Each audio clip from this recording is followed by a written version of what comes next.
Who the Door Admits, Part 1. If you like what you hear, subscribe. There's more of the Fracture Cosmology on the channel. Chapter 1. The Coffee Economy. 2 lease chits lay on the claims counter, both stamped, both countersigned, and the clerk had checked 3 times in the visible hope of being wrong, both genuine. 4 meters of decking, Cade said. 2 lawful tenants. Geneva warned me about pirates. Nobody mentioned arithmetic. Nobody laughed, which was fair. It was the 2nd hour of the dispute and the 7th week of the market. Cade wanted it finished before the 3rd bell, because at the 3rd bell the stalls opened and the whole heart would get to watch a compact that couldn't manage 4 meters of its own floor. The ground in question sat mid-row on the west curve, under the old relay core in its cage of work lights. A good pitch, dry, bright, on the walking line between the docks and the exchange. On it stood a dry goods trader, 6 weeks established, bolt cloth, sealant, spice tins in ranks, an awning he had bolted to plating he did not own. Facing him, behind a barrow stacked with steam trays, stood a couple 3 weeks off a transport who had queued at the claims desk since the 5th hour to be told that their chit was exactly as his. Cade took claims out here on the open deck 2 mornings a week, at a folding counter, on the theory that arguments aired near the coffee ended sooner. Half the market had found reasons to restock the nearest shelves. The double issue itself was nobody's crime. In the 6th week, the plating crews had renumbered the west curve, the map moved 2 rows, the ledger didn't, and for 4 days the claims desk had sold ground that existed twice. Cade had found 3 of the collisions herself and repapered them before breakfast could hear about it. The 4th had found her. The Cairn gave me this ground. A clerk gave you this ground. I've met him. He's the one behind the counter wishing the deck would open under him. The clerk, 20, Reachborn, author of a double issue in the week the plating map changed, kept his eyes down and wrote nothing with tremendous care. You have soldiers, the trader said. Joint Security has soldiers. Cade turned to the corporal who had drifted up at the edge of the crowd, more curious than assigned. Corporal? Civil claims aren't in mandate, ma'am, the corporal said, unless there's a declared emergency. It's a stall. Yes, ma'am. The trader looked from the corporal's unhurried posture to Cade's empty hands and dropped the subject of soldiers. Then I'll take it to the guild. The guild is 4 traders and a kettle, Cade said. Take it to them. They'll refer it back to me by supper. The woman behind the barrow spoke for the first time since the 5th hour. We paid freight on the trays. We eat what doesn't sell. There's no week in this for us. 3 weeks of dock food showed on both of them. The trays were good steel, galley grade. Somebody had cooked for crews before this. The man beside her straightened the top tray a centimeter and said nothing. You walked past my awning every morning for 3 weeks, the trader said to the woman. You never said a word about ground. We were in the queue. Cade let them have exactly that much. Here's what I can order, she said. A hearing, Thursday. The pitch stands empty until it rules, and you both spend the week explaining an empty pitch to your customers. Or we trade. The trader folded his arms. The woman put her hand flat on the barrow rail. The south frame opens in 8 days, Cade said to the couple. 6 new pitches on fresh plating. First of them yours, signed this morning, dated, witnessed, no queue. She turned to the trader. Until then, they work the evening turn off your frontage. Your awning stands empty after 6th bell. Their steam will pull you customers you didn't pay for. And your quarter fee comes back to you. The trader opened his mouth, did the sums in it, and closed it again. "Steam warps bolt cloth," he said, in the tone of a man taking a final position for the record. "Then sell them a canopy panel at cost, and let the West Curve watch you do it. You'll be the most reasonable man in the market by supper." The trader took the insult of being called reasonable with dignity. Behind him, the corporal drifted off toward the exchange, mandate intact. "And the office keeps a quarter hour on the civilian node," Cade said to the couple. "Thursdays, after the Geneva traffic clears. This week, it's yours. Call home." "His mother," the woman said, with a glance at her husband. 8 years. "Then you'll be interrupting her supper," Cade said, and turned to the clerk. The office's quarter hour was, in practice, Cade's quarter hour. She would not be needing it this week. The woman looked at the chit, and then at the barrow, and then at her husband, who had already begun unstacking the top trays. That settled the market's verdict faster than any signature. "Write the pair of them up as an administrative revision," Cade told the clerk. "My signature, not your error. Geneva's auditors collect my signatures." The flask came out of her satchel while the clerk was still hunting the form. Real coffee. It came up the routes twice a year in her own allowance, and there was never enough of it, which everyone knew, which was the point. The trader produced cups with the speed of a man who understood terms. One for him, one between the couple, the dregs for the clerk, who took them like a pardon.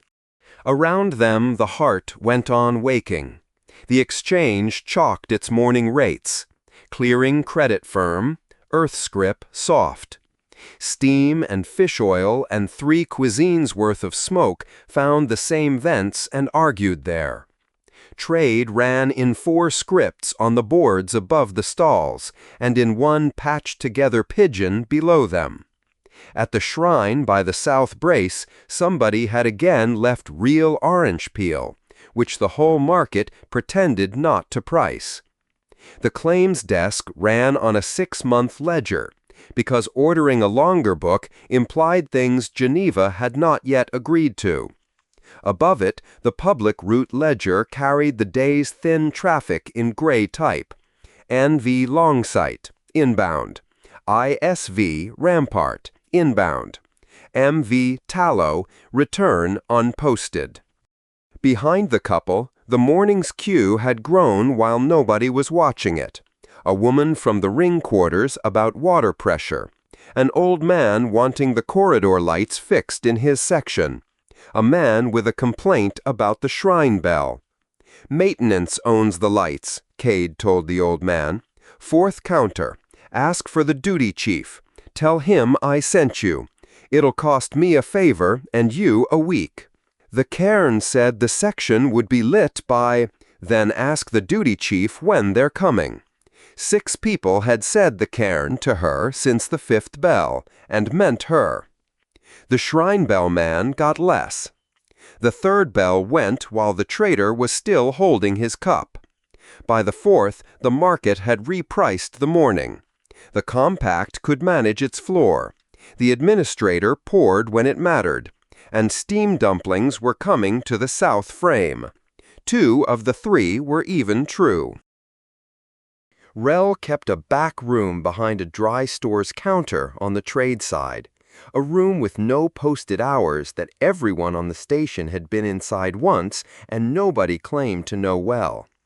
A table, a lamp with somebody else's initials scratched into the base, 2 chairs that had never been introduced, 1 wall of shelving close stacked with objects whose owners preferred to collect after dark.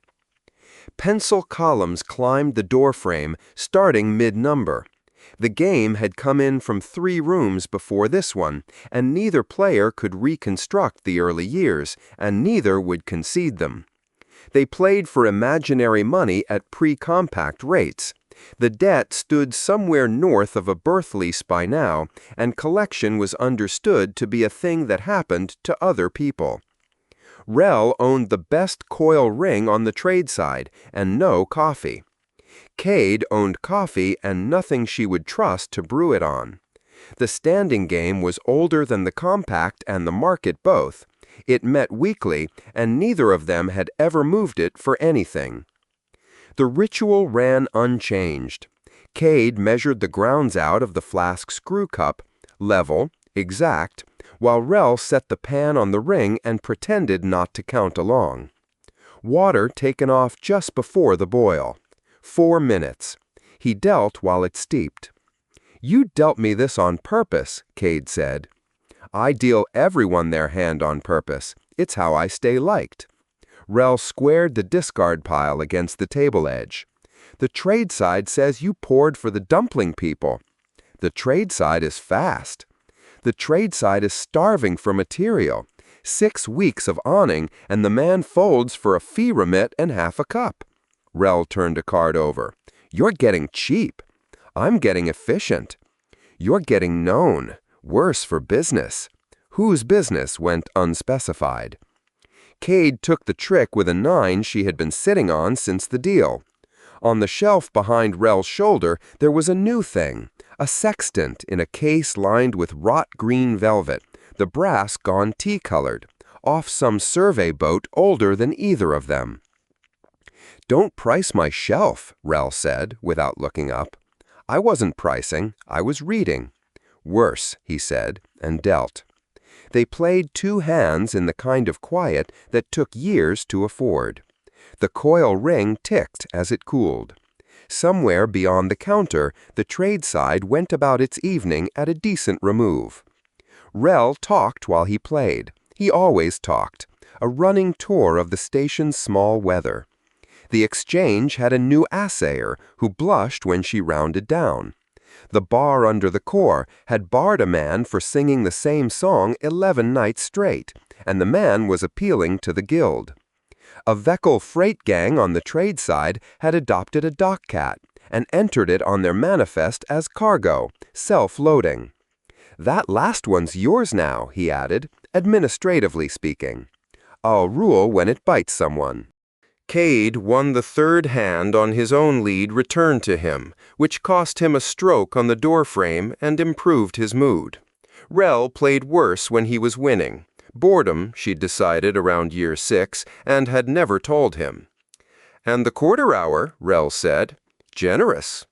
"It's an office resource." "I can get you node time. Quiet arm, no queue, no log." "No." "For coffee." "No." "You've a face for no." Rel nodded at it, comfortable. "The boy has it too. You showed me stills." "More practice," Cade said, and played low. Rel gathered the trick without comment. The next deal sat untouched while he considered his discard, and the brass washer he used for a marker went across the backs of his knuckles and back while he thought. He discarded low. "South Arm's crowded these nights," he said. "The south arm is a queue 3 deep, and 2 of the 3 are yours." Suppose a man expected a consignment, modest, dry mass, nothing that breathes. And suppose the queue disliked him. Suppose he named the hull. He'd hate to be dull. "Logged," Cade said. "That's the part he'd mind." Same family of trouble. Rel studied his hand a while longer than the hand deserved. "It'll keep." "It usually does." "The long sight's in, 3 days," he offered by way of consolation. "Survey stock, your vintage, somebody to swap charts with." "I've seen the board." "Of course you have." And fleet gray behind her, a rampart with escort manners. "The trade side's already pricing that." "It's a rotation." "So's weather," Rel said, and dealt. Past the middle of the hour, with the score 2 columns closer and the pot down to the good grounds, Cade said, "The trader this morning told me the Cairn gave him his ground." "You are a bit the Cairn." "It's a job." "And a quarter hour," Rel said. "Less 1." The last hand went to him, and the pencil column on the doorframe went up by a stroke. And neither of them said the running number out loud. Cade screwed the flask shut and stood. "Same hour next week," Rel said. "Bring the good tin." Name the hull before it comes in. The 8th bell had gone by the time Cade climbed back to the office level. Sold was waiting at the door with a slate under one arm and her coat still sealed, standing like someone who had decided against sitting anywhere on principle.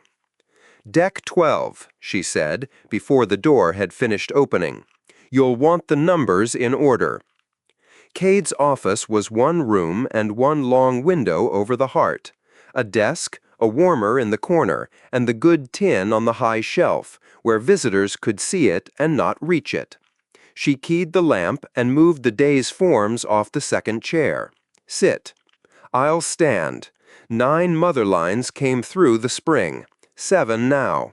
Of the 7, 3 are past reviving, and I haven't told anyone which 3. "Tell me the other 4. "Thinner every generation. I've swapped substrates twice. The first swap bought a month. The second bought 11 days. There is no third swap. Give it to me the way I'll have to say it to other people. Draw goes down. The lines brown at the margins. The trace tables stop balancing. A vat that took a day's correction starts taking 3. Then, one morning, the correction doesn't take, and that's a line gone. Cade took the good tin down from the shelf. Sold shook her head once. "Can't, not on my tables." The tin went back.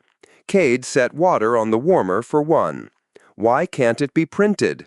"The compound doesn't survive printing. It has to be grown.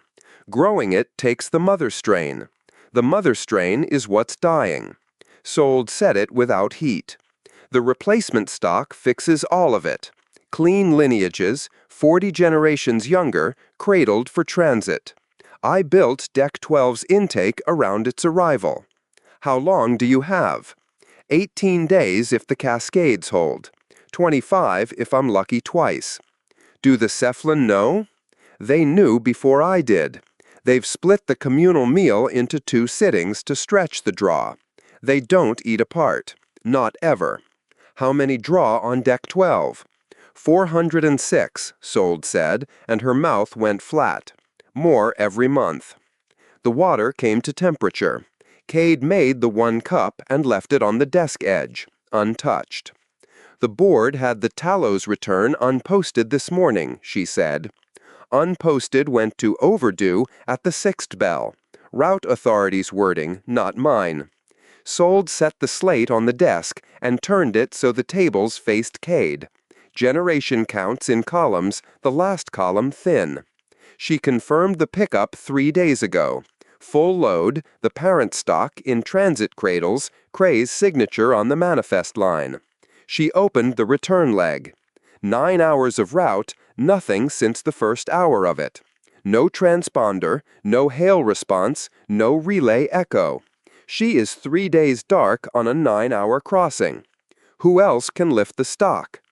There is no stock. The depot cradled everything viable onto the Tallow. That was the point. The depot is closing behind her. What's left in the home system can't be reached in time. There's no hull on the board scheduled through the throat this month, and no master takes an uncertified run toward a ship that stopped answering. Cade turned the slate a degree, read down the thin column, and turned it back. "Who else has these numbers?" "My deck techs. The route desk has the overdue, that's public posting. The whole station will have it by morning. The slate is yours and mine." "Who signed the charter?" "I did. Their freight credit, my requisition, my signature." Sold's chin came up a degree. "Route will call it a route matter. Security will call it a hazard. The guild will call it freight. I came here first." "What do you need tonight?" "Nothing tonight. The lines are on reduced draw and the alarms are set. Tomorrow I need the ship." "Leave the slate," Cade said. Sold nodded once and went. Cade keyed the woundside duty line and asked for the Tallow's route file under the office's name. The request moved nothing in the route authority's queues. It only put her name against the asking. The file, when it came, ran 4 lines. Departure logged, pickup confirmed, return leg opened. Nothing after. Below the window, the heart had gone down to its night stalls, 4 of them lit, and the bar under the relay core letting out its last argument. A dozen voices happily contradicting one another about a boat race on a river none of them had stood beside in years. Off the east curve, the entry arch of the Sethlin sector showed its low amber, dimmer than every door beside it, the way its people liked their light. The dumpling couple's barrow crossed the west curve, loaded and homeward, taking the long way round past the south frame and its stacked plating, 8 days from being anyone's floor. Cade watched them out of sight. Then she sat down with the cold half of her cup and read the 4 lines again, in order, the way Sold would have wanted. Departure logged, pickup confirmed, return leg opened. Nothing after.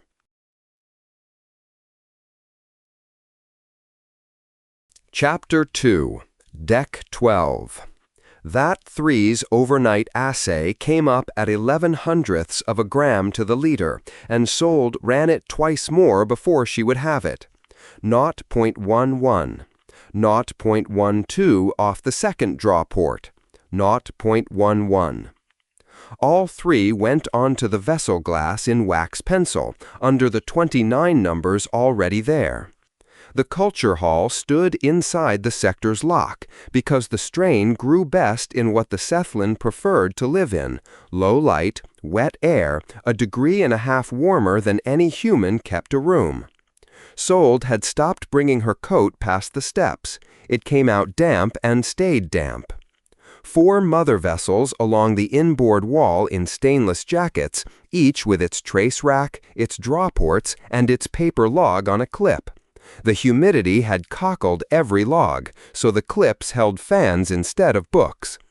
Beyond them, the production side, 8 working vessels, the centrifuge stack, the finishing press, the day tank with a float readable from the door.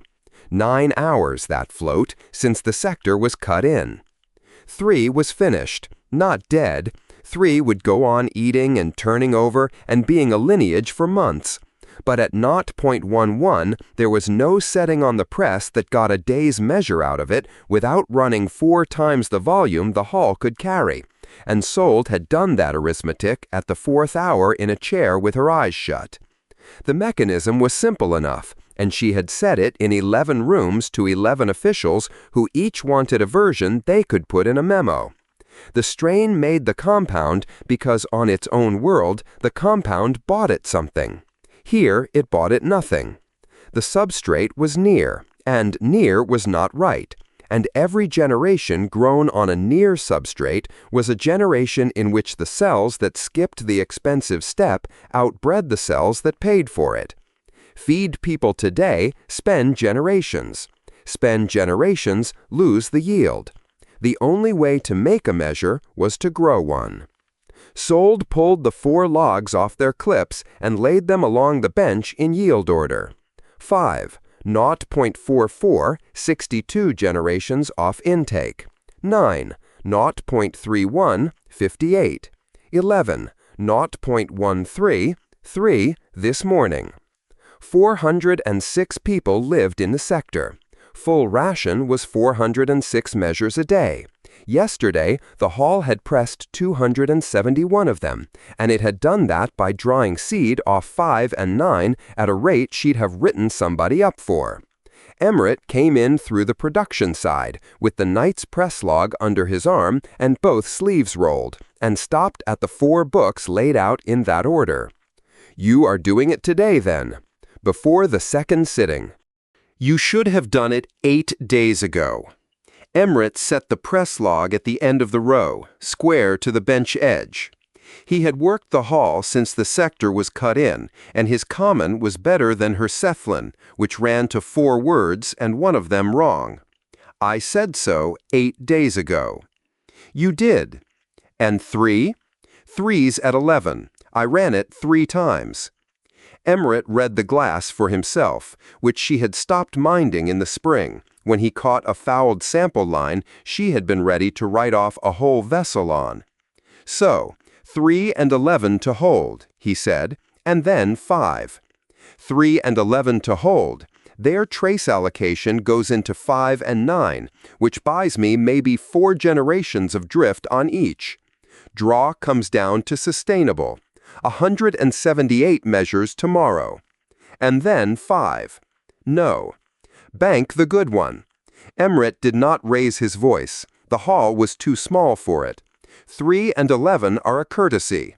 You are putting 2 dyeing lines in a cold jacket so you can say you kept something. Hold 5. Run 9 alone.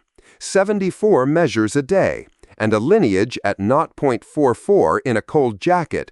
And if your ship never comes, we still have a strain to argue about in a year. He put the log down and picked it straight back up. I said all of this 8 days ago, and you wrote none of it down. 74. 74. 104 people eat tomorrow off 5, Sewell said. You want me to tell Talve which 104 don't. He will tell you himself if you ask him. He has been telling us for 6 days. Emmerich put a hand flat on 5's log to keep his place. Nobody in this hall believes the compact will feed us. My mother's household will not put its name to any of it. Mine will. You are not going to settle it. I'm not settling anything. I'm signing a hold. Then write mine in first. Sewell wrote it in. Alternative proposal. Emmerich, hall technician. Hold V5 also, 74 day. Then her own line under it, and her name, and the time. The trace work took 4 hands, so they did it together. The pathway wanted a chelated cobalt at 106 micrograms to the liter, steady, and the water arriving on deck 12 was never steady. The shared polishing loop ran through 3 sectors of human standard cultures first, and those cultures were excellent cobalt scavengers. So Sewell dosed it back at the day tank by hand, twice a shift, off a stock solution Emmerich made up in a fume hood the size of a wardrobe. Push the dose, and the chelate went out the far end of the loop into Ring 4's standard streams, and a waterboard that had never once returned her calls would find her inside the hour. 111, Emmerich said, on the meter. Wait for it. 106. Sewell marked the sheet. Emmerich went along the mother vessels, closing 3's draw ports one at a time, and the hall got quieter by exactly the amount 2 vessels made when they were working. Through the wall, the commons had begun to move, benches shifting, the flat sound of a lot of people in one warm room. The commons ran the width of the sector, 4 low tables end to end down the middle, and along the far wall the cord frames stood in their racks with the day's work still on them. The frames were the sector's own business, and always had been. Something grew on the damp of the outboard walls that the cephalon stripped and braided, and the cord it made did not rot in a wet void, so the reclamation crews bought it hand to hand, off the books, at whatever the buyer called fair. 2 children were playing a counting game with the offcuts at the end of the second table, laying them down in 4s and taking them up in 3s, and one of them was cheating. At the third table, a family had a child on the bench between them, and that child was why Sold had come through the commons instead of round the service run. 4 days off the measure, the parents had put it on the sector's own list, and the list had reached her in the 3rd hour with 11 names on it. Sold crouched, held the strip to the inside of the child's wrist, and counted the color change, and it came up where she had known it would come up. 9 days, she said. At the ration she's on now, 9 days before I want a physician looking at her, and I'll have one anyway. She isn't in danger this week. The father asked the only question worth asking. And after this week? After this week depends on a ship. And if the ship does not come? Then I have nothing on this station that makes what she needs, and neither does anybody else in this arm of the sky. Sold rolled the strip into her sleeve pocket. The mother said something in Sethland to the father, low, and neither of them translated it, and neither of them looked away from Sold while it was said. At the second table, 3 older people sat with bowls in front of them, untouched. The bowls were down and the measures had not been laid in because the second sitting's measures were still in the press, and nobody in the sector lifted a bowl until every bowl was down. 271 measures, 406 bowls. Somebody at the head of each table had spent the morning deciding. By the inboard hatch, an argument was going at ordinary volume in front of the notice board, the compact's emergency relief notice with a translation under it, and beside it a handwritten sheet. A woman with a cord frame under her arm was reading aloud to 5 people who disagreed with it before she finished. Somebody had drawn a line through one paragraph of the compact's notice, hard, 3 times. Talve came in behind her from the bright decks with his shade still pushed up on his brow, which meant he had walked straight through from the heart without stopping at his own quarters. "Engineer, you've been at the claims desk since the 6th bell." Talve pulled the shade off, folded it, put it away, and stood with his hands empty. "The young clerk there has been extremely kind to me 4 times. 4 kindnesses and a 6-month ledger.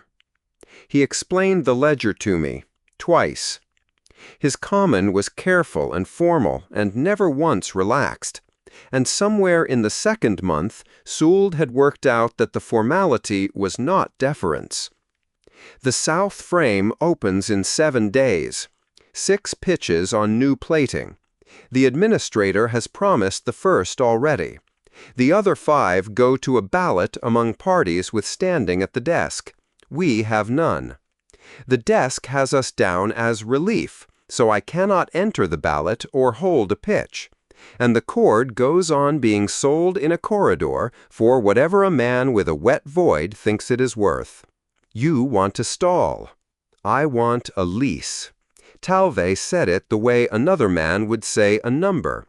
6 months in their book with our name in it. There are 406 of us, of whom 260 can work, and we make a thing the station's crews already buy without being asked. If we are only ever dying, engineer, we will only ever be fed." 2 children went past at speed with a fistful of offcuts, and Talve moved his foot without breaking off. "So, how long?" Sould gave it to him in the order she had it. 3 and 11 go into cold hold within the hour. Cold hold isn't storage. The strain doesn't survive freezing. So what I've got is starved and cooled, and it stays viable about 11 days before I can't bring it back. 11 days from tonight. 5 and 9 keep running, and I'm dropping the seed draw off both. That puts tomorrow's press at 178 measures, same the day after. Then it starts coming down again. 178. Yes. There are 406 of us. I know how many there are. Talve stood with that a moment. Behind him a woman was going along the bowls at the head of the second table with a slate, and 2 of the older people had already got up and taken theirs to the wall. 3 of my elders will not take a portion carried away from a table, Talve said. It is the 4th day for one of them. I argued it with him in front of his household and lost. He is not being difficult. He turned back. Put his name on your list now, not in a week. Then tell me why. I'll write it down. Would you? If you tell me. Then write this also. Talve's hands came together in front of him and stayed there. The dark at home is running ahead of every model the depot ever published. My cousin's station watched the loss rate double in a season, and there is no season in which a star does that. Among ourselves, we say it was done to us. Your warden says the data is not authenticated. Either way, there is no second source, and no depot, and nothing behind that ship. I can't put a reason in my figures that I can't measure, Sould said. The depot's closing. The transits are gone. That's in my tables. I'll say it anywhere. Then say it in the chamber, yourself, not in a memo with the administrator's name at the top. Talve did not hurry it. They hear a thing differently when it comes from you. I have watched them do it. The wet air sat on her collar, and Sewell's back teeth came together, and the whole answer came up ready. I am not a bridge. I am not a translator. I have no people. Do not put me on that end of a room, and sat in her mouth with 406 lives in front of it. Out through her nose then. The root desk asked me this morning for the sector's position, she said. A delegation clerk asked me to sit as your technical representative. You're the third today. Talve waited. You're the only one who asked for a lease instead of a quote. Sewell keyed her set, hard, so her hands had something to do. I'll bring the figures to the chamber myself. My figures, not your case. What the press makes, what the hold costs, 11 days. That is what I asked for. It won't sound the way you want. Please do it, Talve said. In 11 weeks he had not said please to her once, and Sewell went out through the stepped lock with it in her hand and no use for it. Her bench sat on the far side of the lock, on Deck 12 proper, in a room with human standard light and human standard dry air that made her eyes ache in the opposite direction. The plant on the bench end had put out a second flower sometime in the last 2 days, orange and ordinary, off a cutting she had carried from 3 postings ago. Sold gave it the dregs of her cup, turned the pot a quarter so the good side went to the lamp, and sat down to the registry. 861 catalogued strains on the station's biological register, everything the Cairn had declared or licensed or seized, indexed by product. Sold had run it yesterday and ran it again because 3 declarations had been lodged since. A Ferrin yeast making a near molecule with the wrong ring, 2 soil consortia off a survey hull that made it at 0.003 of a gram and died above 20 degrees. The rest? Nothing. Nothing printed it. Nothing else grew it. The depot that had grown it was closing behind the ship sent to collect from it, and the arm of sky holding the depot was going dark faster than the people living in it could explain. Yas came in at the 11th bell with her coat over her arm and a tin in her hand, 3 hours into one of her walks and spending some of it here. You're in the light, Yas said. You hate the light. The registry's in the light. Yas put herself on the corner of the bench, prized the tin open, and started on it without offering, which was the arrangement and had been for 2 years. Nobody offered sold food. What's the number tomorrow? Yas said. Docs will have one by tonight. 178 measures tomorrow. 271 today. It's not a rumor. It'll be on their own notice board by the second sitting. Half. Under half. Right. Yas ate 2 more mouthfuls and let that be that. Then I'll put a body up the corridor from the 12 lock for a few nights. Not on the lock. 20 meters off where nobody has to look at him. Yas scrapped the tin. You're on the branch list. Somebody's put you down to speak. Talve asked me. Course he did. He's not stupid, and you're the one in there they'll actually listen to. Don't. Yas stopped with the spoon halfway. Don't do the thing where I'm the useful one because of my parents, Sold said. 3 people today. I'm counting. You're 4, and you were supposed to be the one who couldn't be bothered. Yas looked at her a moment, put the spoon in the tin and the lid on the tin, and said, Copy. The dry air ticked in the vent. Sold turned a page of the registry she had already read. I'll be at 6 if you need a body moved, Yas said, and got off the bench. Yas. Nope, Yas said, comfortably, and went. The root desk called at the 12th bell. Consignee line. The duty officer was young, and he was reading, and he read it like something he had already read 4 times without it improving. You're named consignee on cargo aboard MV Tallow, Master's Line Cray. Wound and route duty. The warden wants consignees told direct and not off the public posting. Sold got the wax pencil off the bench. She's answering. She came up on transponder at the 11th bell, 41 minutes. Standard block, hull ID good, authentication good. A pause of the kind that meant the next part was where the trouble lived. Elapsed counter in the block reads 331 days. 331 went on the glass over her bench. Say the rest. Declared mass is 11 tons light of her departure figure, and her cargo lines all read present and correct, so the 11 tons isn't cargo. A page went over at his end and came back. Sorry, statutory stores at 4%, she went out with 90 days aboard. And she isn't where the lane says she should be.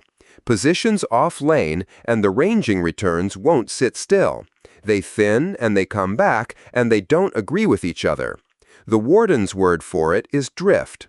She won't authenticate a figure in that block, and she's told me to say so twice. She did say twice. 9 hours, Sold said. The boards clear that run at 9 hours. Yes, ma'am. 11 tons. Sold did that one on the glass rather than trust herself with it in her head at the 12th bell. 9 aboard at departure. 3.5 kilos ahead a day of everything a person loses that a recycler doesn't give back. 331 days. 10.5 tons. The working went out under the side of her fist, the answer stayed. The cargo cradles, she said. Is there a power line in the block? There's a cradle bus, 4 lines. Continuous? Continuous for the whole count. The cradles carried the depot's own substrate. On the depot's substrate, the pathway cost the cells nothing, so nothing in those cradles had been selecting against it for 331 days. And what 331 days had been selecting for was a question she had no table for. A transit cradle turned a generation about every 30 hours. The stock had left the depot at generation 19. 284 went on the glass under the others. Send me the whole block, Sold said. Every line, including the ones the warden won't sign. Then she took her damp coat off the hook and went back through the stepped lock to tell Emmerich to kill tonight's draw off 5.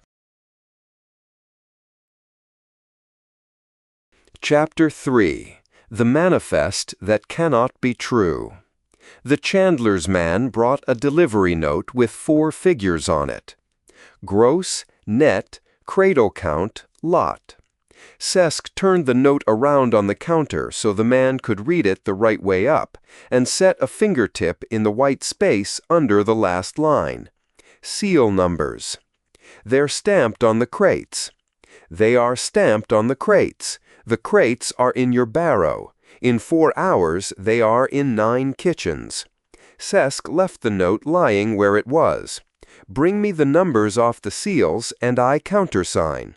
Bring me this again without them, and I countersign it unverified. The man took the note back down the ramp without arguing. That had taken him 5 weeks to learn. The counter the man had leaned on came to the middle of Sesk's chest.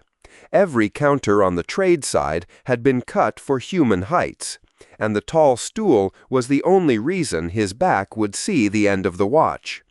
Sesk drew the clear lid across his eyes, held it a moment, let it go. Trade-side air ran 3 points drier than the ring quarters, on somebody's theory that dry air kept cargo honest, and by the 4th hour of any watch, his eyes were sanded. By the station's clock, it was mid-afternoon. By his own, it was the small hours. The 2 calendars had come a quarter out of phase this week, and were drifting the wrong way. His body would find its noon at station midnight, and sit there for 6 days before the pair of them came round to anything civil. The joints of his hands had gone gray by the 4th hour, early. Gray was allowed. Ash was for double watches. Cesc ate at the hour his own body asked for, from the flask he kept under the counter, while below the post window the concourse went about the middle of its afternoon. The stall under the ramp had begun printing noodles that week, medium pause, 1 counter, 1 pan, a queue of 6 that never got shorter and never got longer. Past it, on the south arm, a Veckhall freight gang was working a break-bulk pallet down onto rollers with the unhurried competence of people who had done it 4,000 times, and singing while they did it, in his own language, badly. The stylus rode where a stylus should, between the lower thumb and the first 2 fingers. Cesc had the day's dockets down to 11 when Den came up the stair 2 at a time with his set still in his hand. Den walked when he was working and ran when he had something to say. Root desk posted her, Den said. The tallow. She answered. When? 6th bell, or just after. They posted it at the 6th bell, but the answer came in before that, I think, because Oric on the desk said they sat on it while they ran the transponder twice, and he says the transponder came back wrong both times. And then he wouldn't say wrong how, which means he doesn't know, and then he said, Den. Sorry. Cesc set the flask down. Pull the posting. Den pulled the posting. It ran to 11 lines, and Cesc read all 11 twice, and then read the 3 figures in the middle of it a 3rd time, because a figure that would not go into a form was a figure worth being certain about before he said anything out loud.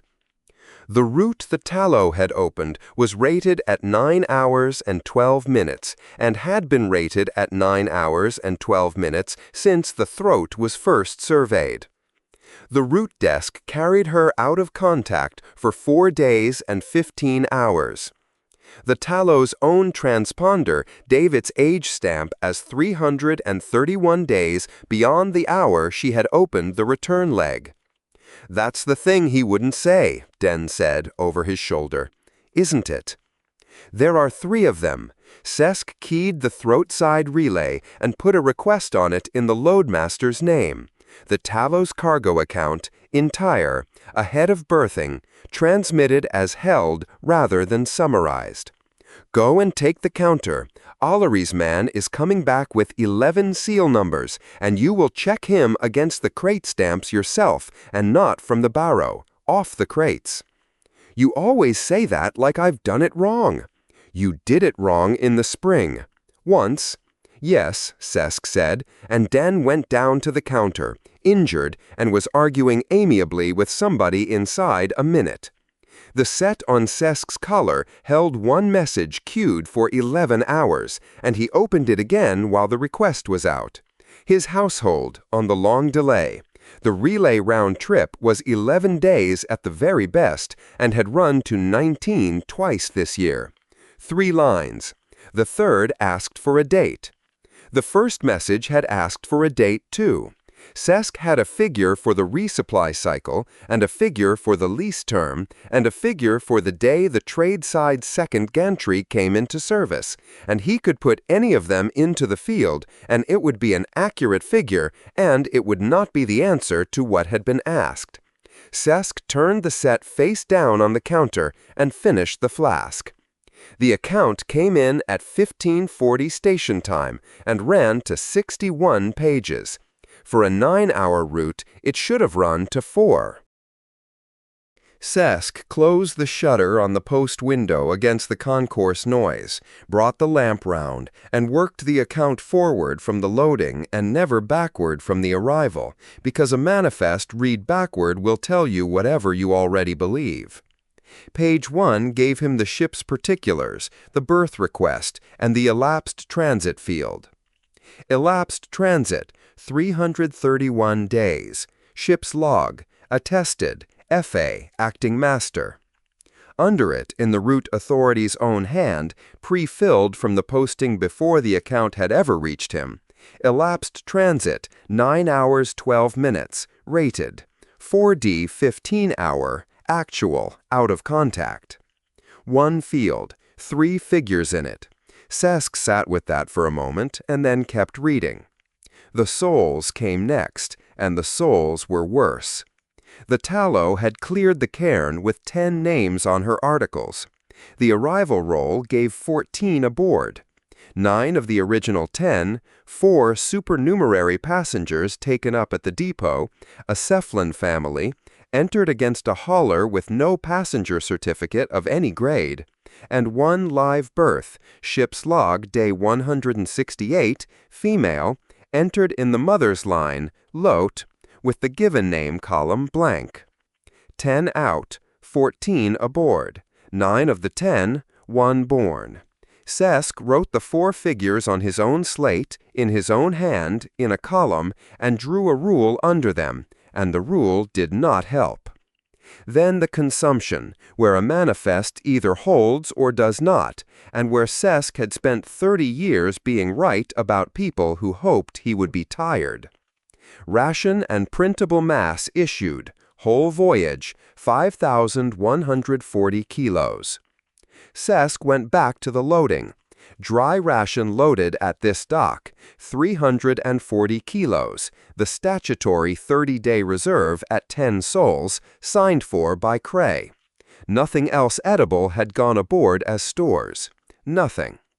Consignment 9 on the same loading was 4,800 kilos of bulk print feedstock, ordinary revenue cargo, sealed at this dock, consigned to Allery's Chandlerin at the 4th counter, and paid for 8 weeks ago against a 9-hour run. 340 and 4,800 made 5,140. The oldest law in the trade was that nothing leaves a hold that did not enter it, and the Tallow had obeyed it to the kilo. Not 1 gram had come out of that hull that had not gone into it at this dock. Her people had eaten Allery's consignment, all of it, down to the seals, and F.A. had entered every issue as it was drawn, dated, initialed, against the consignment number, in the correct column, on the form for loss in transit, which asked for a cause from a list of 9, and she had left the cause blank, because none of the 9 was, "We were in there long enough to eat it." Sesk did the division. 4,554 sol days, by F.A.'s own count, a complement that had changed twice on a voyage he had no instrument to audit, attested and unreconciled, and offered to him whole. 5,140 kilos across 4,554 sol days. 1 kilo and 129 grams a sol a day. It was a working figure. It was a little short of a working figure, in fact. The ration tables ran 1 2/10 for adults doing physical work, and 1 1 132 was what a master gave her people when she had decided the voyage was going to be longer than her stores, and had said nothing about it to anybody for a while first. Sesk read the number again. His trade had 1 instrument for a manifest that did not balance. Find the error. There was no error. Every column agreed with every other column. It was the cleanest set of figures to cross his counter in a year, and it described 11 months of careful, ordinary shipboard housekeeping that had taken place inside 4 days and 15 hours on a road rated at 9 hours and 12 minutes. Air came next, and Air said the same thing in a different alphabet. 4 full changes of scrubber media on a run that does not change 1. The used beds retained aboard because there had been nowhere to put them, entered by mass, correctly. The shutter went up a hand's width, and Den's head came through it. 11 seals, all matched, and he wants his note. Give it to him signed and tell him Allery has a second problem coming, and I will bring it to him myself. Den did not go. Instead, he came the rest of the way in, because the slate was face up on the counter with the 4 figures and the rule under them, and Den read anything that was face up. 10 went out, Den said. 10 went out. And there's 14. His finger went down the column and stopped and went back up 1. That's a birth. That's a birth. She had a baby out there? Ship's log, day 168. Den stood with his hand on the counter and stopped being interested in the arithmetic at the exact moment the arithmetic became interesting. How old is she?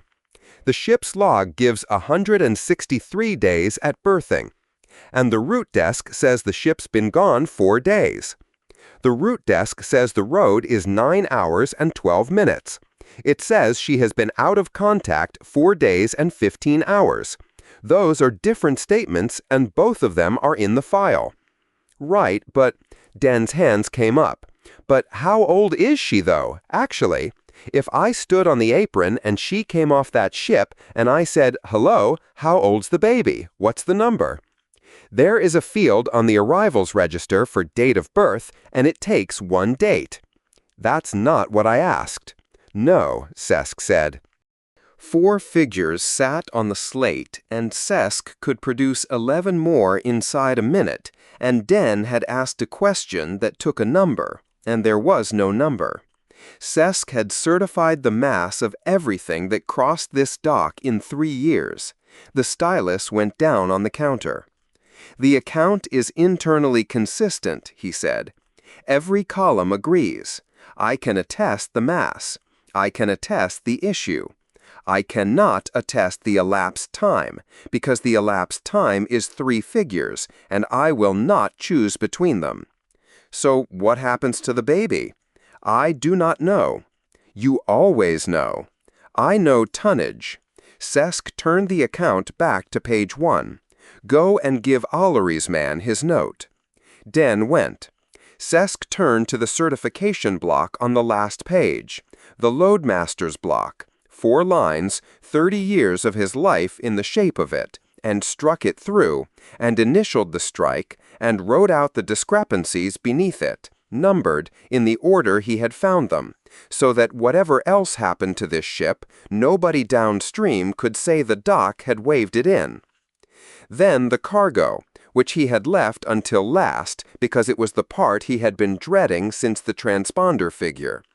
31 sealed transit cradles in 6 crates, 40 liters to a cradle, declared at the depot as Generation 4, cradled for transit, hazard Class 2. Class 2 decided which hold, which berth, which crew, and what they wore. Class 2 rested entirely on the generation count. Effie's log had the cradles opened on ship day 26, drawn on for substrate, resealed, opened again. The generations since were not a figure anybody aboard had been in a position to keep. Sesk wrote class undetermined, and the entry looked exactly as bad on the page as it had in his head. The throat side put him through at 1720 on the second attempt, and the channel came up with a wound side ranging watch on it, a woman's voice, human, fast. Wells, boundary watch, that's the loadmaster? Hold one, I've got her on a good return. A pause with weather in it. Right, Tallow, trade side loadmaster for the acting master. I need her arrival window, Sesk said, before I need anything else. Yeah, Wells's yeah had a lot in it. I can give you 30 hours to 60. That is not a window. That's the honest one. She's coming in by stages. I lose her, I get her back, and every time I get her back, the ranging's moved. She's coming. She's on a good heading. Nobody's in danger. I just can't put an hour on her. Her mass returns 11 tons under her declared, and that's the only figure offer today I'd put my name to. Something shifted in the background of the channel. Loadmaster, they logged everything, 11 months of it. I'd want that said by somebody. It has been said, Sesk said, into a file with 3 elapsed times in it. The relay clicked and thinned, and the tallow came onto the channel from a long way off, and the voice that came with her had been talking to the same handful of people for a very long time. F.A., acting master. Sesk, loadmaster, trade side. Your account is with me. Then you've read it. Twice. Sesk had the account open at the loading page. Consignment 9 is consumed. The form wants a cause and you left it blank. 2 seconds of channel. I'll pay for the Chandless feedstock, F.A. said. Out of the freight, out of my own money, out of whatever's left of the haul. Tell him he'll be paid. Is that the first thing? Out of 61 pages, that's the first thing? It is the 9th thing. It is the first thing I can fix. Sesk turned to the roll. Your articles carry 10 names outward and 9 of those 10 inward. The account is signed acting master. I require the instrument of succession, or Cray's countersignature on the reconciliation. Without one, nothing under this account clears. Cargo custody, your crew's wages, the 4 supernumeraries, the child. Cray didn't come back. That is on the roll. It is not an instrument. There is no instrument. Her voice did not rise. It flattened, and Sesk knew that one because he did the same thing. A succession wants a witness of grade, and the grades aboard were me, an engineer, and a rigger. I read the articles out to the whole ship's company on the mess deck, and I entered it in the log, and 11 of them put their marks under it. That is what I have. Where are the remains carried? Nothing came back for long enough that Sesk checked the relay. Not on this channel, F.A. said. It is a stowage question. I know exactly what it is. Not on this channel, Loadmaster. Sesk let that stand, and then reached, out of 30 years of dock habit, for what his own people say over a hull that has lost the one who signs for her. Sesk said it. The set took it, and turned it over and gave it back into his own ears a half-beat late, in the wrong shape, low where it should have sat high. The cost we have not yet paid. Send me the figure, F.A. said, and I'll sign for it. Sesk did not correct her. Among his own people, the question of who spoke for the tallow would have gone to the order of listening and been answered before she made her approach, correctly or not, and the answer would have held. The trade side had a form, and the form had a line for a dead man's name. There is no figure, he said. Then it can wait. Loadmaster, how long before we're alongside? Between 30 and 60 hours. The boundary watch will not narrow it, and she is right not to. 60. Something in the background of the channel, a long way down the hull, a sound like a pump changing note. Tell your berth people we hold pressure fine, and our water's fine, and our recycling is not fine, and hasn't been since day 200. And tell whoever writes the roll that I have 14 people aboard, and 4 of them aren't on anybody's paper, and 1 of them is 5 months old. Your log will tell you 163 days. I know, Sesk said. The channel went, without ceremony, the way a channel goes when the person on the other end has 9 other things and no reserve at all. 3 documents had come up while he was on it, all in the same hour, and Sesk laid them out along the counter in the order they had arrived. The root desk's inbound posting. Souls aboard, 14. Joint Security Standing Hold Notice, raised on an off-network return and drawn from the departure articles, because the departure articles were the last roll security had a signature on. Souls, 10. Identities to be established. And the Tallow's own account, signed by an acting master with no instrument, 14 aboard, 4 with no certificate, 1 with no age. Sesk copied the 3 counts onto his slate in 3 columns and attested each of them as received, because each of them had been properly issued by a body entitled to issue it, and none of them agreed with either of the others, and no rule of his trade let him prefer one. Sesk put the shutter up. Down at the counter, Den had the queue nearly clear and was talking to a fitter about something that was not on any docket. Den, receiving hold, tradeside, number 4. Strike the Class 2 placard off the door and bring me the blanks. Den straightened. Blanks or a blank? Blanks. Bring the box. Sesk came down off the stool, and his back told him about it. Then find me 11 meters of gangway roll and a duty physician's name, and post the berth window as not established, in those words. If the berth clerk asks you for an hour, send her to me. The placard came off the hold door at the end of the watch. Sesk stood in front of the empty frame with a blank in his hand and the wax pencil in the correct fingers. And the frame was the width of a hand and the length of an arm, and there was nothing he was entitled to write in it. Sesk hung the blank anyway, face out, empty, and closed the hold, and went to tell Ollery about his feedstock. Chapter 4. 2 Captains. 9 had to be empty by the middle watch. Cade had said so out loud twice already, and the man who owned the schedule had not yet written anything down.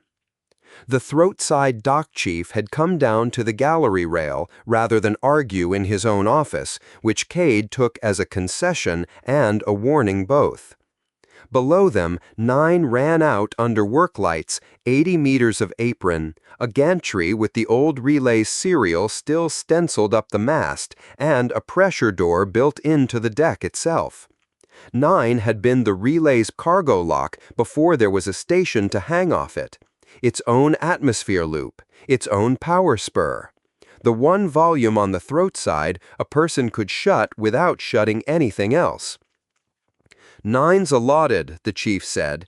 Ore tender, Thursday, standing charter. And there's a demurrage clause. That's money out of my dock if I bump her. The tender lies at 4. 4's no gantry.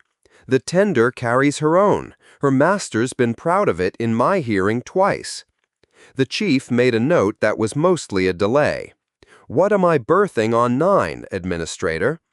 9 crew, 4 Sethlin passengers, a child, transit cradles for deck 12, and a manifest nobody can make balance.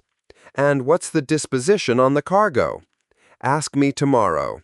That's the answer that costs me my cruise, the chief said, and he was right, and neither of them pretended otherwise while he wrote 9, cleared, middle watch, admin, in a hand that would look defensible in an inquiry. Cade got the flask out of her satchel and poured him half a cup, which he took with the neutral expression of a man who intended to describe it later at length. Captain Van Dran came down the apron stair while the chief still had the cup in his hand. Cade had met him twice, both times briefly, both times in the presence of a document. Rampart had been on the board since the first of the week, riding a rotation nobody had explained, and the trade side had already decided the Fleet Grey meant something. Up close, the man was smaller than his ship suggested, and considerably more exact. Van Dran stopped at a distance that put the three of them in a working triangle and no closer. Administrator, Chief. Van Dran set a slate on the rail, screen up. 4 items, and none of them require anyone to agree with me. I'd like them in front of you before the return comes in, rather than after. Go.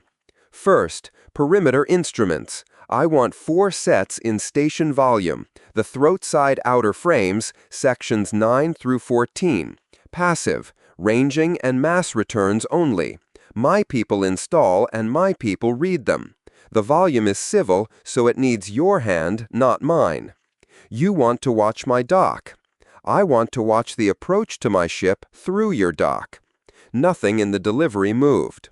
You may put a joint security rating on every mast and copy every return to your own board. I'd prefer that. The dock chief had stopped writing. Second, Vandren said, Rampart shifts outboard 4,000 meters before that hull comes alongside. My own request, my own fuel, no cost to the compact. I don't want a docking accident to be the reason 2 hulls share an atmosphere. Third, breathing sets, decontamination gear, and a boarding team qualified for a hazardous return offered to your joint security commander under his hand and not mine.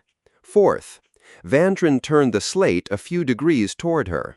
A written note of what I've asked and of your answer, whichever it is. For your record or mine. For whoever reads them in a year. Vandren let that as flat as it was. Administrator, I want to be plain about standing. My orders are station keeping and the protection of my ship. Geneva has not tasked me with your return. Halfway down the apron, somebody was walking up the middle of it with a canvas bag over one shoulder, in the unhurried manner of a man who had just come off a hull and intended to be somewhere warm inside the hour. Master Sable, Longsight, the clerk at the head of the stair announced, and then, hopefully, Captain Sable. Master, Sable said, Captain's what my crew call me when they want something. He came up the last steps, took in the fleet gray uniform, the flask, the slate on the rail, and the dock chief's face, and set the bag down. I've picked a poor morning. You've picked the only morning there is, Cade said. Administrator Cade. I know. I read your ledger board on the way in. It's the only public route ledger between here and the yards that's been kept honest for 6 straight weeks. Sable crouched, opened the bag, and came up with a data cartridge and a folded strip of printout which he handed over as if handing over fish. The tallow. I came in through the throat behind her, 20 hours out and closing, and her wakes reading displaced from her hull. Not by much. Enough. And her ranging returns won't hold still. 2 of my sets disagreed with each other for 11 minutes and then agreed again, and I don't like that either. I logged the lot properly and brought you the raw. Cade turned the printout to the light. Columns, timestamps, a variance field annotated in a small hard hand, and at the head of the sheet, in the top left corner where nobody puts anything by accident, a run number and a form line. OR-UR 12-11, field observation, anomalous. You still number your sheets? I still number my sheets. Sable's mouth went sideways. Open reach? 12 years. Administration. The signing side. The flying side. He accepted that with something close to satisfaction. Then you'll know why I logged it instead of calling it in. You hand it over dirty and let the desk decide, Cade said. The dock chief, who had been watching 2 conversations at once, gave up and reached for the flask. And I've boats, Sable said. 2, with their crews. 6 hands who've handled a sick hull before and won't have to be told twice. Umbilical work, tow, cradle handling. They're yours from the middle watch. Vandren said, You'll want to read your charter before you lend anything to a hull under a root hold. I've read my charter. Clause 9, assistance to a vessel in distress. It doesn't require me to ask whose distress it is. Then put the clause number in your log before your boats leave. It stayed courteous the whole way through. The 2 of them stood a meter apart on the same plating, and the difference between them was audible. One man had a chain above him that could not reach him in under 7 months and could end him at any point after, and the other had a charter clause and a fortnight's demurrage and would answer for the boats himself, in person, out of his own pocket. Cade had spent 12 years signing documents that pretended those 2 men were the same instrument. Sable picked his bag back up. One other thing, while I've got the administrator and no queue in front of me. What does a hull have to do here to hold a berth past the work it came in for? Pay for it and be liked, Cade said. Why? Idle curiosity and a poor refit estimate. He left it there, and she didn't make him do better. The dock speaker cut in, the wound side duty line relaying raw. Tallow, acting master FA, to Cairn control. Understood on the hold. I'm not arguing the hold. A woman's voice, sanded down to the boards, each sentence set out separately like something carried in from a long way off. Save the berth and we'll take whatever's attached to it. Open any hold you name. We'll come off in what we're standing in, and you can put us in a can and weld it shut, and I'll sign for that myself. 9 of us, 4 passengers and a child. 11 months. Just say the berth." The speaker hissed, and the duty line asked her to repeat her power state, and she repeated it. "Record that," Vandren said, "word for word, and the time on it." "She's asking to be sealed in," Sable said. "Yes," Vandren said. Cade folded Sable's printout along its crease and put it in her inside pocket where she kept things she meant to be able to produce. "Chief, 9's clear, my hand, and Master Sable's cruise on the apron from the middle watch, logged to my office." She turned. "Captain, your instruments, 4 sets, sections 9 through 14, with a joint security rating on each mast and every return copied to the dockboard as it lands. Shift your hull where you like, nobody needs my permission to move away from something. Your boarding team is yours to offer to joint security.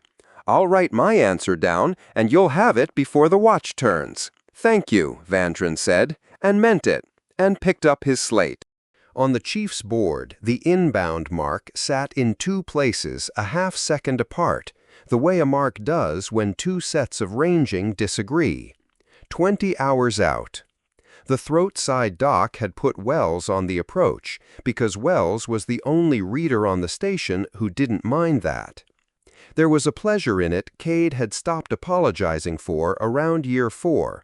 A real problem, with holes in it and hands to be arranged, and nobody in Geneva anywhere near it. Underneath that, quieter and not going anywhere, sat the arithmetic she'd been walking around since the 6th bell. 3 hulls at her throat, and not one of them hers to order. Geneva's instrument landed at the 6th hour of the Cairn afternoon and 11 seconds after it had been signed. Cade was in the node room off the Heart drafting a request to the 2 signatory delegations who owed her their berth schedules when the priority tone went. The screen took her draft down to a strip along the bottom and put the seal up whole. Geneva Operations Directorate, Frontier Desk, Priority, All Station. Cade read it twice. The anomalous return designated MV Tallow was not to be admitted to station volume. Her cargo was classified restricted, pending assessment. No part of it to be moved, opened, sampled, or transferred. A direct assessment team was constituted and traveling. The travel authority ran to 4 appended pages, the hull and the routing, and an arrival estimate of 211 days. The Cairn administration would log compliance. Earth-flagged vessels at the Cairn would render such support as fell within existing mandate. At the foot of it, the signature. An undersecretary whose name Cade had to look up, signing at some Geneva hour when the only people awake are duty staff and the very ambitious. 11 seconds from a desk 200 light-years away. 211 days for the first pair of hands. Cade spent the next half hour finding out what the instrument could actually make happen before nightfall. The garrison's liaison officer took her call from a corridor. "Within mandate, ma'am, the garrison secures the station. Boarding a civilian hull is joint security's business." Somebody went past him at his end, and he waited for it. "And with respect, who's tasking me? That instrument's addressed to your desk and to a fleet, and I'm neither of those. My orders come through Earth Garrison Command, and they said nothing this morning about a freighter. I'd want that on your note, ma'am." The Joint Security Duty Commander was more sympathetic and no more use. Policing support wanted a declared emergency. A seal on a sector or the commandeering of a private hull wanted 2 branches.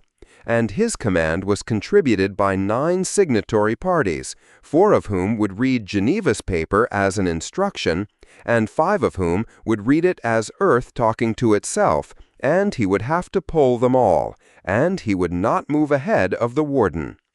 Vandren answered his own channel inside 2 rings. "I have it," he said. "I'm not tasked. An amendment to my tasking comes down my own chain, in its own time, and this is not that." A pause. "Administrator, since you'll be asked what I want, I do not want that ship seized. Seizure means my people go aboard her." Noted. The instrument moved no hull, no soldier, and no jar. What it moved was everyone's footing. By the 7th hour, the Handlers Guild had pulled 2 of the 4 crews Cade had spent a day arranging, because restricted cargo needed a fee indemnity, and no steward on the station would sign one. The Guild's own paper was courteous about it. Cade read the courtesy twice, then wrote the indemnity against the office contingency line. The line she had been holding for the south frame plating, 6 new pitches, the first of them promised to a couple with a barrow of steam trays, and signed it herself. 2 crews came back. One steward asked for Thursday's node quarter hour to be his for a month. Cade gave him a fortnight. The clerk came in with a slate held out at arm's length. "Ma'am, the Tallow's hail. Route desk wants to know what to enter it under.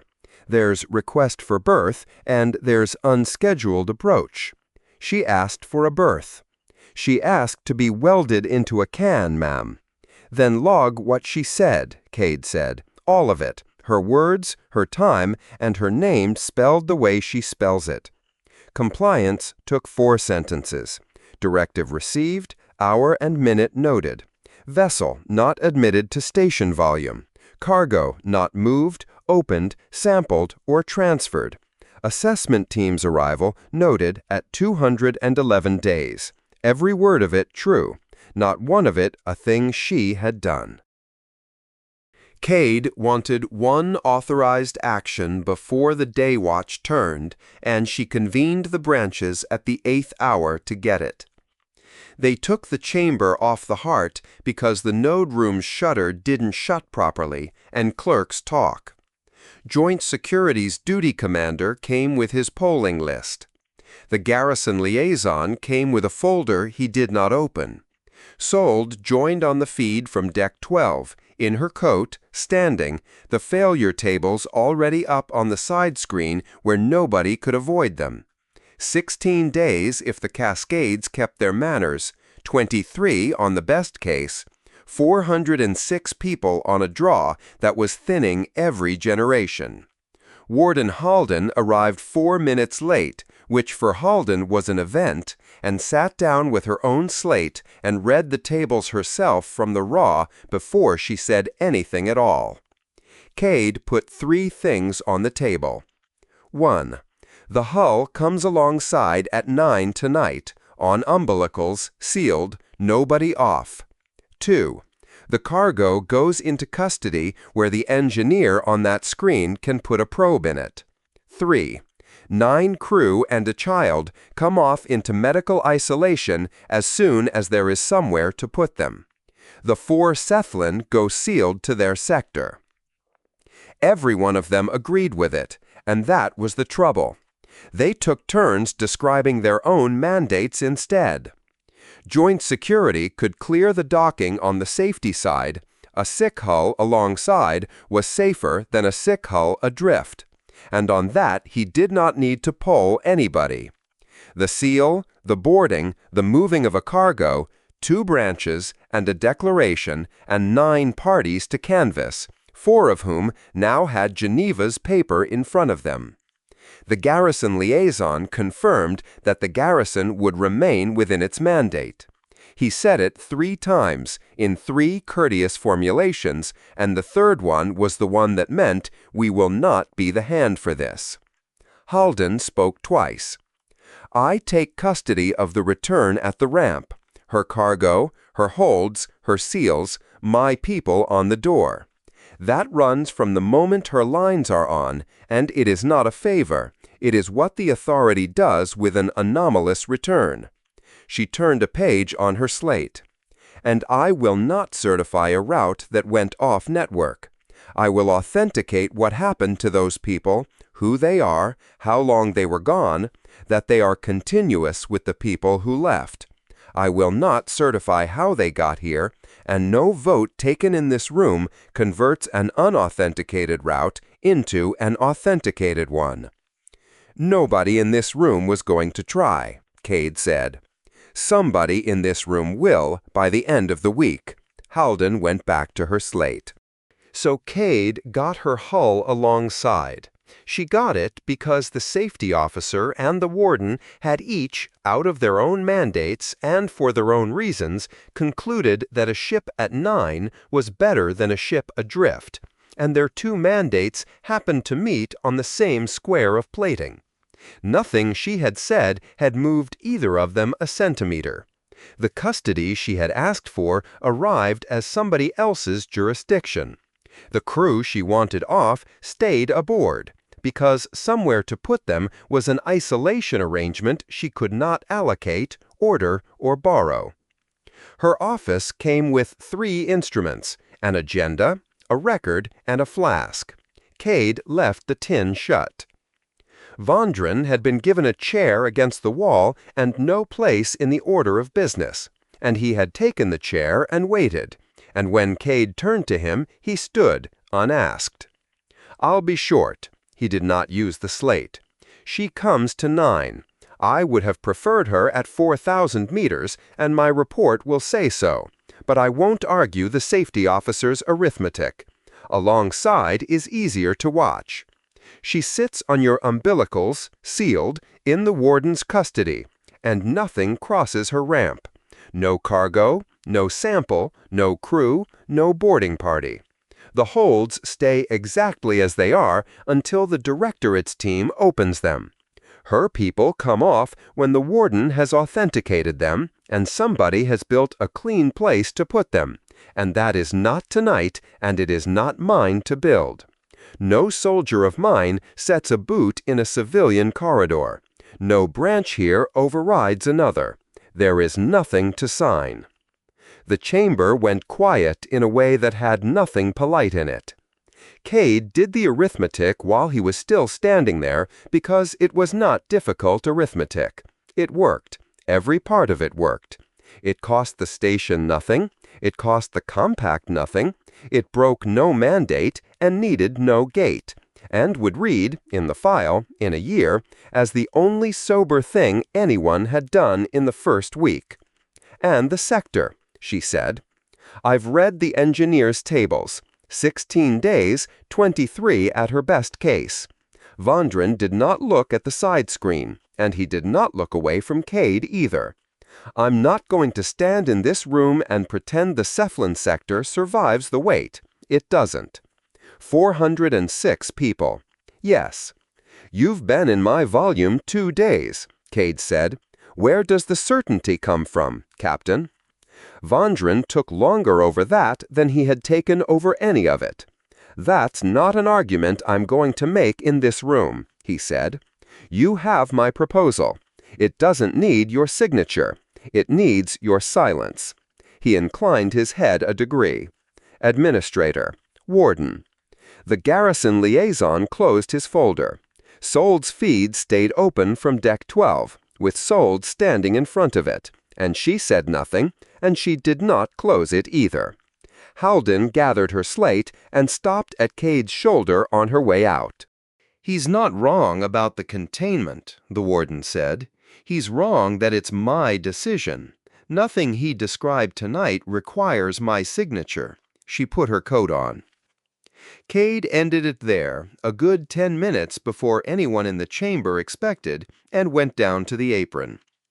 Nine's pressure door was coming up out of the deck for the first time since the relay years, on a maintenance ticket 40 days overdue, and the apron crew had stood back to watch it the way people watch weather.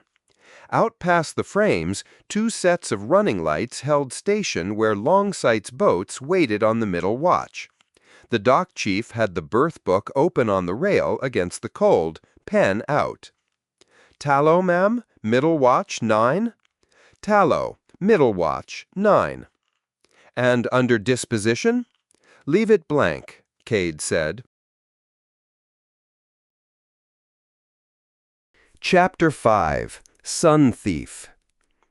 Berth 6's gang had stood idle for 50 minutes, and on the trade side that gets counted, and Yas had come down for a walking route.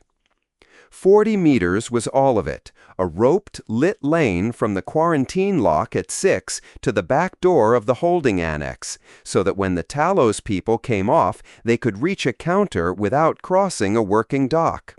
She had the rope on a barrow, 2 junior officers to stand it, and an apron with 12 men on it and nothing moving. The cradle power cable lay in its coil, unrun. The fender sat stacked where the yard had dropped them. On the boards above the gate, the Tallow showed inbound, 5 hours to her standoff, with hold in the column where a berth number belonged. 7 Cephalin stood in the lee of a container stack, out of the throw of the work lamps, wrapped to the eyes against the trade side's light and cold. They had set a pallet on its edge for a table, and a cloth over the pallet, and on the cloth a covered pot and bowls, counted out 11 bowls for 7 people. Nothing had been touched. 4 of that household were aboard the ship on the boards, and had been for 9 hours, or for the better part of a year, depending on which document a person believed. 51 minutes, said one of her officers, who had been keeping it. The gang's tally hand went past with a fender hook over his shoulder, going nowhere with it. Whole apron shut, he said, to nobody, for a drusk pot. Down the apron, one of the gang shifted his weight and went on looking at the deck. The word had been on the docks about 18 months, come in with the freight from somewhere down the run, and Yas had yet to meet the man who could tell her what it had meant before it meant this.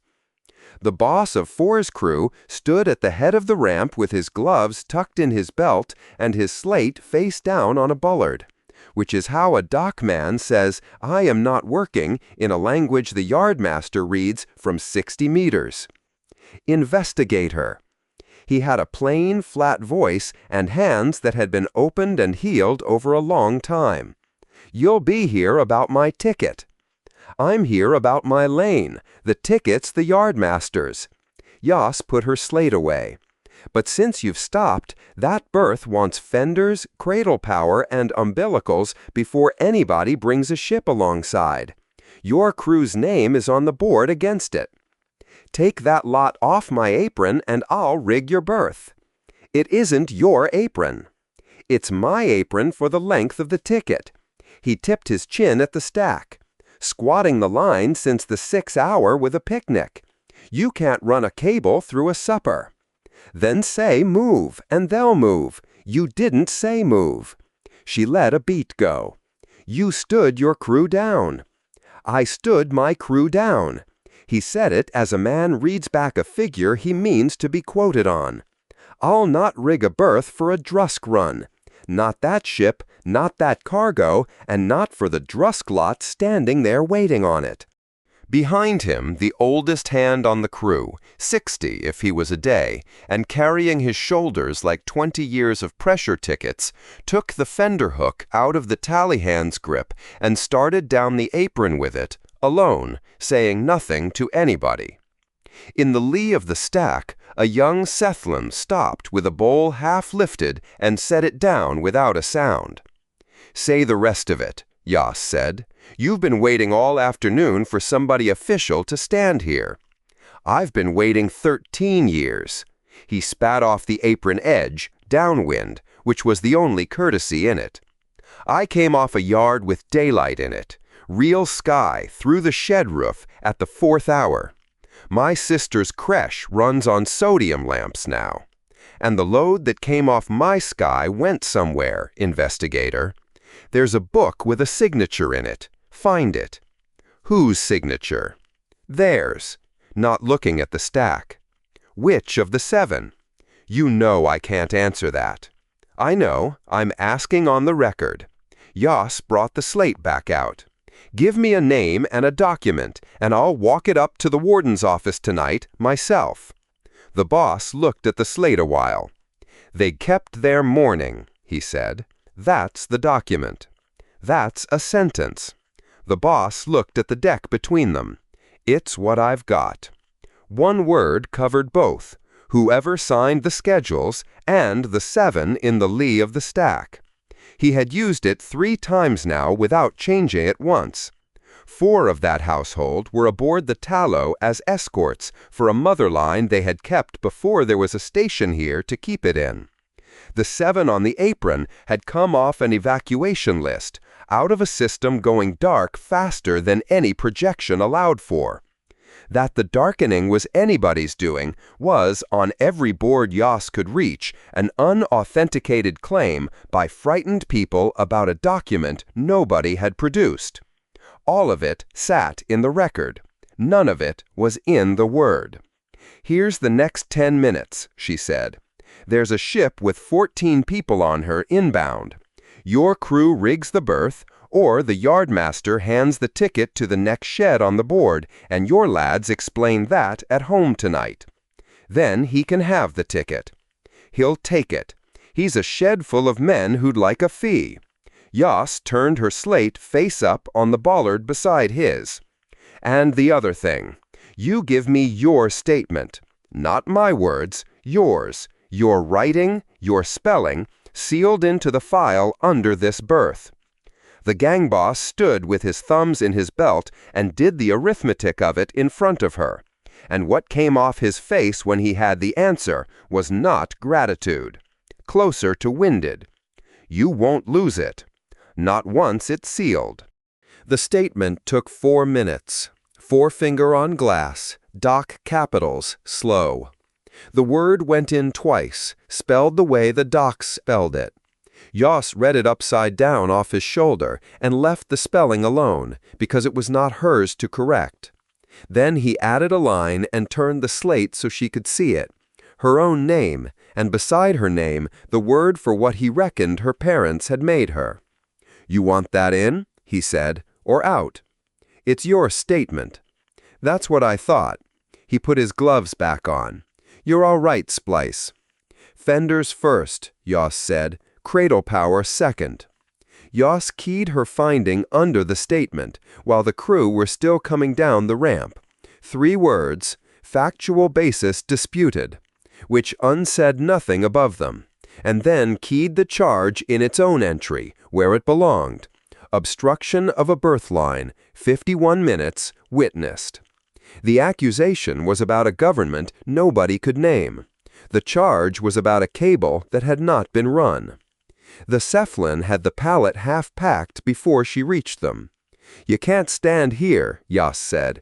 "The gallery over the gate has the same view of the lock, and it's out of the lane. And your ship isn't berthing tonight. Stand off at the 9th hour, alongside tomorrow at the earliest, and then the warden's people have her. Days, not hours." The eldest of them, the household, was on her intake list. 4 aboard and 7 ashore. An old registration folded the cloth in half and in half again. "We were told the 9th hour." "You were told right. The 9th hour is when the ship gets here. It isn't when your people do." It came out flatter and harder than the man had earned, and she let it stand, because softening it afterwards is a thing you do for yourself. "The gallery. My officer will show you the stair." They carried the pot back the way they had brought it, and the 11 bowls, and none of the 11 had been used. Her partner had come off shift at the 8th bell, had the pot on, and had the door open before the second lock finished turning. "You gave 6's ticket to 2's shed." "I gave it to the next shed on the board." Yoss got her boots off and stood on the cold plating in her socks, which was the best 3 seconds of the day. "I don't get to skip a shed because I sleep with one of them." "The board's 2's shed. That's my shed, Priya." "I know whose shed it is." "You didn't at the time." Which she had not. The thought had arrived 40 meters up the stair, and she had kept walking. "They'll take the fee." "Course they'll take the fee. And then we lash beside 4's crew every night shift for 6 years, and every one of them knows where that fee went."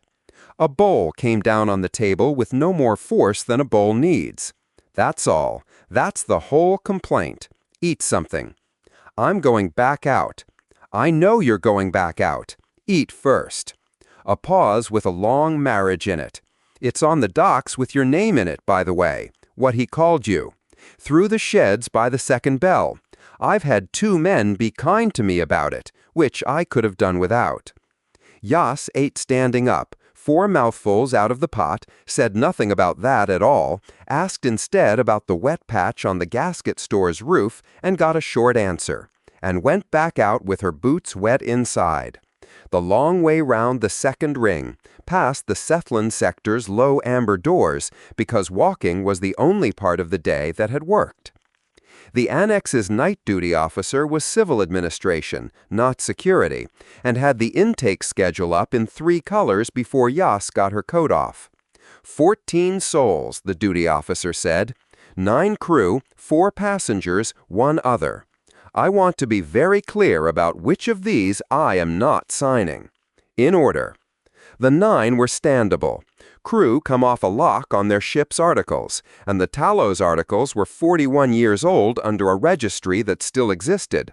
The warden's people could fight about elapsed time for a fortnight, and the articles would still stand. Amber flags, all 9, and amber was the best anything off that ship was going to do. The 4 Cephalon were passengers, embarked here on a station lease, out and back. Whatever had happened in between, they had left from here, and every form on the station could see the place they had left from. The 10th crew line, Cray, master, deceased on the route, went aside for the warden, a death wanting a place and a date the route file did not have. That left the 14th line. I've been at that box since the 6th hour, the duty officer said. There are 3, and none of them is her. Say them out loud anyway. I want a witness to them. Dependent in arms requires the dependent to hold a status of her own on arrival, and she hasn't got one. Displaced person under the emergency wording requires a place displaced from, and the route file hasn't got one either. I had that one for most of the morning. I'd written half the entry out before I went back and read the requirement properly. The duty officer turned the slate round. 3rd box, child of unknown parentage found within station volume. That one takes her. Her parentage isn't unknown. Her mother's on the channel in 4 minutes. I know, and that box opens a custody review and puts her under station guardianship at the lock, which is what it is for. I won't be the officer who keys it. The duty officer put a hand flat on the counter. The channel came up at the 10th hour, on the ship's spare window. The image came through soft and the sound half a beat behind it, so that Ife's mouth finished before her voice did. 2 lamps working out of 6 in the Tallow's mess. Everyone in the frame carried the same gray, a ship recycling its own water rather longer than the recycling was built for, and every one of them was upright, dressed, and holding still for the camera, which was Ife's doing and told Yas more about Ife than 4 days of channel traffic had. The 4 Cephalon came first. Yas read their names, their household, their embarkation, and the lease number, and the eldest confirmed each in turn, and then asked one question. The sittings, he said, at home, is it still 1 sitting? 2, Yas said, since about the 6th week. The eldest said something to the woman beside him, off the pickup. Then he put both hands over his eyes, briefly out of the lamplight, took them away, and nodded at the camera to go on. Lot came to the pickup last, and the child came with her. A sternwatch rating carried her in and stood at Lot's shoulder to hold her in the frame. The youngest face on that ship by 10 years, rope-burn scars across both palms, an accent Yas could not have placed inside 800 light-years. The 4 Cephalon came first. Yas read their names, their household, their embarkation, and the lease number, and the eldest confirmed each in turn, and then asked one question. The sittings, he said, at home, is it still 1 sitting? 2, Yas said, since about the 6th week. The eldest said something to the woman beside him, off the pickup. Then he put both hands over his eyes, briefly, out of the lamplight, took them away, and nodded at the camera to go on. Lot came to the pickup last, and the child came with her. A sternwatch rating carried her in and stood at Lot's shoulder to hold her in the frame. The youngest face on that ship by 10 years, rope-burn scars across both palms, an accent Yas could not have placed inside 800 light-years. The child was awake and furious about the lamp. One fist had a grip on the collar of the rating's coverall, the other went into her mouth and got worked at with real application. And when the rating shifted her weight, the noise that came out of her arrived through the channel a moment late and entirely clear, and it was about the lamp, and about being held, and about the lamp again. 5 months and 11 days, out of the ship's log. 9 hours, out of the root file. Name of child, Yas said. Not yet, Lot said. That's your right. It goes in as unnamed, and you lodge it when you're ready. There's no clock on it. She keyed it. Place of birth. Aboard. Underway. It's in the log with the day count. The rating there kept the count by hand for 71 days when the clocks stopped agreeing with each other. And it's the only tally we've got that anybody argued about at the time. Lot's voice was steady, the way a bone sets steady, crooked and hard. Master Effie witnessed it. She put her hand to it in the log, and 2 of the crew under her. Master Cray had been dead 80 days by then. Good. That's a witnessed entry, and it'll carry weight. Then what's the trouble? The duty officer had gone very still beside her. The trouble is the box, Yas said. Your route file says the position is unresolved, and every category we've got asks where a person is coming from. The one box that takes her is the box for a child found on the station with nobody attached to her. Keying it opens a guardianship review. The silence had the half-beat in it, and then a full second more. You're saying you'd take her? Lot said. That's the only box that fits. I'm not keying it. You're saying it, though, out loud on a channel with my master listening. Lot came half a step in, and the image lagged and caught up with her. 163 days I've had her, on a ship eating itself. I fed her out of a culture flask with a rag when I went dry. My master died, and there was nobody to say the words over him but us. And you people have had 4 days, and a lock and a counter, and the first thing you've got for me is the word custody? Lot, Effie said, off the frame, not sharply. No, Lot did not turn her head. Let her answer it. You'd have it off a clerk at the lock in 3 days. I'm telling you now. Then tell me what you are doing. Tonight, nothing. I'm leaving the line open. The duty officer's head came round. She comes off that lock in her mother's arms.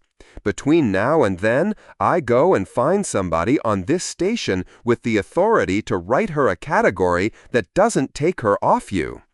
Is there one? Not tonight. Lot looked at her a while, and did not thank her, and did not go at her again either, and after a moment reached back and put her hand flat on the child's spine where the rating held her. The channel dropped soon after, on the ship's clock, which was not the station's. That is not a procedure, the duty officer said. No. I'll want it in writing from somebody above the both of us. You will. Yas shut the intake down, 13 lines sealed ready and ambered, and 1 line open with a witnessed birth, a day count in the acting master's hand, and nothing in the field where a category goes. She left the counter light burning over it and went out onto the docks. The cradle bays sat at the cold end of the trade side, past the chandlers, where the yard had long since stopped bothering to heat the deck. Yoss went down before the market on the oldest question in her trade, not who wants this cargo, but who has already been shopping for the room to put it in. 14 people and a hazard consignment were coming into a station with exactly one bay of powered, isolated, cradle-rated volume for hire, and she wanted its diary. The chandler holding that hire was 70, kept a paper ledger and a hire board with wooden tags, and had been in business since the plating went in. "Bay 2's let," she said, 2 mornings back. Before the tallow answered? The morning the route desk put her overdue on the board. The chandler licked her thumb and went back 2 pages. Gentleman came in at the 7th hour, asked the rating of the bay, the coupling standard, and whether I'd ever cradled livestock. Took a 90-day option on the whole bay and paid the first 30 in cleared credits. No haggle. Nobody's paid a first 30 since the founding. Name on the tag? The chandler turned the ledger round so Yoss could read it herself, which was either courtesy or self-preservation, and probably both. The hire stood in the name of a brokerage out of a registry 3 jumps down the run, and under the brokerage's line, in the clearing column where the credits had actually come from, sat a house whose name Yoss did know, the Sundgren Combine. At the far end of the deck, a man in a mid-grade coat stood at the open door of Bay 2 with a slate, watching the chillers come up. Yoss had seen the coat on the apron the previous afternoon and put him down as a Hull agent, waiting on a berth conference. Nothing about him worth remembering. No registry anywhere in his vowels, 20 minutes at the edge of a work stoppage without asking anybody a question or writing anything down. He had gone before she took the statement. "He's been in twice since," the chandler said. "Reads me numbers off his slate and asks whether my couplings will take them. Consignment line numbers, off a bill of lading. 9 of them, in order.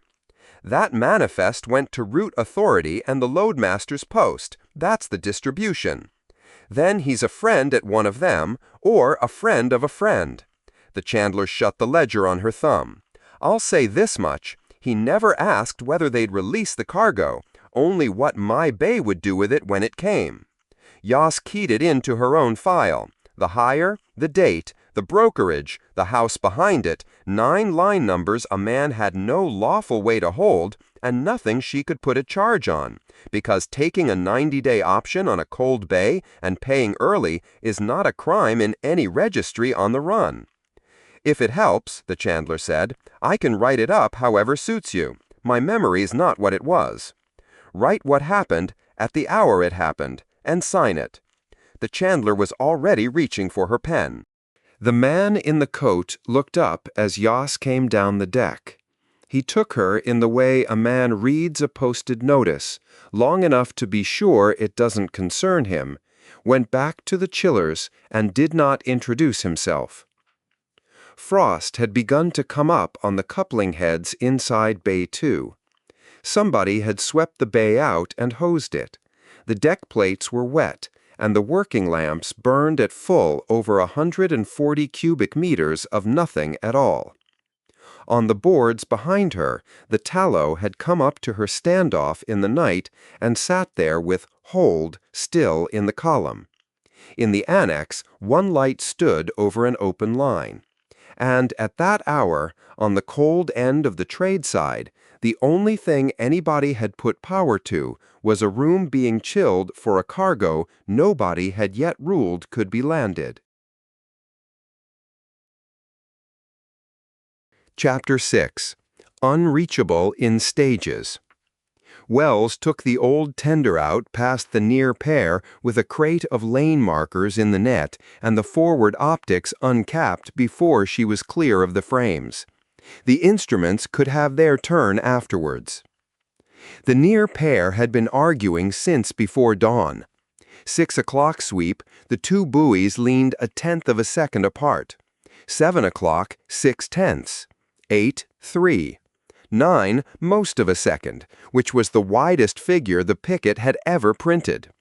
Wells had logged all 4 and drawn no line between them, because a line implied a direction and there wasn't one. The offsets went where they went. Whatever the throat was doing this week, it had not finished doing it. Nothing out here looked like anything. That was the part the dock crews never believed until they came and saw. Through the forward pane, the throat was a stretch of perfectly ordinary stars, and the only thing wrong with them was that the double off the shoulder sat a finger's width from where the board drew it, and further off in the starboard quarter pane it sat nearly true. No mouth, no door, no edge anywhere to point at. Ordinary dark, disagreeing with itself, and somewhere in it a civilian hauler 11 months overdue on a 9-hour run. The channel had the Tallow since the 2nd hour, in pieces. Station, Tallow, say again your last. Tallow, Wells, tender 4-2, woundside pilot. I have you on voice and nothing else. Hold what you're holding. A gap. Wells counted it out of habit, 11 seconds, on a channel with no distance in it worth the name. The same exchange an hour ago had come back inside a second. Holding, F.A. said. You should have us on ranging. We have a beacon up. We've had a beacon up for... The voice stopped, restarted lower. The beacon is up. I believe you. The beacon's not the problem. What the board had was a drive wake. A good clean plume signature, plasma temperatures, everything a hauler's main engine ought to put behind it, sitting 2,040 kilometers out along the lane. What the board did not have was a hull anywhere near it. Wells put the optics on the wake's coordinates and got stars. Widening the field, slow, a degree at a time, she came on the Tallow 800 kilometers off the wake she was making. Occulting a piece of the same star field, no ranging return off her at all. Pilots argued about which of those two to fly to. Wells had made her mind up years ago. You fly to the hull. The hull is where the people are. Tallow, I have you optically. Your wake's reading displaced from you. 800 kilometers, sunward. It's not your engine and it's not your beacon, and it's going to keep doing it, so stop chasing it. Understood. Then, ragged and off the operational register entirely, my helm's been correcting to that wake for 2 days. I know. Stop. The near pair gave her ranges to the Tallow twice in the next quarter hour. 780 kilometers, 1,600. Both returns thin, both self-consistent, both signed off with error bars 1/10 the size of the gap between them. Wells put a hand flat on the console to stop herself averaging them. So she did it the old way instead. The registry gave the Tallow a beam of 41 meters across the frames. Wells laid the graticula across the hull on the optics, read the angle off the reticle, and worked the range with a pencil on the back of a stowage card. 1,140 kilometers, good to a few percent, and no part of that number had crossed the throat and come back to be argued with. Silva had made her learn it on a survey boat with 3 working boards, in case the boards ever lied. At the time, she had thought it was an old man being old. Tallow, Wells, range 1140. Your board will tell you something else. Use mine. Your ranging is off ours by a lot. Master F.A., listen, nothing in my hands tonight is going to agree with anything in yours, and there isn't time to work out which of us is wrong. My strobe's the only honest object between us. Come to it. A long pause, and this one Wells did not count, because it was not the throat's. Give me your marks, F.A. said. They flew it by eye and by hand, the way people brought hulls in before there were boards to lie. Wells put the tender on the lane and lit her strobe, and dropped a marker at each turn point, the cheap printed kind, a crate of them rattling in the net, and gave F.A. a burn, a duration, and a mark, and then the next. The Tallow's answers came back long, then short, then long. Twice Wells had to give a correction to a ship whose position her own board denied. Hold your line, she said at one point, hearing herself do it. Hold it. You're good. You're good. The hull came reachable the way the manual said, and nobody believed. In stages, one at a time, like a hand coming out of water. At 400 kilometers, the ranging returns thickened enough to be worth reading, and disagreed by 90. At 300, they disagreed by 30. At 200, they came in within 3 kilometers of each other and within 4 of Wells's pencil, and stayed there. And the Tallow had a position, an ordinary, arguable, workable position, and a vector, and a lane. 4 hours to bring her the last 1,000 kilometers. Wells flew every one of them and did not put the tender's autopilot on once. Wells came round the Tallow's stern at the end of it, close, because somebody was going to have to write down what the hull looked like, and it might as well be someone who wanted to. The boot topping had gone. Bare metal for 1.5 meters above the line where the paint should have been, and above that the whole flank matte and micro-pitted, the way a hull looks after a season working a dusty system, not 11 months in the sealed dark of a route. Number 2 mast light dead.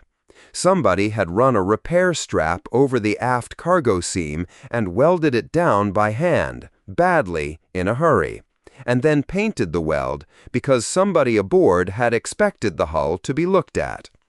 Amidships, the mess ports were lit and crowded. 4 faces at the second one, and at the third a woman with a baby up on her shoulder. Both of them turned to the glass, and the woman's free hand going up as the tender's lamps came across them. Wells put the tender's forward light on and off twice, and every hand in that port went up. What she wanted was her palm flat on that plating. She would be reading it through glass for a month, and the wanting went on all the way in. Tallow, you're in the lane. Throat control has you. Follow me in. Following. Then, how long is it your side, since we opened the return leg? The route log has your passage at 9 hours, Wells said. The station calendar has you 6 days dark. Both of those are posted on the same board, and nobody down there can make them meet. 331 days on our log. How many aboard? 14. 9 crew, 4 Sethlin out of the depot, 1 born on the way. A breath. We left with 10 of my own. 9 are coming back. You kept them alive, Wells said. 331 days of it, and you brought 14 home. I don't know anyone who's done that. The channel stayed open and empty for a while. Is the cargo why we're being met by a pilot and a picket instead of a doctor? F.A. said. Because the cultures are intact, most of them. That's the only thing I have to trade. Sorry, Wells said. That came out early. It does. It comes out early. It's not that. I'll take it when I'm off this ship. Ahead of them, the station came up out of the dark, rings first, the relay heart's glow spilling up the core. Off the throat lane, the rampart stood at her station with her lamps up, gray and exact, and had not moved a meter in 3 days. The quarantine berth at the throat side was a frame, a boarding tube nobody was going to use, and 4 umbilicals in racked coils, and Wells watched all 4 go across from the gallery with the berth chief's crews on the deck below and her own hands empty for the first time since dawn. Air went on at 11, power at 11:10.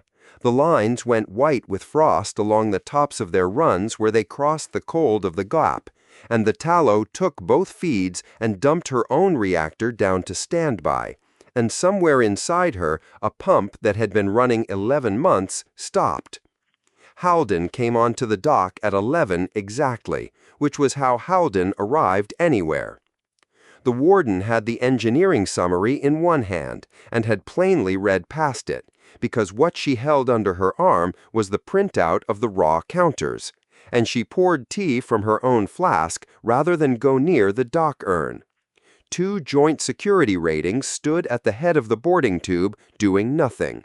That was the standing hold. An off-network return, nothing across the boundary, no hands on the cargo. Ife's voice came up on the berth channel, and now that it wasn't fighting a throat to get here, it was worse, flat, careful, a woman rationing what she had left. Berth control, Tallow. I have a deckhand with an arm set wrong in the 20th week and no way to image it. I have a 5-month-old child, and I want my master off my ship. Worden Wounden route. Say the last again. Master Cray. He's in the number 2 hold with the cargo. It was the only space we had at temperature. Halden set the flask down on the rail. I'll take your attestation on the death today, she said. Yours and every crew member separately, and I'll open the finding this afternoon. It does not get him off the ship. Nothing crosses that tube until the cargo is dispositioned, and the cargo went into quarantine at 11:20, on my order, over my signature. He's a dead man in a hold. He's a dead man in a hold with 1,240 liters of unclassified biological. No shift in it anywhere. Master, I've read your reactor log and your seal counters, and I believe every hour of them. I am not able to certify the passage you flew. Your route left the network at the first hour, and there are no returns for it. Not thin returns, none. I can authenticate who you are. I cannot authenticate where you have been, and until somebody can, this station's security hold stands, and I have no power to lift it. Then say what I get. Air and power, tonight, without limit. A physician at the tube in an hour, through glass. And the truth about your ship. Halden turned the printout over. Your scrubber beds have done 11 months. Your barrier seals were certified for a year and have done a year. Your membranes are past service life, and 3 of them are past it by a margin that should have killed somebody. I can put atmosphere and current down a line. I cannot put new beds down a line, and I cannot put 11 months back on a seal. Every day you sit on my umbilicals, you spend reserve that does not exist on this station. The channel took a long moment with that. How many days? Effie said. Ask me in 3, and I'll have a number worth having. The channel clicked out. Below, a crew were bolting the physician's screen into the tube head and arguing about the light. They'll die at the berth with all the paperwork correct, Wells said. Very likely. Halden picked the flask back up. Give me the line I could sign this morning that isn't a lie. I don't have one. No. The warden drank. Wells looked down at the frost on the umbilical runs and did the arithmetic she actually knew how to do. Take the load off the barriers, she said. Don't feed them. Take her whole process loop off the ship, water, airside condensate, all of it, into sealed station tankage. Halden stopped with the cup at chest height. The emergency isolation volume? Yes. There is one volume on this station.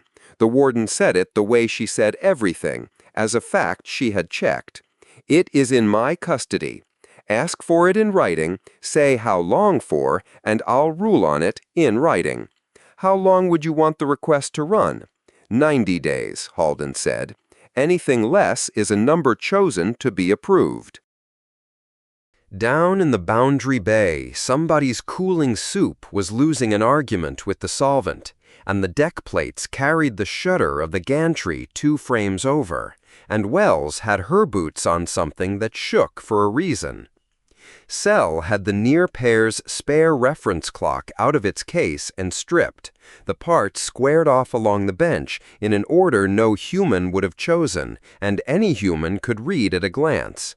He was mid-splice on a frame line, gray hand steady on the white cord, and he had the shift roster open on the bench slate beside him with a passage booking under it.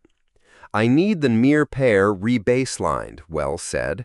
Haldon wants returns for the root file, and the returns I've got are 4 different numbers from one morning. They will be 5 by tonight. Sel drew the splice down. Nothing is wrong with the clock. It reads what is there. I know. I still have to hand the warden something with a date on it. Then we go out to the near one and set a fresh reference by hand, and you write down what it reads at the hour, and let the offsets be what they are. He reached for the next length of cord. 1400. It is a 2-hour job, and the frame will be cold. Wells called the gear list up and began drawing it. 2 suits, 2 lines, the frame kit, a clock case, and, out of the rack at the end of the bench, 2 ranging repeaters. The wrist units the boundary crews wore outside, so that whatever the sky did, a person always had a number telling them where the station was. Both units went on the bench. Sel looked at the second one and went on splicing. Take it in the bag if you like, he said. Don't look at it. It's the only thing out there that talks to the dock. It will give you 2 answers within the hour, he tied off. Keep the near buoy between you and the dock lamps. Work with the lamps on your left. If you lose the lamps, stop moving and say so, and I will come along the line to you. Down at the far bench, 2 hands off the day crew were running a seal test, and one of them said something, and both of them checked their board twice and then went and checked it against the pane. Wells caught herself doing the same thing a second later. The double off the shoulder, the finger's width, the quarter pane where it sat nearly true. 9 hours of it today, and she still looked twice. Sel laid the finished splice in its coil, squared the coil to the bench edge, and picked up the clamp driver. I'd give a year to work out there the way you do, Wells said. There had been a Null on her first ship who read weather off a planet's limb the way a market reads a rate board, and who would not be drawn on how, and Wells had spent 2 years trying to catch him at it and had loved every failure. She was not going to catch this one either. She wanted it anyway, the way she wanted her hands on the Tallow's plating, a thing that existed, out there, that somebody had. Come out on all 4, Self said. Not the near pair only. The deep ones sit in better water. Done. Wells nodded at the slate under his elbow, at the booking. You've a seat on something. The long runner, Tuesday. I have given it back. Give me the booking number and I'll get the seat off the roster again. I've a favor with the berth chief and nothing to spend it on. After the 4. He turned the cradle over. The throat wants hands this month. Wells did not push it, and did not make it larger than it was, and finished drawing the gear. At the boundary console, she wrote the request out standing up. Emergency isolation volume, MV Tallow, full process loop, 90 days. She put the reason in plain language, and the seal counters in as an attachment, and Haldon's own figures under them, because Haldon would only ask for the raw ones anyway. The custody board took it and drew the queue underneath, and there was already a line in the queue. Deck 12, feedstock quarantine, altered lineage, containment volume required. Lodged 0941. Requester, sold. Wells read it twice. Then she pulled up the manifest Sesk's Post had put out that morning and read down it until she found the entry, the viable jars, the count of them, the hold they sat in, number 2 hold. Behind 11-month seals, 12 meters from the dead man, on the ship she had just spent 4 hours bringing home. The only cultures in this arm of the sky the Cephalon sector could eat, and the only reason there was a hazard on this dock at all. 2 claims, 1 volume, same tankage, same bays, same 90 days. Wells sent hers. The queue took it in under solds at 1504, and the figure at the head of the custody board did not move. Available, 1. Chapter 7. Every party is right. The instrument ran to 2 pages and a schedule, and Cade had signed her own block on it at 6 that morning, which made her the only person on the station able to hold up a piece of paper and show exactly what her signature was worth. Under her name, the clerk had ruled 2 lines, one for joint security and one for the Wound and Route Authority, with the gate's own wording set beneath them in the small type. 2 of 3 required. They took the chamber off the heart again, because the node room shutter still didn't shut, and clerks still talked. Joint Security's duty commander came with his polling list, a folded sheet of 9 parties and a column of pencil marks. The garrison liaison came with the same folder he had carried on day 3, and did not open it this time either. Warden Halden came 4 minutes early, which was as much of a statement as her 4 minutes late had been. Master Sibel came because 2 of the boats in the schedule were his, and Captain Vandren came because the substrate in it was. On the compartment's one screen, positioned where everybody had to look past it to look at her, the throat-side dock kept its hourly posting. MV Tallow. Air margin 91 hours, 0900. Master F.A.'s consent has been on file since the 3rd day, Cade said. Entry, inspection, custody, medical, open any hold you name. It's the least contested paper in this building, so nobody in this chamber is arguing about the ship. She turned the schedule face up. 4 items, and every one of them is steel, air, or volume. 1. The emergency isolation volume, the ring spine set, all 4 bays. 2. Support craft, 2 boats and the number 2 tender, tasked off contract for 6 days. 3. Berth priority at 9 over the standing charter, because the bulk charter's claim on 9 matures on the 10-day and I have nowhere else to put a sick haul. 4. The security hold lifted far enough that 9 adults and a child can walk down a ramp into a sealed volume ashore, which I have found, and which currently holds 40 tons of somebody's leased dry stores. The 4 Sethlin can't breathe a dry corridor and don't go through it at all. They go outboard, sealed, by their own route into their own sector, and that route is the 4th item's 2nd line. Item 1 is gone, Halden said, as of 6:30. Cade put her stylus down. The authority took the ring spine isolation set into route custody at 6:30 and committed it to the anomalous return quarantine. Her process loop is failing, and there is nowhere else on this station to put what comes out of a temporarily damaged hull. Clean in, contaminate it out, and it will hold 90 days. Halden softened no part of the next bit. It is also the recourse line in Ring 4's contingency schedule. As of 6:30, that line is a sentence that isn't true, and I'm writing to the environmental branch this morning to say so. 1,100 people, the duty commander said. 1,100 people whose recourse I've spent to keep 10 alive. Cade did the arithmetic and kept it off her face.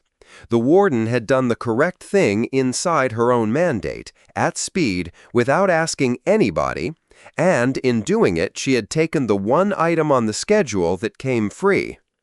It's the right call, Cade said. It was also my item 1. I know whose item it was. I read your schedule at 5. Halden turned a page on her slate. Your crew still has nowhere to go, and now the volume that would have held them is holding her effluent. Commander. Joint Security's duty commander unfolded his list, laid it flat, and read it from the bottom up. 9 parties behind me. 4 of them have the directorate's instrument printed out and pinned up in their own offices. His pencil went down the column without marking it. Berth priority over a standing charter. Tasking a contracted tender off its work, sealing a civilian volume. Those are all gate items, and the gate is 2 branches, and I'd have to poll 9 parties to bring you mine. I can poll 9 parties, it takes 4 days, and you haven't got 4 days. And if you had them in a room this afternoon? Then I still wouldn't move ahead of the warden. No apology anywhere in it. That's the second thing I said to you on day 3, Administrator. There's a third thing you haven't said. The duty commander looked up at that and gave it to her straight. My instruments are drawn for an affected downstream community. Nobody has ever ruled whether a sector holding a lease is one. So, on the paper in front of me, the station is spending its emergency capacity on a guest, and no commander alive signs for a guest. Put that sentence in a minute with the parties' names under it, and I'll poll on it. I've said that to 2 people this week. Neither of them has written the minute. Noted, Cade said, and wrote it down, and the writing of it took 4 seconds, and the getting of it would take a week she did not have. Give me the one thing you can, then. The duty commander considered the list a while longer. I won't object to your volume ashore being cleared and made ready. No seal, no persons, no hold lifted. If somebody wants to shift 40 tons of dry stores at their own expense, that's commerce, and none of my business. Taken. It was the only entry that had gone into her record all morning. Item 4 also wanted an answer about soldiers, and the answer had been in the chamber since the 8th hour, holding a closed folder. The garrison liaison gave it in one courteous sentence. The garrison would remain within its mandate. The mandate was station security, and boarding a civilian hull was joint security's business. Which was accurate. The garrison had more soldiers on the Cairn than the other 8 parties put together, and no line anywhere on Cade's page, and every drafter of the compact had sat in a committee room and called that a safeguard. There's a proposal from 4 of the 9, the duty commander said, not mine. They want the hull put back outside the boundary and held there on her own systems until Geneva rules. No, Halden said. Everyone in the chamber had the rest already. Halden gave it to them anyway, once, aloud, so that it could not be remembered differently later. That hull came off network, and I have not certified a road under it. There is no majority in this chamber, and none in Geneva, that can hand me a road I can't find. If the administrator declares an emergency tomorrow, my veto does not lapse because she has. A hull with 90 hours of air can't sit at a standoff mooring waiting on a committee, Vandren said. Whoever drafted that has never held one. Vandren had been given a chair at the table this time, and had put both hands on it and nothing else. Warden, for the record, you were right to take the isolation set, and you took it 2 days later than I would have. He turned to Cade. Administrator, this station's entire emergency isolation capacity now belongs to one hauler, not allocated, spent. And you are still asking this chamber for the berth, the craft, and a sealed volume ashore on top of it for the same 10 people, while 406 in a leased sector wait on a cargo nobody has opened. 406 is my item, Cade said. It's why the schedule exists. I know it is. I've read the engineer's tables, 14 days now, and I notice she's stopped offering you a best case. Nothing about him gloated. And I didn't come here with empty hands. Rampart carries scrubber substrate for a hull twice the Tallow's size. I'll put 6 months of it across tonight. 2 fitters in suits to pass it through her sleeve, and my corpsman at the head of the boarding tube for whoever eventually walks down it. My terms. Nobody down that ramp and nothing out of that hold until the warden has characterized what's in it. Cade waited for the second half, and there wasn't one. The offer simply sat there, being worth about 30 hours of a stranger's air. 2 of my ratings rigged her coupling yesterday, Vandren said. They're on my own restricted list until the characterization comes back, off duty, off the mess, sleeping in a section by themselves, and one of them has a partner aboard who isn't being told why. Take the substrate, Sabo said, examining the cable trays. I'm taking the substrate. Captain, my clerk will have your terms in writing before the watch turns. Thank you. Cade squared the schedule. Then let me have the lines, Commander. Not today, and not ahead of the Warden. Warden? Not this instrument, Halden said. Sabel put his cup down. For the record, since the administrator is collecting, Longsight's 2 boats stay on her apron for as long as I'm in port, free of charter, and I'll take the paperwork off you as well. Cade folded the instrument along its own crease and put it inside her jacket with both lines empty. Behind her, the screen changed over. MV Tallow, air margin 85 hours, 1300. 4 hours of chamber had cost the ship 6. The Warden kept her working room on the throat side, one deck under the ranging gallery, and it was the only compartment on the station where nothing was stacked on anything else. Boards on 3 walls, a kettle, 1 mug, rinsed, standing mouth down on a folded cloth. Sit or don't, Halden said. There's no coffee and you know it. Everybody knows it, Cade sat. I want your line. You want my line because you've counted his 9 parties and they don't come out. Halden opened the folder she had not touched in the chamber, took a single page from it, turned it to face Cade, and sealed it there in front of her with the small brass press she kept in a drawer. The page ran to 9 lines. Identity continuous, all souls aboard, against the pre-departure record. 9 of the 10 names that cleared this station. 1 death aboard, attested by the surviving crew, remains recovered. 1 berth aboard, in transit. Elapsed time as found, month scale, by the ship's own log and by the consumption on the loadmaster's manifest.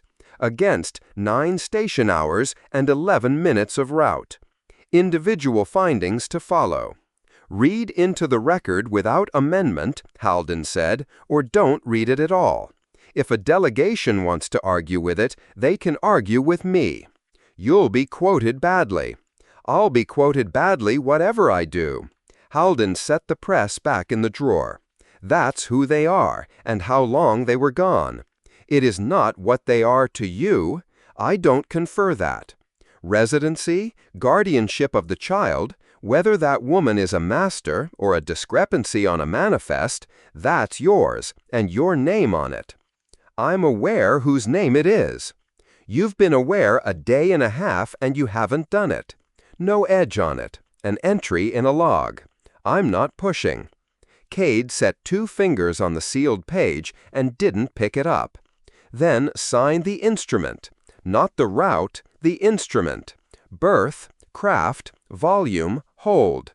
4 items, none of them a road. Read me its title. Cade read it. She had read it twice at 6 that morning without seeing it, and there it stood in the clerk's clean type across the head of the page. Emergency measures consequent upon an authenticated anomalous return. Your clerk wrote authenticated, Halden said. He wasn't being clever. He'd seen the word in 4 files this week, and it came to his hand. Put my seal under that title, and the word is authenticated by the Warden, in the record, and the next hull that comes home off network arrives holding a copy of it. I'll have it redrawn inside the hour. Redraw it. I still won't sign. Halden folded her hands. The 4 items are yours and the commander's, not mine, and a warden's seal on a civil commandeering is a warden's seal doing politics. It only has to do politics once. Then I'm a vote, and there's nobody left on this station who can say no road and be believed. There'd still be you. There'd be somebody who used to be. He won't move ahead of you, Cade said. You won't sign. That's the gate. Halden reached over and squared the sealed page a millimeter. There is no lawful road for those people this week. Cade looked a while at the near board where a column of root solutions sat with nothing flagged against it. Characterization, she said, 4 days or 6? 4 if Sold's compatibility tables hold and she doesn't lose an afternoon being careful with me. 6 if she has to build a table out of nothing. Halden rinsed the mug again, though it was clean. For what it's worth, the child on that hull is real, 5 months old, and I've put her where nobody can take her out of the file. Cade was already at the hatch. Then it stays in. Send me the redrawn title anyway, Halden said behind her. I like a clean file. 40 tons of dry stores came off the old Relay-era medical block by the second bell, because the man who leased it wanted the second pitch on the south frame more than he wanted a cold room at the wrong end of the second ring, and Cade had a pitch and 8 days. Air plant's original, the maintenance duty chief said at the block store with a lamp. 4 rooms, its own stack, its own drain. It'll take 10 people and a watch. Clean it, run the plant up, don't seal it, don't lock it, don't put a bed in it. Ma'am, if it's not sealed, it's a room. Today it's a room, Cade said. I want it to be a room that can become something else in 20 minutes. The number 2 tender cost more, because the Odai freight house that ran it under station contract had a hull inbound on the 10-day and knew precisely what a berth was worth in a week like this one. Their loadmaster came up to the office himself, was scrupulously polite about the rate, and produced the real business at the door. The cat, he said. What about the cat? He is on our manifest as cargo, self-loading. The claims desk has queried it twice. We would like a ruling. He's crew, Cade said. Rated ship's cat. No wages, no discharge book. Tell the desk I ruled it, and tell them I ruled it in writing if they get difficult. The desk will be difficult. The desk is 20 years old and frightened of you. Be gentle. Cade put her hand out for the tender's papers. 2 days at your rate, out of my contingency. If I get a gate, I'll want 6, and you'll be paid for 6. 3 of the 9 parties kept local agents she could reach before the day watch turned. 2 were sympathetic and unauthorized. The third said, with real regret, that his people would wait for the warden, and then asked after the Cephalin sector by name, and put the stress on the right syllable, which was more than the deployments bench in Geneva had ever managed. 2/3 of the way up the west stair, a runner caught her with the sheet from deck 12. 14 days on the 2 strongest mother lines. 16 when Sold had put it up on the side screen in the chamber on day 3. 18 on day 1.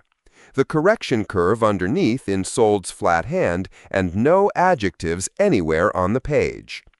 Cade did the arithmetic on the stair, on the back of the sheet with a stylus, the way she had done arithmetic for 30 years.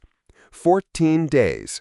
4 to 6 of them for the characterization, and no shortening it. Halden would not be hurried and should not be. Then the better part of a week for Sold to build a controlled introduction, once the cultures were physically in her hands, which left, if nothing in the table surprised anybody, and nobody lost an afternoon, about 2 days in which somebody had to decide. The duty commander's poll took 4. At 1700, the channel put FA through to the office, and the throat-side posting came up on Cade's own screen half a minute later, which was either coincidence or the duty engineer having a sense of humor. MV Tallow, air margin 78 hours, 1700. Say the number, FA said. 78. And Rampart is passing you 6 months of scrubber substrate tonight, with 2 fitters to hand it through your sleeve, so tomorrow's posting will be a better one than today's. The channel hissed. When FA came back, her voice had gone somewhere and returned. My engineer will cry. Don't tell anybody I said that. A breath. And nobody comes off. Nobody comes off. Administrator, medium pause, one other thing, and it's a stupid thing to ask on a day like this. The hiss came up and went down.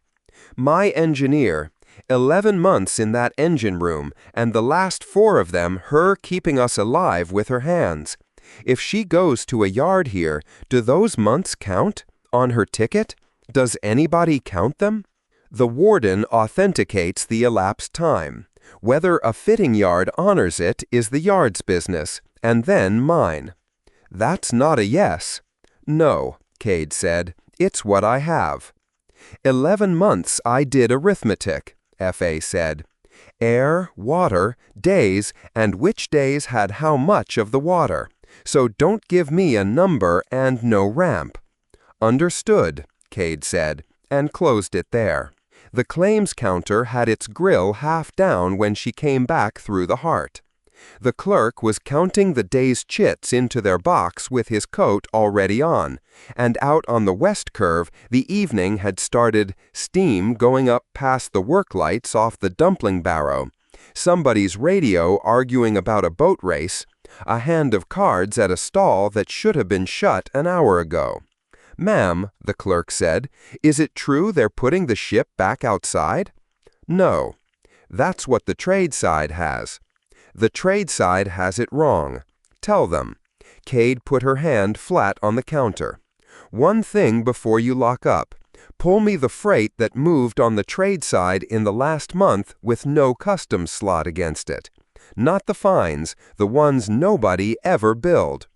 The clerk keyed it and had it inside a minute, because he was better at his job than the double issue in week 6 had made him look.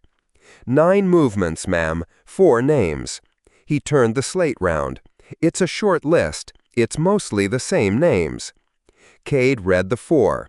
She had played cards with one of them every week for longer than the compact had existed. Do you want it in the daybook? The clerk said. The asking, I mean. You usually have me put your name against the asking. No, Cade said. Cade had him printed instead, and folded it twice, and put it in the inside pocket where the flask rode, and told him to lock the grill and get his supper before the queue at the noodle counter got worse than his week had been. Off the east curve, the Cephalon arch kept its low amber. Beneath it, the second sitting was going in, 2 unhurried lines of them, the way it had every evening since the tallow stopped answering. Cade stood at the rail with the folded sheet against her ribs until the last of them was through, and then went up.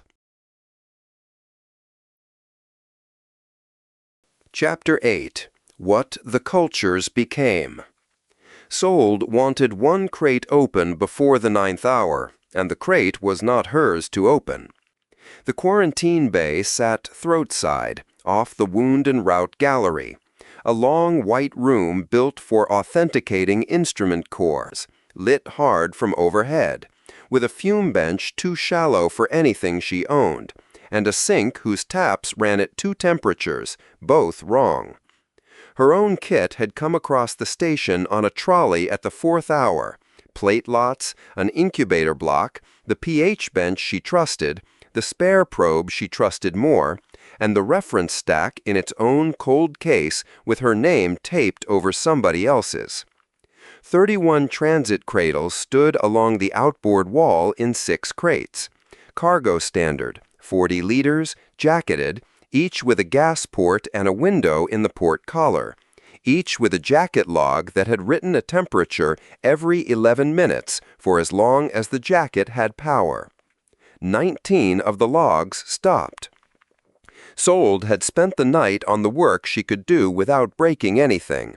Headspace draws through the ports, optical reads through the collar windows, 1 cradle at a time down the row on a stool with wheels.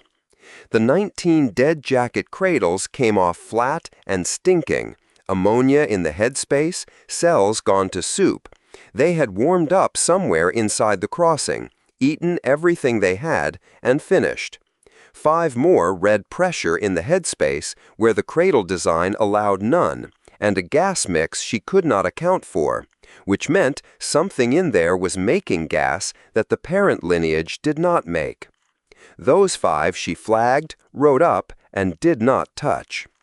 7 had continuous jacket logs, headspace inside the design band, and turbidity that could plausibly be a living culture. 31 in, 31 on my seal. Halden came down the row with her slate held against her hip, reading the crate faces. 31 when you leave. Which one? 14. Middle of the range on every reading I've got. If I open the best-looking one, I'll be accused of picking it. You'd be accused of picking it either way.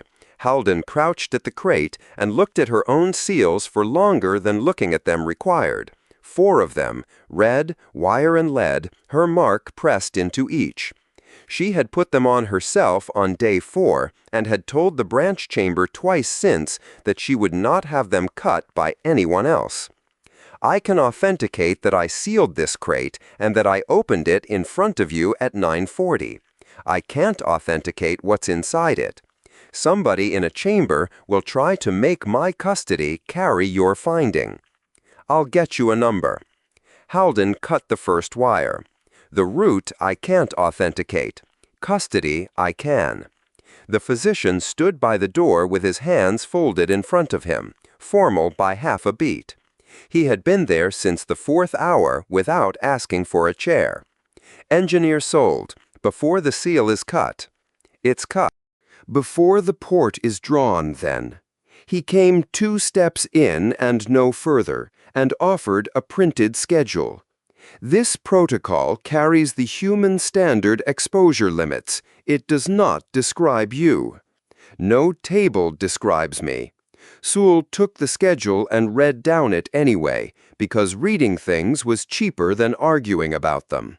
Human standard tolerances, a column for corrected human standard, a footnote for children. My mother's people are in the first column, and my father's people aren't in the document. I've signed 40 of these. Then you have signed 40 documents that state a risk nobody has measured. His speech was careful and slightly overbuilt, every clause finished. I am not able to witness a consent whose risk I cannot state. I can witness it in other terms. Risk not characterized for this patient, in my hand, beside my name, and the protocol proceeds, if that is acceptable. That's the first honest sentence anyone's put on one of those. The physician wrote it, signed under it, and held the schedule out flat rather than handing it across, so that she took it from the paper and not from him. There is a second matter, and I would rather raise it now than in a corridor. There will be a feeding trial. Not today there won't. There will be one this week. When you ask the Sethlin sector for volunteers, 406 people on 2 sittings a day will produce as many as you require inside an hour, and none of that consent will be worth witnessing, because the person asking will be the person feeding them. He adjusted his stance a fraction. I would like to be the one who explains it. I am not asking them for anything. Sewell turned the schedule over and put it in her coat. Fine. When I have a trial, you get the room first. Thank you. The physician's shoulders came down a fraction. You may draw the port. The port cap came off with a quarter turn and a hiss she liked the sound of. Pressure where the design said pressure, and no more. The needle went in, and the draw came up the barrel cloudy, faintly gray-green, smelling of sour bread. Alive. Not soup, not sour dead, not the brown ruin she had been rehearsing arguments about for 4 days. Sewell worked it in order, out loud, with Halden logging the times. Slide count. 4 times the cells per milliliter that the depot certificate had promised, and the cells were wrong, shorter, blunter, the long chains of the parent lineage broken up into 1s and 2s. Compound assay off the same draw. The thing the Sethlin could not make and could not live without, present, at a titer a third above certificate. 1 cradle. 1 assay. She said both aloud, so the log had them. Then the cradle's own log gave her the rest of it. Substrate down to a fifth. A temperature history that never once went above 9 degrees across the whole crossing and never below 2. 200 generations, Sold said. Maybe 4. That's as tight as I'll put it, substrate drawdown against the temperature curve, and both numbers are the cradle's, not mine.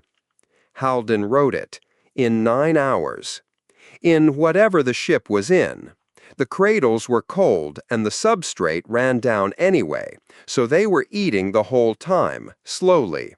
Call it a generation a day for months and it comes out at hundreds. Sold capped the vial. They were cold and starving for months. The ones left are the ones that kept eating. Sold flooded 2 plates off the same lot. 1 milliliter of cradle draw on the first. 1 milliliter out of the cold case on the second. Her own reference stack. The parent lineage, the strain that had left this station healthy. Both plates into the block at 29 degrees. She started the bench timer and stood over them with her hands behind her back. The cradle plate cleared in 52 seconds. The reference plate took 9 minutes. Sold watched the second one finish anyway, because a number you don't watch to the end is a number somebody gets to argue with. Then she pulled her own notebook out of her coat, wrote the 2 times and the plate lot, and under them, in her own hand, 5 words. Eats fast, sours what it eats. 4 hours of flask series gave her the doubling about 40 minutes, warm, with substrate in front of it. The parent lineage, happy and well-fed, took a little over 2. Say it in the way I'll have to say it to the chamber, Halden said. The stock's alive. It makes more of the compound than the parent did, and it makes it faster. It is the strongest feedstock organism that has come through this throat since I've worked here. Sold screwed the cap onto her pen. 1 cradle, 1 plate lot, 6 more I haven't opened. Anybody who quotes me past that is quoting themselves. The physician had come as far as the end of the bench. Then it will feed them. Probably yes. You are not pleased. Sold pulled a transfer form off the stack and started writing. Warden, 200 milliliters out of this bay to Deck 12 containment. Under seal, hand carried, your custody the whole way. Against what? Against my reference stacks of the standard polishing culture, the one in every water loop on this station. Halden did not answer at once. She took the form, read the reason line, and read it again. Write it longer than that. I'll write it as long as you want.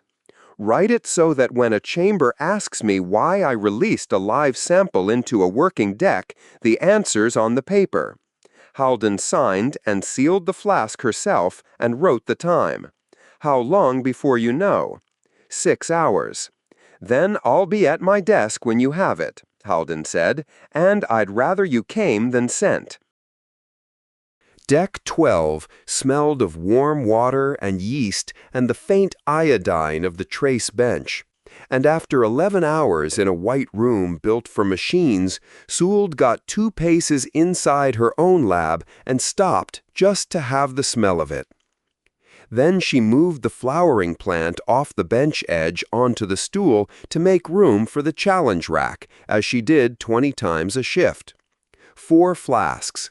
Standard polishing culture drawn that morning off Trunk 6's own working stack, the culture that took everything 3 sectors put down a drain and handed it back clean and boring. Flask A spiked at 1 part in 10. Flask B at 1 in 10,000. Flask C at 1 in 10 million. Flask D, nothing at all, because a challenge without a control was a story. Sould sat on the stool with the plant against her hip and read them every 20 minutes for 5 hours. Flask A went at the speed of the thing on the plate that morning. pH 7.41 at the spike, 7.1 at 40 minutes, 6.6 at 2 hours. Somewhere in the second hour, the Standard Culture's flock came apart into a fine haze that would not settle, and clearance stopped. The Standard Cultures quit below 6.9, and always had. It was in every commissioning file on the station, printed and signed and put away by people who never expected to need it. Flask B took the same road slower. 7.4 for the first hour, 7.3 at 2, 6.9 at 4, and the flock going. Flask C did nothing. Nothing at all. pH 7.4 across the whole afternoon, turbidity nominal, clearance nominal. A set of numbers a duty engineer would sign a shift off on without a second look. At the end of the fifth hour of it, Sould plated the flask anyway. The plate cleared in a minute and a half. Sould sat with that a while, the stool creaking, the plant's one open flower against her sleeve. Flask C was colonized through and through. It had been colonized for hours. It was multiplying at 40-minute doublings inside a set of readings that said boring, and it would go on saying boring until the population got big enough to move the pH, and then it would say everything at once. No alarm in it. That was the finding, and it was worse than a poison. A poison you smell in the loop. This one you find out about in the morning. Sould pulled the trunk schematic anyway, to make herself say the geography out loud instead of carrying it around. Trunk 6 ran at 7.4 and had for 209 days. It turned over every 22 minutes. 3 sectors put water down into it. The polished return came back out to all of them. The Cephalin draw sat first on the loop. Ring 4's standard stream second, 1,100 people on the other end of the same pipe. And her culture vessels, the vats behind the glass at her shoulder, the vessels she would have to grow the altered strain in if she was going to grow enough of it to feed anybody, drew polished water off that loop and put their spent water back into it. Sould went through the stepped lock at the end of the deck to take her draw reading because it was time for the draw reading. The temperature and the light changed inside 3 meters. Dim, wet warm, the air heavy enough to sit on skin. On the near side of the commons, the second sitting had begun, 4 low tables of it, and beyond them 2 men had carried their bowls to opposite walls and were eating with their backs to the room. The last mother line stood in a 200-liter vessel at the sector's inboard face. 4 lines had been alive when she stood in Cade's office 5 nights ago. 2 had gone since. The third had stopped taking a correction on day 5, and she had stopped charging it, which was the honest name for what she had done. This one was drawn down to a third and holding, on reduced draw, feeding 406 people 2 sittings a day. A Cephalin technician was at the feed panel with a pencil and the manual log, writing the numbers in by hand, and moved aside for her without being asked, and did not ask her anything. Sould had stopped apologizing for that on about day 3. The vessel's numbers were what they had been that morning, 1 point worse. Back through the lock, Sould worked out what she would need.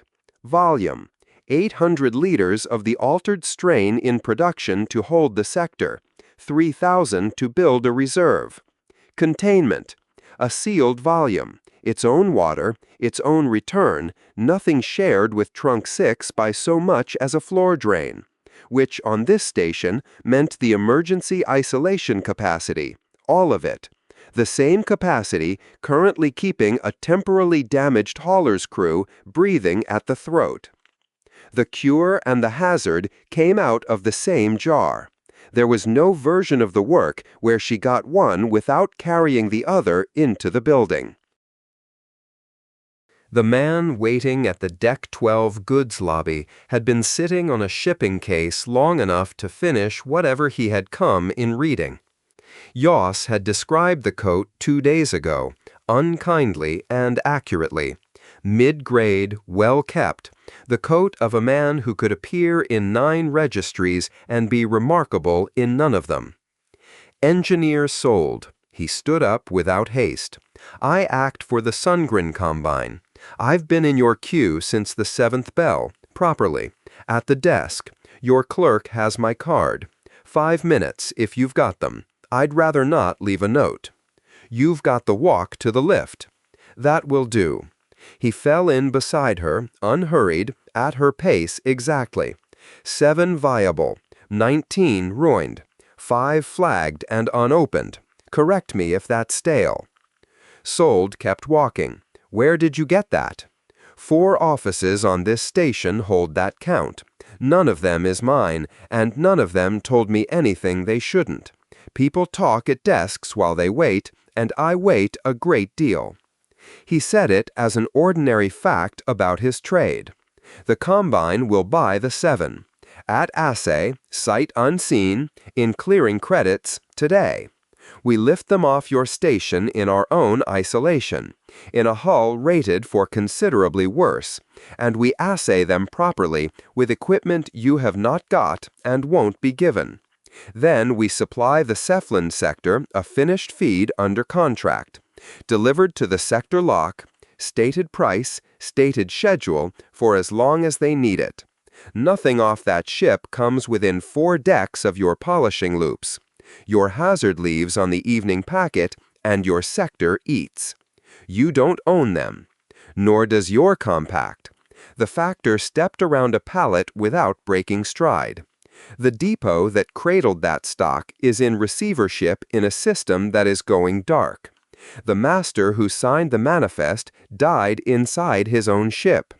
Your warden can release custody to an owner. Nobody's brought her one. The Cephalon paid the freight. I signed the requisition. You signed a requisition against a freight credit for a delivery that did not arrive as described. That's not title, engineer. That's a claim. And claims are what the Combine actually trades in. We'd honor it in the price. And when the contract lapses, it would be renegotiated. 406 people and a price you set every quarter? A price somebody sets. No edge on it at all. Today, nobody sets one, and they're on 2 sittings. I've read the sector's ration order. I don't imagine you enjoyed writing it. They reached the lift lobby. Sold stopped and turned to face him properly, because the alternative was answering that over her shoulder. No, she said. May I have a reason for the file? 2. This afternoon, a milliliter of your merchandise took a working flask of standard polishing culture from 7.4 to 6.6 in 2 hours, and I do not know what it does in 140 cubic meters. Nobody who can put it on a hull should own it. Sold's hand stayed off the call plate. And the sector isn't going to become anybody's customer because my streams failed. I'll enter both, the factor said. He took a printed sheet from the satchel and held it out. She left it in his hand, and he set it on the case behind him without comment. You understand that you're not who the Combine needs. I understand I'm cheap. You're first and you're cheap, and a yes from you would have cost us less. He picked up the case. When a chamber asks you what the fast technical answer is, and a chamber will ask you, this week, you'll have to tell them a sale is one of them. The lift came. Sold put her hand on the door edge and held it. One thing, you said the depot's system is going dark. It is. Do you keep a list, systems, and how much light's left in each? The Combine keeps a list, the factor said. Theirs has been on it 4 years, which is why the depot was closing and why your resupply was a one-hull job in the first place. Nobody at Geneva will certify a word of that in writing. Who put it on the list? That, the factor said, is an argument. I sell feed." He inclined his head as though she had thanked him for something, and walked back down the deck toward the trade side at the same unhurried pace he had come. Sold rode up 2 levels, came back down, and returned to the bench, because the day still had its paperwork in it, and paperwork was most of the job. The hazard register wanted a container list, a keeper, and a hazard stated in one line.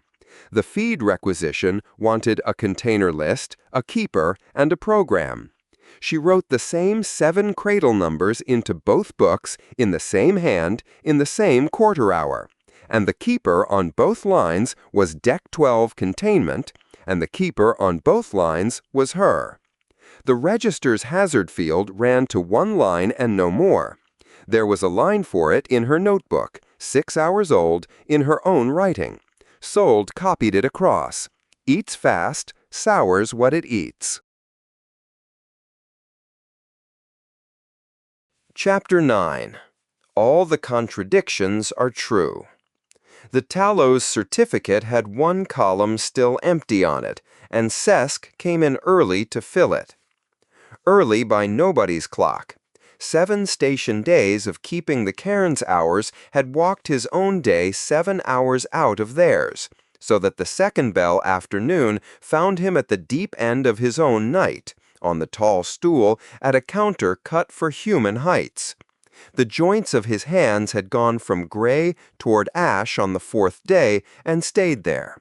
Out came the Tallow's file, the register, and the stylus, which rode where a stylus should, between the lower thumb and the first 2 fingers, and he drew the clear lid once across each eye against the dock air.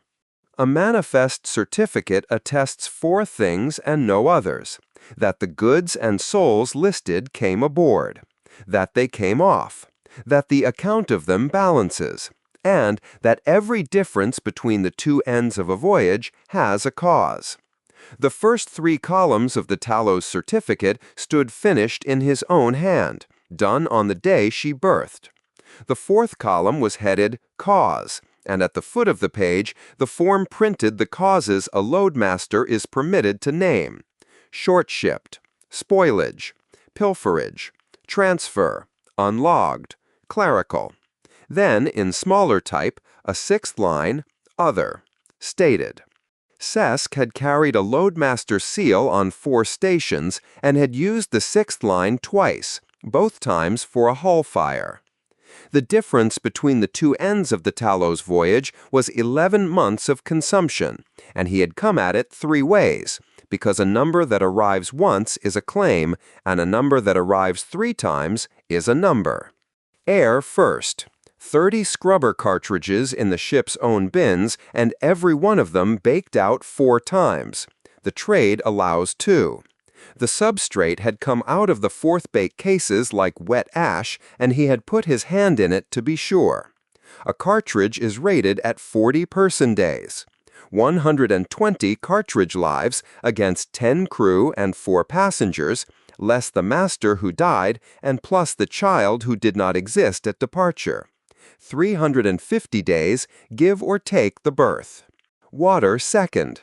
610 liters of makeup drawn into the reclaim loop across the crossing, logged by F.A. in her own hand at the time, and the only water aboard to draw was in the cargo's transit cradles. Food third. The printer's feedstock exhausted. Then 9 of the cradles open for their nutrient medium, and the medium run through a galley printer that was never built for it. Those 9 cradles were 9 of the containers Sold had opened on Deck 12 2 days ago and written off as ruined. The crew had eaten a part of the thing they were sent to fetch. Sesk did not hold that against them. It was in the log. Dated. 3 methods, no shared instrument between them, agreeing inside a fortnight. The route board carried the crossing at 9 hours. At the half bell, the set gave him the relay notice. Outbound household slot open, 20 minutes, then closed to the next rotation. Sesk cleared the notice and did the water column again, because the first pass had come out wrong. You could just write it, Den said, from the far end of the counter, where he had been squaring dockets for a quarter of an hour in the manner of a man building up to something. 11 months. Write it and let the boards fight about it. Whose finding is elapsed time? The warden's. Then a loadmaster who writes 11 months on a trade certificate has made a route finding on the warden's paper? Sesk turned the certificate a quarter turn so Den could read the columns the right way up. Write 9 hours instead. Den read it. 9 hours is what the board says. 9 hours and 600 liters of water and 120 cartridge lives went out of that ship in the course of a morning. Under which cause? The boy's finger came down the printed list at the foot of the page and stopped where it had to stop. Pilferage, Sesk said. The 13 people the physician is treating become 13 thieves over my seal, and a broker buys the consignment out of the hold. Read the 6th line. Other stated. Den straightened up. So state it. Other stated is the line a loadmaster writes when he could not find the cause. 2 hulls I have written it on, and both of them were burning.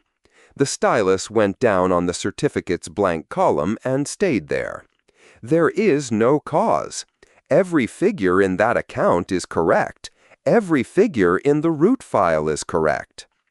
Den had the sense not to answer that, and went back to the dockets. Outside the post window, the trade side ran its afternoon. The lift gang of the number 3 cradle, the noodle stall under the ramp doing the shift change, the queue at the claims desk 4 deep, and none of it about the tallow.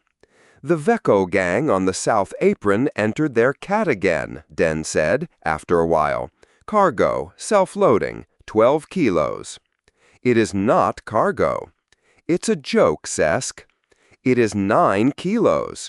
Sesk put the 4th figure of the water column down and ruled it off. And it does not load itself. I have watched it be carried. Den laughed and then, being 19, kept going. Give or take the berth, he said. You said that, about the cartridges. The child consumes. Yeah, Den squared the dockets he had already squared. It's just, a person's want to be careful saying that where his mother could hear it, is all. Noted, Sesk said, and did not alter the figure, because the figure was right. The runner from the claims desk came up the stair at the 3rd bell with the day's civil pile, and on the top of it, correctly drawn, correctly witnessed, lodged that morning from a broker's office 2 frames along the trade side, sat a query against the title of the Tallow's consignment. It was 4 lines long. It asked, in the flat wording of a form, by what authority the cargo had been discharged into the station's custody, and it named the signature it doubted. Sesk read it twice, and then turned back through the Tallow's file to her outbound clearance, where a man's hand had written Cray, Master, MV Tallow at this counter, in this ink, 10 days ago by the station's book, and the better part of a year by his own. The chain took him half an hour to set out, and he set it out in full on paper, because a chain argued from memory is a chain with a link missing. The consignment was in station custody under the warden's emergency seals. Custody rested on a discharge signature. The discharge signature was Ife's, and Ife had signed Acting Master. An acting master's signature stands on the cairn if the succession is entered in the ship's log at the time it occurred, with the count and the authority under which it was taken. The ship's log carried no such entry. Therefore, the succession was asserted. Therefore, the signature was contested. Therefore, the custody was contested, and the broker's clerk had drawn the query correctly and would win it. Under the custody line, everything else. The crew's discharge and their wages, which no yard would honor against a contested command. The arrival entries for 14 souls, 3 of whom were already at the claims desk asking about a lease. The 4 Cephalin off the Tallow, whose sector was drawing on a stream the environmental branch had posted a date for.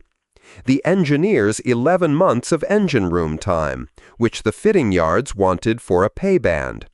And a line for the child born inside, which the form had no cell for at all, and which the civil administration could not confer status on until the warden authenticated facts she could not authenticate without a log. 8 links. Cesc read down them twice and found nothing loose in the chain and one thing missing from it, a count and a date. "That's all of it hanging on one entry that isn't there," Den said over his shoulder. "On one entry that has not yet to be supplied. Same thing? It is not remotely the same thing." Cesc drew a line under the 8th link. "An entry that does not exist is a dispute. An omission supplied is paperwork. It takes the master's own account of the succession, on which count, by what authority, and I enter it." Den read down the 8 links again. "Can't Cade just say they're people? She's got the signature." "The administrator confers status on facts. The facts are the warden's, and the wardens are in the ship's log." Cesc closed the file. "There is one hull, and it is aboard." The warden's office granted a boarding slot for the 4th bell. 2 persons, 40 minutes, filters, no cargo access. Cesc read the pass, put the docket case under his arm, and gave Den the register to carry, a 2-handed book, and good for him. 11 months came off the Tallow as a smell. The isolation sleeve gave onto her midships lock, and the air on the far side of it had the thickness of long occupancy, a hauler's air, worked over and over. Galley printer, bodies, a scrubber substrate baked past its life. A ship 9 hours off the depot has no smell. Cesc went down the sleeve and through the lock with his filters on, and the ship's own air came in around the seal anyway, the way air does. Inside her, order, extreme order. The mess deck's dunnage lashed in a pattern nobody had asked for. The deckhead cabling bound up in strips of somebody's clothing. The deck itself worn to bright metal along one line, the line the crew had walked for 11 months to keep their legs. Every locker labeled twice, once in the ship's stencil and once in chalk, in a hand that had got smaller as it went on. Effie had laid the mess table with a cloth. That took Cesc a moment. Real cloth, on a hauler, wiped clean at the folds where the fold lines had gone gray. 2 cups, a pot standing on a heat pad, and beside it a thermal reading slip, and on the slip a figure in the low 60s, the temperature at which a Vecchol takes anything hot. Nobody had asked him. Somebody had gone and found out.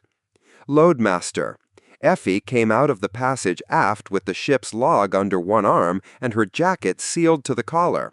The Tallow was running cold to save the umbilicals, and the crew were wearing their whole wardrobes. Up close, she had the face the physician's list described. 11 months of short rations, the skin gone slack over the bones of it, and she carried herself out of it by main force. "Sit down, both of you. Den, is it?" "Yes, Captain." "Sit down, Den." The tea came out at 61 degrees. Cesc noted the courtesy, which had cost the Tallow stores she had no way to replace, and drank half of it, because to leave it would have been a worse arithmetic. "Before your paper," Effie said, and set the log down unopened. "My crew. 8 of them off my watch bell, and 1 child, and 4 Cephalin I took up at the depot. 4 offices have asked them their names in 3 days. None of it's gone in anywhere. The engineer's yard place is on a pay band that needs my signature, and I'm told my signature's in question. Lote's girl is 5 months old, and she is not in a book. That's what I want.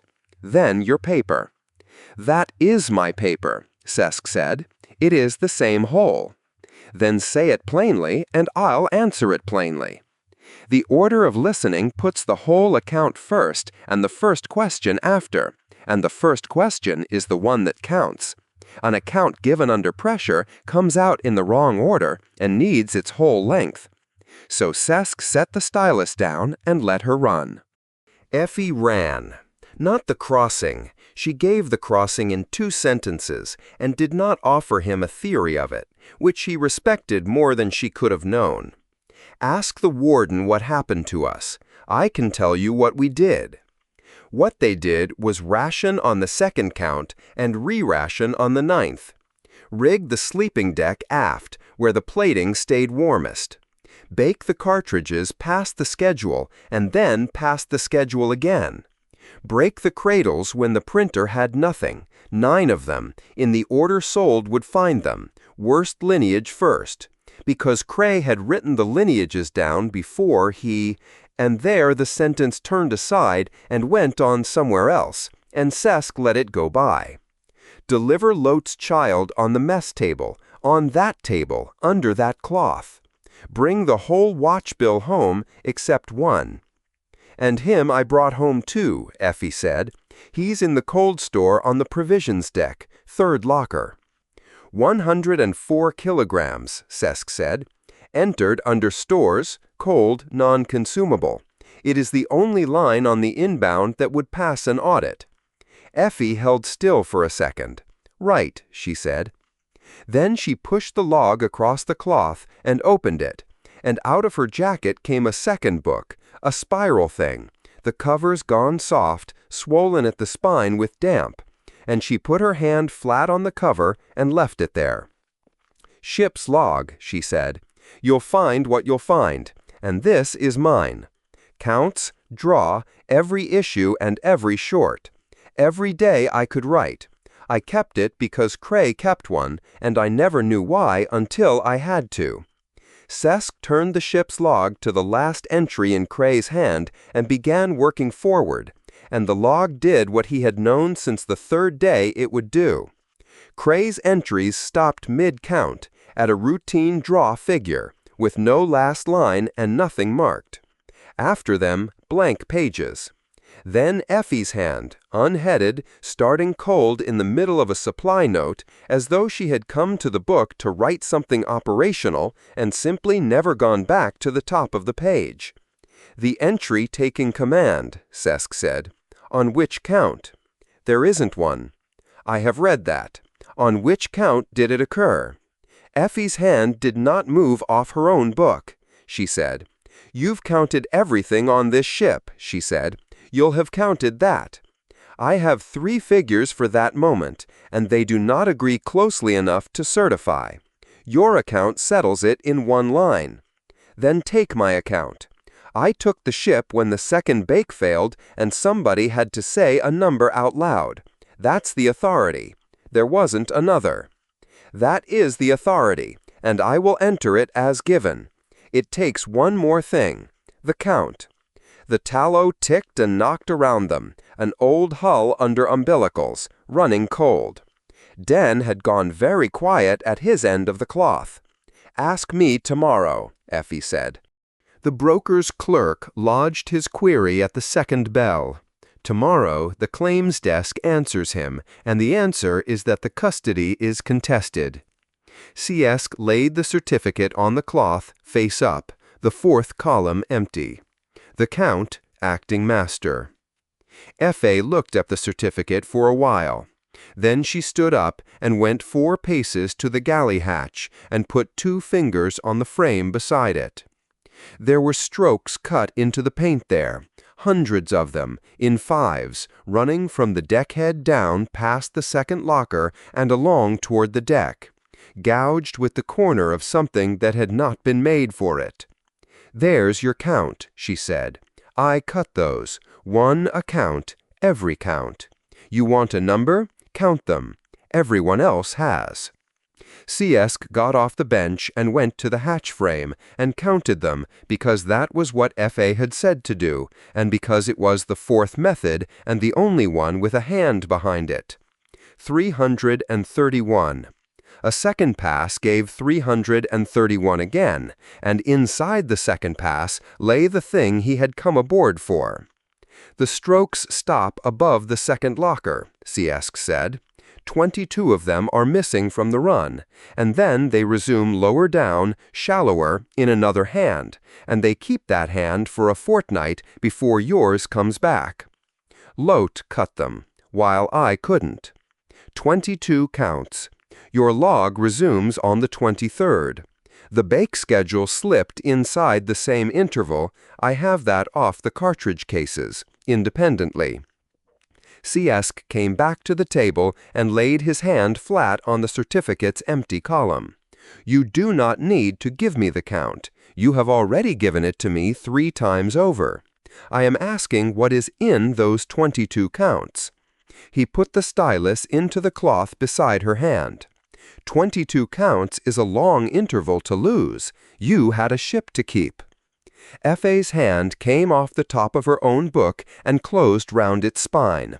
Nothing else in the mess deck altered at all. I kept it, she said. Master.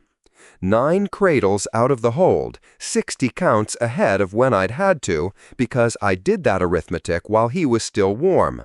That's what those 22 counts have got in them. The soft-covered book went into her jacket, and she sealed the jacket to the collar. Get the rest from the warden. Anything else, ask her office. My crew talk to me. Ciesk reached then for the word his own language keeps for what he was standing in front of, not a grief word, a debt word. The one that comes to a person who has stood and watched what somebody else lost. And the set found it and rendered it, and it came back off his own ears in station common the way the set always gave it, flat and in a ledger's currency. The cost we have not yet paid. F.A. took the pot off the heat pad. Cost, she said, that's what it gave you? The pot went aft with her, and she called one of her hands by name on the way. And the passage door came to behind her and did not seat, and swung, and stayed open on the ordinary noise of a ship's afternoon. 2 voices, a hatch, somebody's radio. Ciesk closed the ship's log. The tea stood half-drunk in the cup on the gray fold lines of the cloth. Thanks for the tea, Captain, Den said at the passage door, to nobody in particular, and then came back and picked up the register. Ciesk finished the strokes down to the deck because they were not finished. 331, a third time. Den stood holding the register with both arms and watched him do it. She was going to give you the book, Den said. She may still. No, Den shifted the register's weight. She won't. They went out through the sleeve, filters off at the far end, boots through the tray. On the apron, the Tallow's umbilicals ran up into her flank in 4 braided lines, and the working lamps stayed on her day and night now. And 2 of the warden's people sat at a folding table by the sleeve, logging everyone through. Ciesk set the docket case on a bullard and opened it, because the arithmetic was in it and would not improve for waiting. 2 posted dates. The environmental branches for the Deck 12 draw, the 19th day. The warden's for the Tallow's reserve under present umbilical support, the 16th. 1 certificate would move both of them. The certificate had 1 column empty, and the column took 1 count, and the 1 signature that would have made the whole chain unarguable belonged to a man in the 3rd locker of the provisions deck 40 meters behind him, entered under stores. The 2 dates went back in the case. Ciesk gave it to Den to carry, and went up the apron to open the post for the evening queue. Chapter 10. The Fast Road. 14 words were the whole morning's work, and Cade had 90 minutes of clean channel to buy them. Cade had written them out by hand at the middle watch and read them until they stopped meaning anything. The parties note that the Cephalon sector holds standing as an affected downstream community.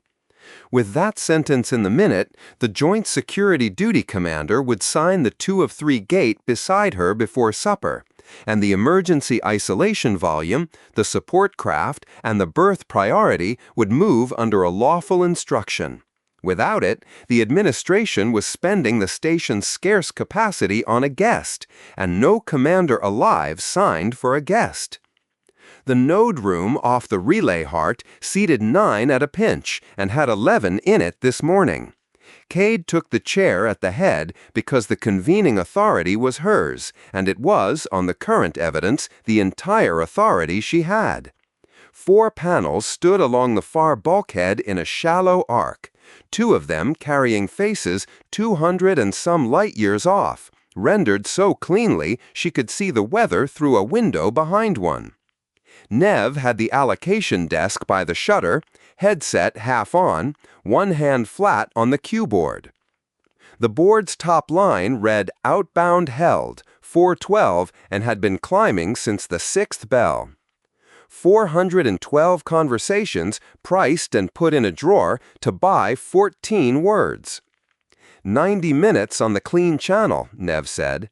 After that, I'm into the civilian allocation, and the counter downstairs is mine to explain. Cade set the flask by her elbow. Open it. Cade took them through it in 8 minutes. The failing cultures, the 2 sittings on deck 12, the tallow on her umbilicals with a hold full of altered stock, and the coupled capacity, the volume that could stabilize the ship, was the volume that could isolate the cultures, and spending either spent the other. 12 days on the engineer's honest number. She gave them the tables, said what she wanted in the minute, and stopped. 8 minutes and clean. She had been this clean at 30 in a survey hearing room, and had liked the taste of it better then. Delegate Ojeda answered first from an office where it was late evening. Gray at the temples, jacket off, a glass of water he never touched. A man Cade had dealt with twice and could not dislike on the evidence. Administrator, nobody in this call wants those people to starve. He said it without weight, as a man cites a fact both parties have stipulated. The third commitment gives standing to affected downstream systems. Downstream of the throat, affected by traffic authenticated as passing through it. The parties drafted it narrow because the alternative was a promise with no floor. The commitment says affected, Delegate Tolvin said. Vere, third panel, a woman with her sleeves pushed up and a stylus she used like a tool. It does not say affected by us. It says downstream. If darkening alone confers standing, then every guttering system in the reach has standing at the Cairn's door tomorrow morning, and the Cairn is 8,000 people, a market, and a provisional treasury. You put a door in a wall, and then you find you can't say who the door was for. Ojeda heard how that had come out and did not try to improve it. Geneva will be asked to fund what it cannot fund and blamed for the shortfall inside the year. I am arguing what the instrument can carry. That is all I have ever argued in this room. Sarai leaned forward. The only delegate in the room, the kindred seat being held 2 decks below in the 3rd ring. A broad woman in a coat with a maintenance guild patch at the shoulder who had made no secret in 6 weeks of finding these calls a poor use of a morning. Admit them, she said, now, today, out of the General Reserve. My seat says yes, and my seat will minute it yes. Thank you, Cade said. Don't thank me yet. Sarai put 2 fingers on the table. Not out of kindred allocation, not a leader of it. When my people came off the transports, we were rescued into a debt and then invoiced for the rescue in air, and we paid it for 9 years, and I will not sign my grandchildren into a second one to prove the kindred are generous. General Reserve or nothing. The General Reserve is committed to the ship. Then you have a problem with your reserve, Sarai said, and not with me. There was no arithmetic that answered that. Cade did not attempt one. The fourth panel had been silent long enough that Cade had begun to hope. The Carrier House Consortium held its seat because its member hulls moved most of what came through the throat, and Vresh had run the delegation since the founding with an air of a man attending a fire drill that would not end. He drew the clear lid across his eyes, held it, let it go. The carrier houses have read the manifest, Vresh said. Twice. I read it myself the second time, which I would not normally do. Sarai laughed once and had the grace to look sorry about it. The title in that cargo is unresolved, Vresh went on. A refugee sector's freight credit paid for it. A station engineer's requisition ordered it. A master signed the lading, and that master is dead inside the route. If this compact distributes cargo whose title is unresolved, then every hull that calls at the Cairn is one poor week away from having its holds redistributed by a committee of the sympathetic. The carrier houses will not minute that. They will minute a provenance reference, expedited. How long is expedited? 60 days. 60 days is 2 of these people's lifetimes now, Sarai said. Yes, Vresh said. In the pause after it, the set on the table turned a word out of his own language into 3 syllables, and a gap, an obligation that outlived the party who incurred it, near as Cade had ever got to it, and the morning had no room in it for the rest. The board by the shutter said, Outbound held, 5:07. Tolvin put her stylus down. Administrator, there's a shorter road, and everyone here is pretending not to see it. She had the stylus up again inside a breath, pointing with it, which she had told herself twice this morning she would not do. Declare a station emergency. It's your instrument, it's your signature, and joint security acts under the declaration inside the hour. The standing question can be argued for 60 days or 600. Those people can eat this week. At the observer's bench under the shutter, the man from the Ring Quarters Association stopped writing. Cade had walked past Doran Corrigan 4 mornings running without exchanging a word beyond the door. Accredited for the expansion rings, 30 or so, ring raised, a hand you could tell had done actual work. All morning he had been keeping a ledger of the window's cost, upside down to her from where she sat. Queue hours, held items, the multiplication done twice in a neat column. The pencil had stopped mid-figure. No, Cade said. You have the power. I can declare it. 9 days, and I can't hold it past the sunset, and the hazard still isn't mine to command. Cade kept it flat. The declaration doesn't move the isolation volume. It doesn't move the warden. It buys me soldiers in a civilian sector and a renewal vote I would lose, and it spends the instrument on a fortnight. Ask me for something the office can actually do. You're worried about being resented, Tolvin said. I've been resented since the day I took the chair. Ojeda inclined his head a fraction. Cade would rather he had argued. Warden Halden had come in without being asked and sat at the end of the table with her board face down, and she spoke when Tolvin turned to her and not before.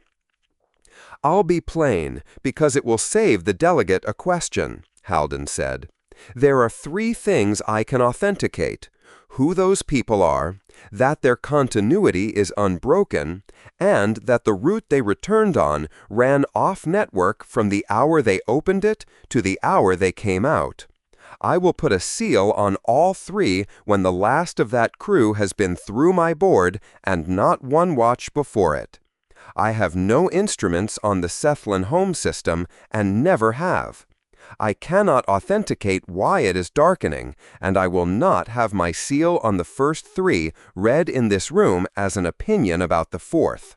If either seat quotes me that way, I will correct the minute in writing." "Nobody is asking you to speculate," Warden said. "2 seats asked me to yesterday. I am saving us the repetition."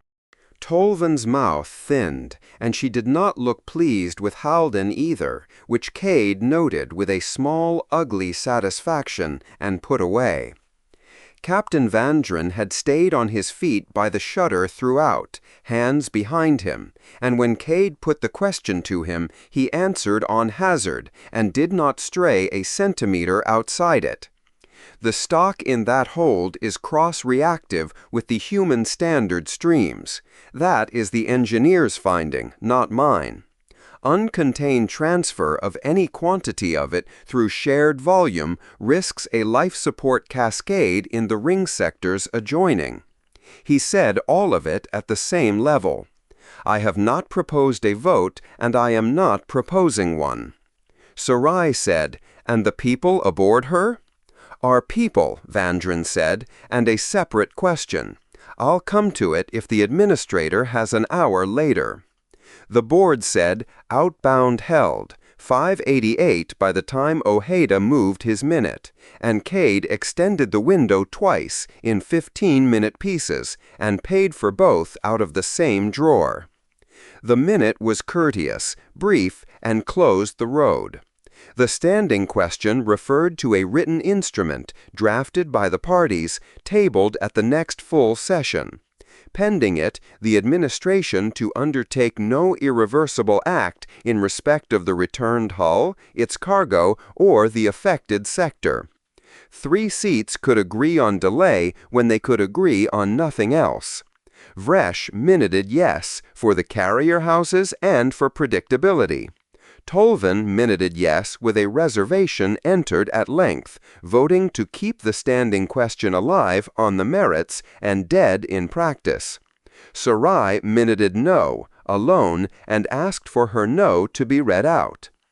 Cade got 2 things out of the last 11 minutes, working the seams. She got Vresh's provenance reference cut from 60 days to 21, because Vresh liked a number he could hold people to. And she got a line into the minute at the end from Ojeda, who offered it himself. Nothing herein bears upon the medical treatment or welfare of persons. Cade entered the minute herself, being the chair, and read it back, and closed the channel at 121 minutes. The panels went to standby one after another. Nev released the civilian queue and put her headset all the way on, and the first of 600 held conversations went out into the dark. 400 of those were personal, Nev said, not as a complaint. The counter opens at 1400.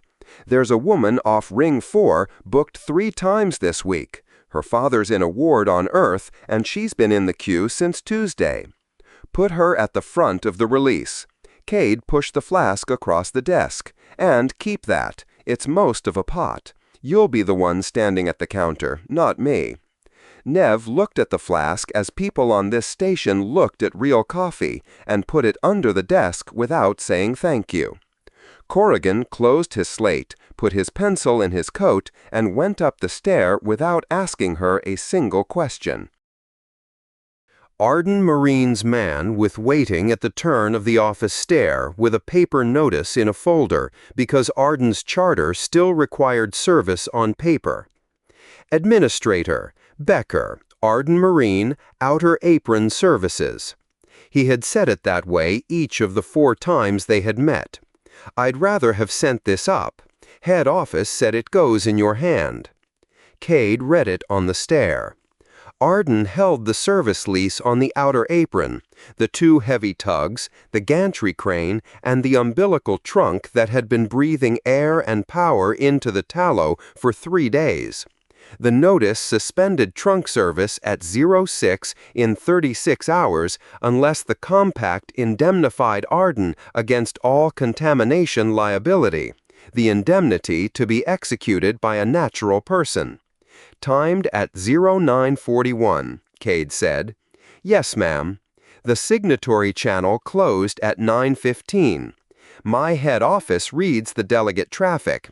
Everyone's head office reads the delegate traffic. Becker had the decency to look at the deck plating while he said it. There's no ministry in this.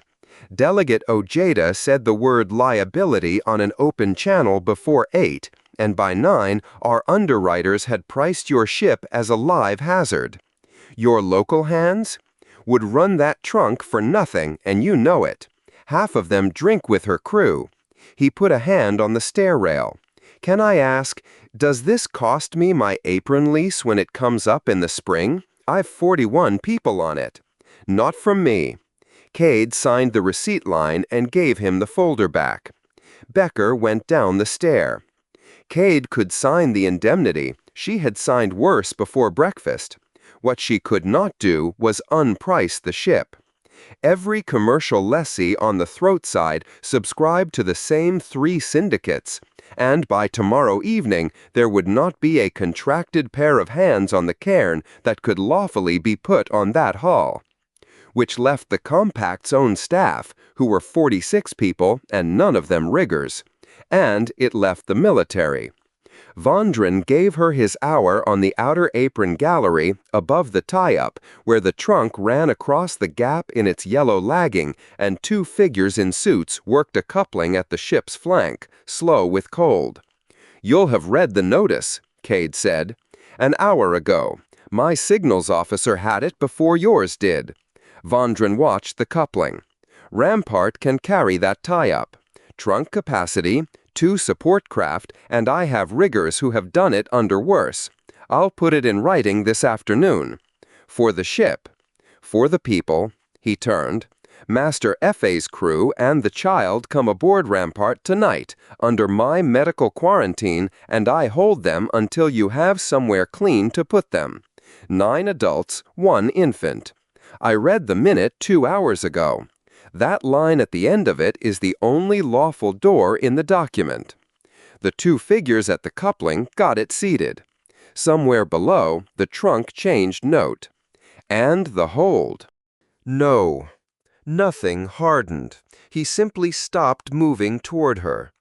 I will not put my ship's trunk on a hull carrying that stock. I have 2 ratings in suits on that coupling every watch, and they have been out there since the 4th day, and I did not put them there for a cargo. If the hold goes off, I have 391 people on my own decks and no berth to run to. Effie won't leave the cargo. She lost her master fetching it. She's the master now. It's her call. And the day after she chooses, the hold is a hazard, with nobody left aboard to argue for it. And the tidy answer is to vent it into the throat with a certificate attached. 406 people eat out of that hold, Captain. You're offering me the 10 I can save and asking me to sign away the 406. I'm offering you what I have. I know. Cade put her hand on the gallery rail and took it off again. Send the writing. I'll take the tie-up. Cade went back inside while he was still finding the next sentence. The renewal batch came up with the evening dockets, as it did 6 days in 7. 20 administrative instruments due to lapse, each with a line of context and a space for her initials, prepared by a clerk who had learned in 7 weeks to put the dull ones first. Cade worked through them with her coat still on. A market hours variation, 2 water debt deferrals, a hold on a docking fee dispute pending a hearing that had never been listed, the lighting order for the 4th ring, which the duty chief had already done and which she initialed anyway so that he would be able to prove he had. Item 14 was an administrative access restriction, throat side and ring side, maintenance sections 8 through 20, imposed 6 weeks ago after a theft of gasket stock, renewable monthly, hers alone to renew because a discretionary hold was one of the very few things the office held outright. Under it, on the same slate, sat the day's arithmetic, and Cade did it rather than carry it around unfinished. Sewell did not need the hold. Sewell needed mother stock, 4 cradles out of the 7 the triage had classed viable, under 60 kilos of glass and gel and cold pack. 4 cradles did not need a crane, a trunk, a tender, a tug, a syndicate, or a berth. 4 cradles needed a hand truck, 2 men, and a route through volume the compact already controlled and nobody watched. And a man who could put his hands on the inside of a quarantined hull without a paper. There was one of those on the Cairn. She had known him for 20 years. He had sat in her chair 6 days ago, angling for a berth he wouldn't name. Cade had all of it at once, and sat back from the desk before she had finished having it. The price was not obscure, and she did not let herself be vague about it. Sewell's finding was that the altered strain hazarded the human standard streams if it reached shared life support. The voids under the third ring ran within 2 meters of the trunk 6 main for 40 meters. A cradle was glass. If it went wrong, it would go wrong in the dark, under a station of 8,000 people, and she would be the reason it was down there. And she would never be able to say so to Sewell, or to Yoss, or to Halden, who had come in this morning uninvited to save a delegate a question. Against that, 12 days, a minute forbidding irreversible acts, 3 syndicates, 60 days cut to 21, and a room in which not one person had been wrong. Cade initialed 19 of the 20 and set the slate down. Then she took a berth priority form out of the drawer and filled it in by hand, which was slower and left no queue record. South arm, 1 consignment, dry mass, priority of the current cycle, applicant's name in the box in her own writing. She read it once and signed it, because a berth grant was a lawful act of the office and every word on the form was true. The clerk came for the batch at the end of the day watch and read the items back to her, as he had been taught, 1 line each. He read through 14 without stopping, because there was nothing there to stop at. And the berth? It goes down with the rest of them. Cade put it on top of the batch. In the outgoing rack, not the courier. Yes, ma'am. Anything for the morning summary? 21 days on the provenance reference, nothing else. Cade went down through the heart at the hour the counters were being folded. The cook's queue was 3 deep at the corner stall. The claims desk had its grill half down, and 1 argument still going on the wrong side of it. The plating stack at the south frame had come down by half since the morning. 6 pitches of it already ruled off in chalk for the dumpling couple and 5 others. The lamp was lit behind the dry store's counter on the trade side, and the strip curtain into the back room stood half open, and the south arm queue was 3 deep with its collars up. Cade went past at the pace she had come and up the west stair, and did not slow at the curtain. Chapter 11. Who's Moving It? The hold was no use to her, so Yoss spent the morning on the price of hands. The viable cases off the Tallow sat in the trade-side quarantine hold behind the warden's custody band, and Halden's custody was the tightest thing on the station. 2 escorted entries in 4 days, both authorized, both walked in and out by people whose names and duty numbers Yoss already had, and the log balanced to the minute at both ends. Whatever went wrong with that cargo was not going to go wrong through the door. Which left the hands.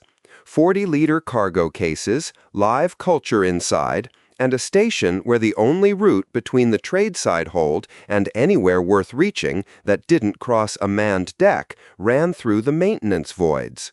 The voids were cold, 6 degrees under 9. Colder where the reclaim mains sweated. Anyone carrying a warm biological through that wrapped it, warmed it, and moved fast. So, somebody had shopped.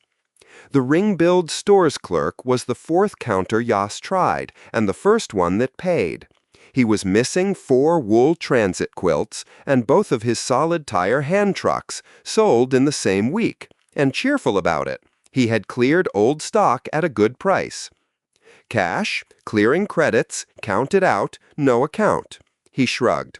Which I put through the book, before you ask me. I put everything through the book. The trucks I'd had 11 months. Nobody buys solid tire. It walks like a dead donkey on plating. Grading choose pneumatics, Yoss said. Grading choose everything. That's a void buy, if that's your question. I did think it. Who bought them? A porter's face. I couldn't pick it out of 2 men. He was not lying, and he was not going to try harder. He also asked, did I stock chemical warmers, the flat ones for a cold shift, and I sent him along the walk because I don't.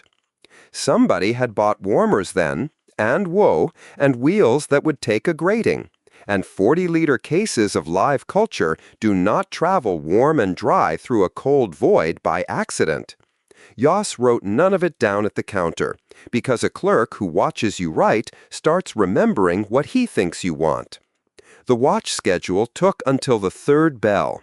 A rating had been pulled off the tradeside holds approach for 2 nights running and reassigned to a berth watch on the throat side, which was 3 ladders and a block away from anything he had been posted to.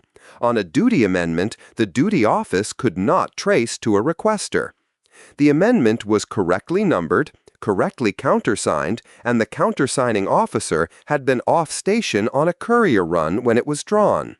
When Yoss asked the rating about it, he had an advocate by the second question, and a memory of the 2 nights so smooth it had been polished by somebody good. Then the morning turned. 2 days ago she had left 3 people warm. A reclamation lead who'd talked to her about his cruise tallies for 20 minutes without being asked twice.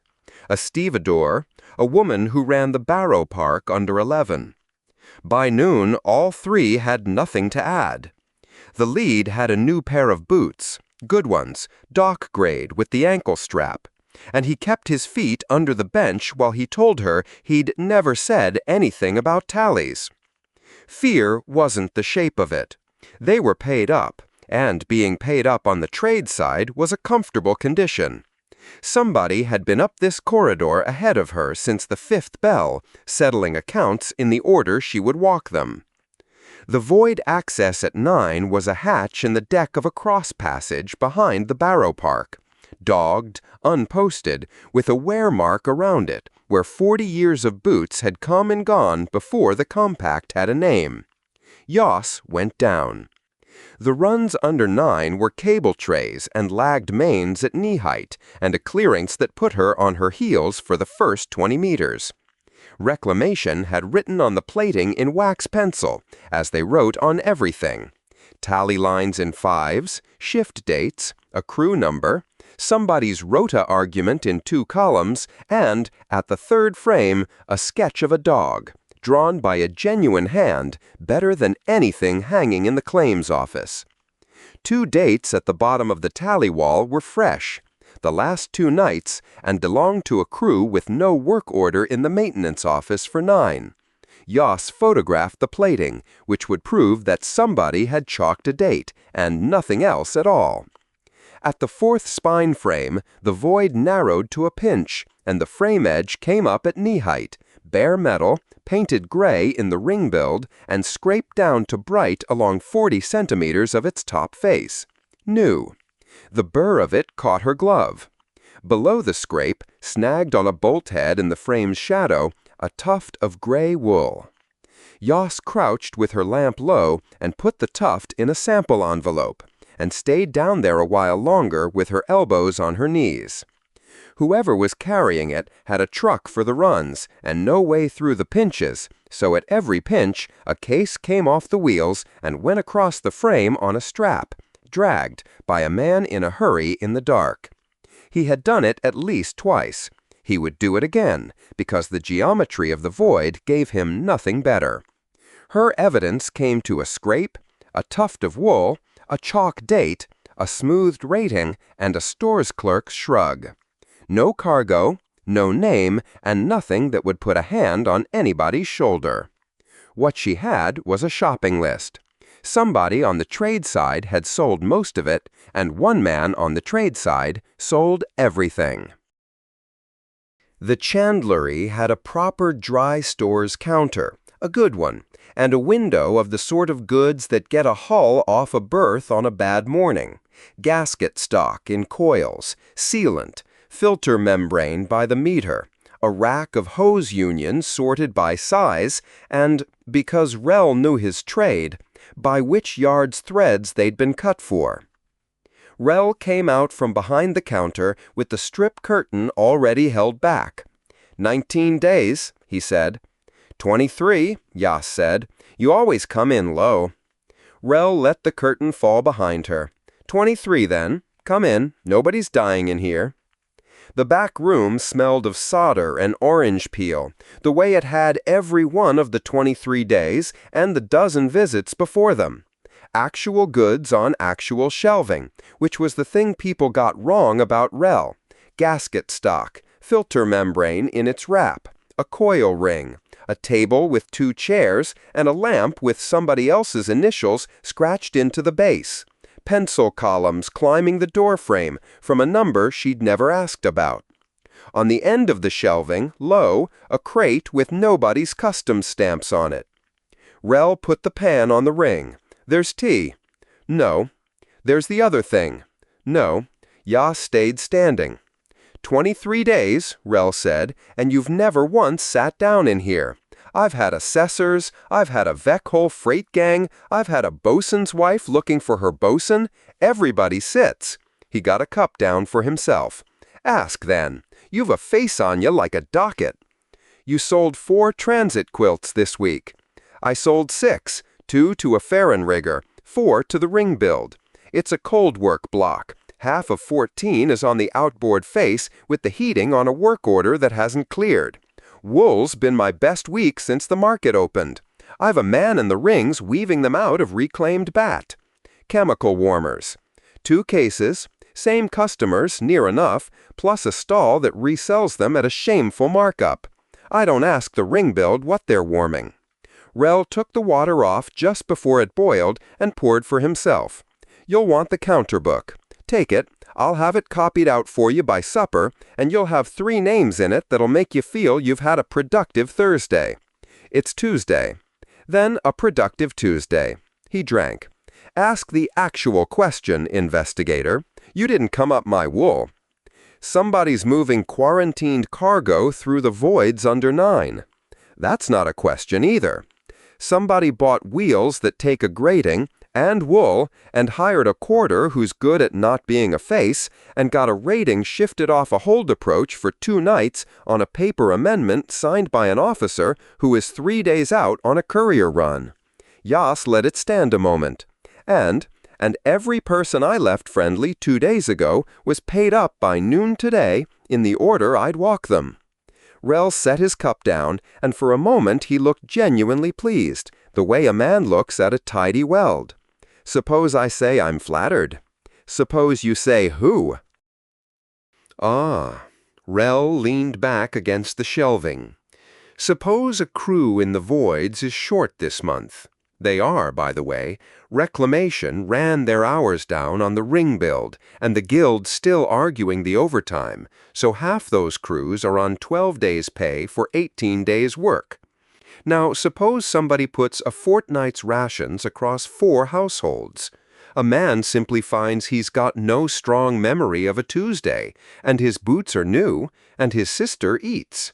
4's the number of quilts. 4's a number that turns up. It's a small station. You've said suppose 3 times. I'll be more careful. He was not going to be more careful. You've got a scrape on a frame and a bit of my wool, and my wool's on every cold job on this station this week. Take it to the warden. She'll tell you it proves wool. Yas had known that walking in and had come anyway. That cargo's classed hazardous to the standard streams, she said. It eats what the shared cultures eat, and it sours it, And it's rated on the same schedule as a hull toxin, because the warden's office couldn't find a schedule for what it actually is. Somebody's carrying that at chest height through the runs under 9, past the reclaim mains, on a strap, in the dark, and dragging it over frame edges because his truck won't fit the pinches. For the first time, Rel didn't answer straight away. That would be careful, he said. It would be 40 liters in a condensate return. Suppose a man was careful. There aren't careful ways to do it. That's what the scrape is. Rel picked up a coil of gasket stock and set it on its shelf, squared to the edge, and took his time. Suppose a thing was moving, he said, not saying. Suppose. Your branches have been deadlocked a week, and the warden won't certify a route, and Geneva's reviewing a lease at a session that hasn't got a date on it yet.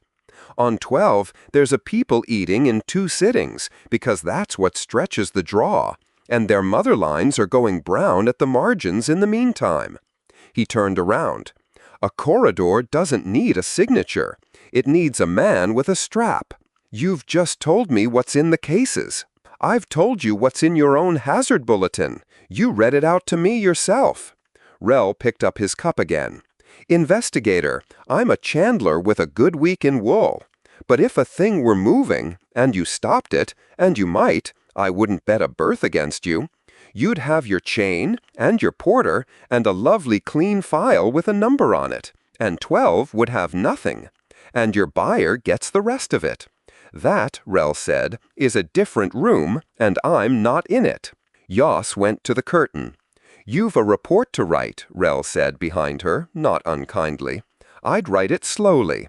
I write at 1 speed. Rel was restacking again. At the curtain, he added, without turning, don't stand about in the voids past the second watch. Nobody down there owes you a warning. Her partner caught her at the head of the trade-side stair with 2 hot things in wax paper, off shift, dust to the elbows from a day of strapping pallets, and walked her 2 junctions before mentioning it. You've been on your feet since the 4th bell. 5th. I asked the desk. A junction went by. Come home at a human hour and eat something that isn't standing up. The station'll still be here. It's very good at being here. Yoss ate the hot thing walking, which was not the point, and was accepted as a partial payment, and got a kiss at the ramp and a look that had more in it than the kiss. The east curve went amber where the Cephalon sector's arch opened off the heart, dimmer than every door beside it, and the second sitting was going in a queue of 40 at the stepped lock, patient, and nobody carrying a bowl away with them because carrying a bowl away was a thing that happened at funerals. The man Yoss wanted came the other way out of the lock, off a cold shift, wearing a reclamation crew's thermal wrap over his own sector's clothes with the hood down. His crew number was one she had seen in wax pencil on the plating under 9 hours ago.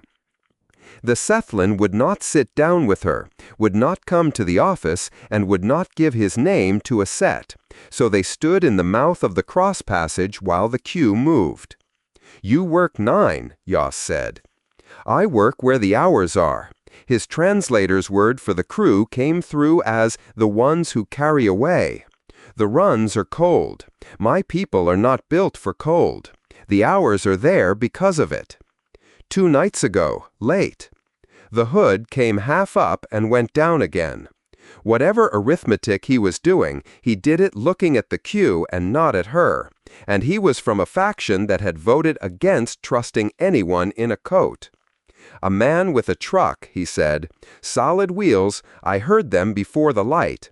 He came in at the 9 hatch, and he was not on my crew's order, and he did not look at me, which is how I knew he had thought about being looked at.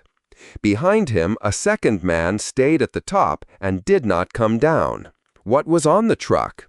2 cases, cargo standard, 40-liter, wrapped in wool with the wrap strapped. He said it as a man says a number he has had to be sure of. On the corner of the top case there was a band, yellow, printed, with a seal box. Custody. You read the band. We read every band. We are charged for what we touch. His hood was still down. The wrap was too thin for the runs and too warm for the sector, and he had 10 minutes before the sitting closed. Investigator, is it food? The queue had gone down to a dozen. In the amber of the arch, a woman was holding the lock for a man on 2 sticks, and the two of them were arguing amiably about who was late. It's a culture stock, Yas said. It might be the one that feeds you. There's a compatible strain in that consignment, and there's a strain that would take out the shared streams. Nobody's put a laboratory on it yet, so nobody knows which case is on that truck. And if you find the man with the truck, the cases go back into custody. That's what the law is for. And then they wait behind the warden's seal, he said, and we eat in 2 sittings and then in 3. That's not my... No. He put his hood up. I have said nothing to you. I do not want my crew number in a document. If you write it down, I will say a woman in a coat stood in a passage and I did not understand her set. He was already stepping back toward the lock, and he was not angry. He was doing sums, and she was one of the columns. The wrap is not mine. It belongs to the crew. Do not put that in a document either. The lock took him. Yas stood in the passage with her set in her hand and did not open a file on him. The duty queue had 2 items on it when she looked. One was the Rampart's liaison passing joint security, a courtesy read-off the garrison's own perimeter instruments, movement through unlisted volume, 2 nights running. Timings attached, offered with the flat politeness of an officer who can see your basement better than you can. The second was from the Joint Security Duty Commander. The garrison and the duty office were drawing a sweep and seal of the maintenance voids, sections 8 through 20, 2 squads, and he wanted her interim on the void traffic by the middle watch to hang it on. The hatch log came up on the 3rd pull. The 9 access had been opened at 0342 that morning, off hours, and it had not been forced or shimmed or held on a jack. It had been keyed cleanly by something the hatch recognized and admitted, and the log recorded the event without recording the key. Yas lodged a request for the key holder list and got back a queue position and a day. Then she went down to 9, past the 2nd watch, and put her lamp out at the bottom of the ladder. The runs under 9 ran cold and went on making their small noises.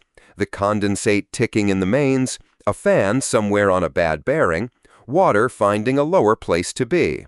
At 20 past the hour, wheels came up the run from the outboard side, solid tires, walking like a dead donkey on plating, and a light came with them, low and yellow, swinging on a strap. Yas stood back into the cross passage. The porter came past her at 1.5 meters, a heavy man in coveralls with the hood of a thermal wrap pushed back off a sweating head, wet to the knees, pushing an empty truck with a strap coiled over the handle. Twice on his way to the ladder, he stopped and stood still and listened, and both times he went on. He put the truck up the ladder ahead of himself, rung by rung, with the care of a man who had done it before and been told what it cost to drop one. The hatch shut over him at 26 past. Yas stayed where she was in the dark for a while. Then she keyed her lamp back on, and the light came up on the plating 1 meter from her boots.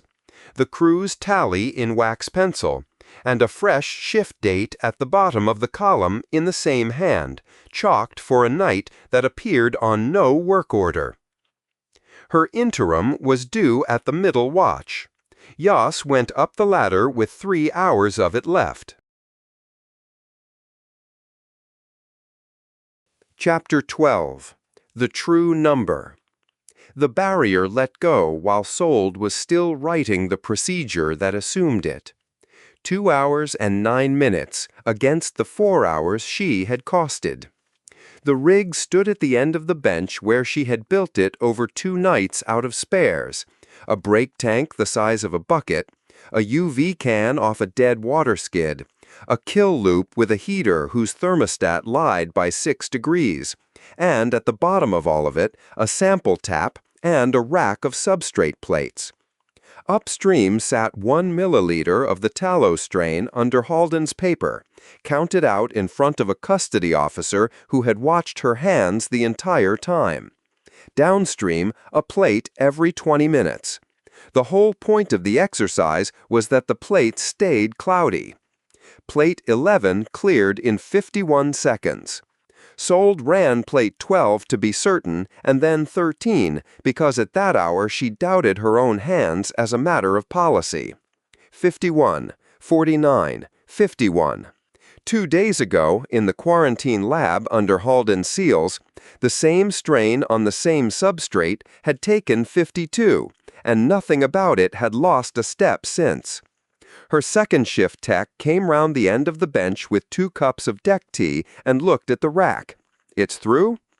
It's through the can, the kill loop, and the brake tank, and it went past all 3 fast enough that I can't tell you which one it beat first. Sold took the tea. Autoclaved the rig, logged the challenge at 450, and logged that I stopped it. And don't put the parts back on the shelf. I'm not building a 4th one. The plant on the bench had dropped 2 buds in the dry air off the autoclave, so she moved it down to the shelf under the sink where the humidity was better, and stood there a moment with her hands wet, doing the thing she had been refusing to do for 2 days, which was arithmetic she already had the answer to. There was no barrier scheme. There was never going to be a barrier scheme.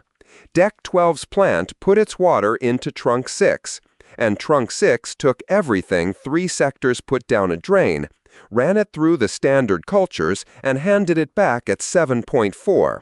That was the loop's whole job, and the loop had done its job at 7.4 for 209 days. Anything she grew on this deck reached that trump eventually, by the drain, by the condensate, by a cleaning bucket carried the wrong way down a corridor.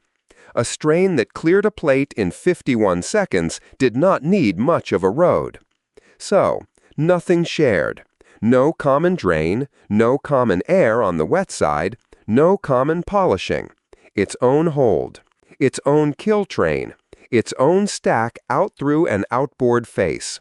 Sold wrote the specification standing up, in 11 lines, and then went looking on the station register for a certified secondary containment that answered to it.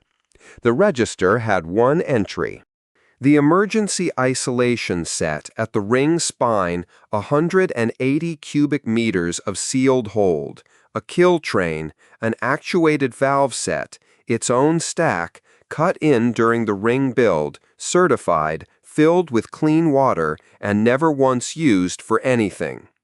Sould read the entry twice, put a query into the environmental branch for its certification file at 20 past 6, and went to walk the 2 lines she had left. Of the 9 mother lines that had come through the spring, 2. The good one was holding its trace tables inside a day's correction. The other had browned at the margins overnight and taken 3 days' correction in one, and she gave it 2 days and did not write that down anywhere yet. The Ring 4 sector rep found her at 9:30. No escort, no appointment, a heavy man in a claims desk coat with his set in one hand and a printed page in the other, and he did not waste her morning working up to it. You've queried the certification file on the ring spine isolation set. I have. My office is copied on environmental branch traffic touching that set. He put the printed page on the bench between them, turned so she could read it. That's the contingency schedule for the Ring 4 blocks. Environmental branch wrote it, I've signed it every quarter since the plating went in, and I ran the drill on it myself in the spring. Read the last line. Sould read it. Loss of primary polishing, isolate at block boundaries, 9, local reserve, 9 hours, recourse, transfer to the emergency isolation set at the ring spine by standing arrangement with station environmental. 9 hours, the rep said. 1,100 people, 9 boundaries, 9 hours in a bunker. Take the set away, and it's 9 hours and then nothing. He tapped the page once. So this morning I went and read who holds it. The warden took custody of that set on the 4th day and committed it to an anomalous return quarantine. Signed, correct, and distributed on the route authorities list. Mine isn't on the route authorities list. The arrangement that puts my blocks on that tank is an environmental one. That's 4 days ago. 4 days, 1,100 people have been walking around inside a safety case that stopped being true on the 4th day, and I found out because a food engineer wanted a file. He straightened. So, what's the query for? Sewell had a sentence ready that was true and gave nothing, and she looked at the coat and the printed page and did not use it. There's a strain off the tallow that the cephalin can metabolize. It's the only one in this arm of the sky, and it can't be printed. It cross-reacts with the human standard streams, so it can't be grown anywhere that touches trunk 6. Sewell turned her slate round to the specification. It needs its own containment. Yours is the only one on the station that's certified and idle, and I'm going to ask for it. Not for a shift, for months. The rep did not say anything for a moment. Then he pulled the stool out from under the bench and sat on it, which she had not expected. Will it feed them? 6 days from custody to first feed at sector volume.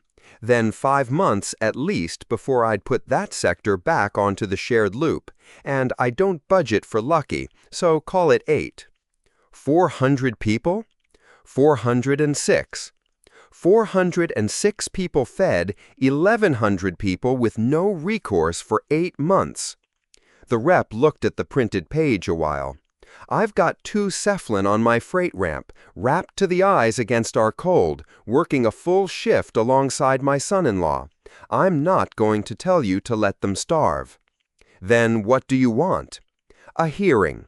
He put 2 fingers on the printed page and left them there. I want it said out loud in a room with my sector's name in it and mine under it. And I want the number said as you just said it to me, not smoothed, not averaged, and not by somebody upstairs telling me the risk is acceptable. He stood again. Can you give me that? No.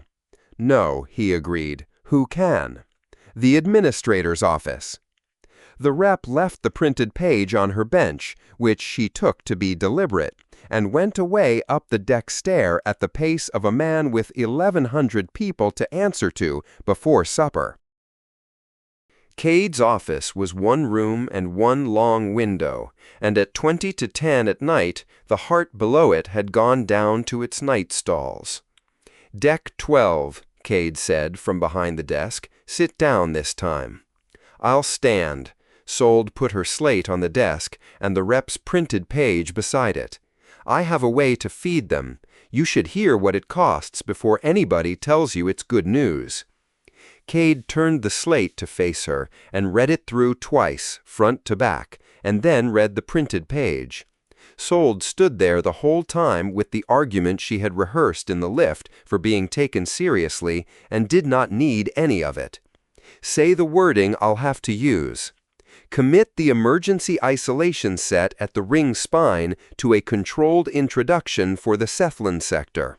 Release 1 viable container from the warden's custody into my hands. Amend the ring 4 block's contingency schedule to strike the recourse line because it won't be true. Sold kept it flat. 6 days to first feed. 5 months before I'd hand the sector back to the shared loop. 8 if the selection sulks. And in those 8 months, Ring 4 has pressure doors, 9 block boundaries, and 9 hours in a bunker. Nothing to dump into and nothing to reseed from. If their polishing goes over while my program is running, they don't isolate and recover. They isolate and wait for somebody to think of something. Cade read the last line of the contingency schedule aloud, the whole line, including the words "by standing arrangement," and set the page down flat. Who wrote that line? Environmental branch, the ring build, 206 days ago. And who's on that distribution? 9 offices, not his, Sold said it plainly. He read the warden's instrument himself this morning because I put a query in for a certification file and his office happened to be copied on the query. Then his office reads its post and mine doesn't. Cade wrote something short on her own slate and did not soften it out loud. Do you know what else that set is holding up? The tallow. Halden took custody of it on the 4th day so the ship could be worked. Cade turned her hand over on the desk, a small, flat gesture, the way she'd have laid out a price. Effie's recycling can't hold a loop. Her water has to come off and go somewhere and come back, and that hold is the somewhere. Take it, and nobody can go inside that ship, which means nobody comes off her. 3 sets of people standing on one hold, and 2 of them don't know about the 3rd. I know what I'm asking for. You're the only person who's put it on paper. Cade sat back. Sold had nothing to put in the space after that, so she left it. The water was already on the warmer. Cade made 1 cup and set it by her own elbow. The tin stayed on the high shelf where visitors could see it and not reach it. "One more thing, and then you can go," Cade said. "If a container of that strain got out of custody and into a shared line, not a spill in a lab, into a working trunk, how long before it shows in your numbers?" "Depends how it goes in. Wet and all at once into a warm loop with substrate in it, you'd have half a point of pH inside a shift and a probe arguing with you before that. If it dripped..." Sould stopped, because that was the worse answer and she had not said it out loud before. If it dripped, you'd get nothing at all. That much substrate goes into the buffering and never shows on a probe. Every vessel on every branch would be seeded and the numbers would stay boring right up until they weren't. Cade wrote nothing down.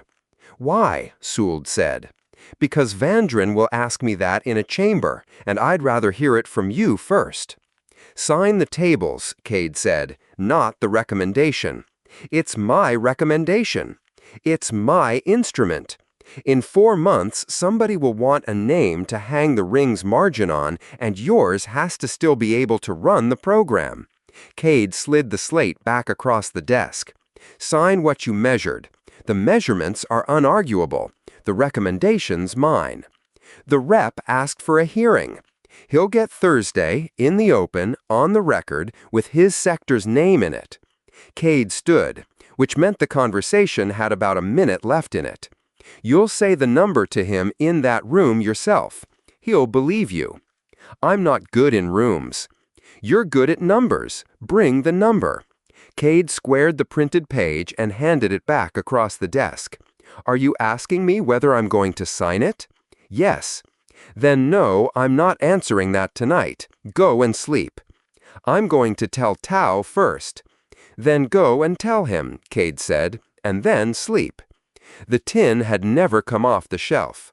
Sould was 2 turns down the corridor before that came back to her, and she kept walking. Deck 12 gave onto the Sethlin sector through a stepped lock, and inside, 3 meters, the temperature and the light changed, dim and wet-warm, the air heavy enough to sit on the skin. The 3rd sitting was going on in the Commons.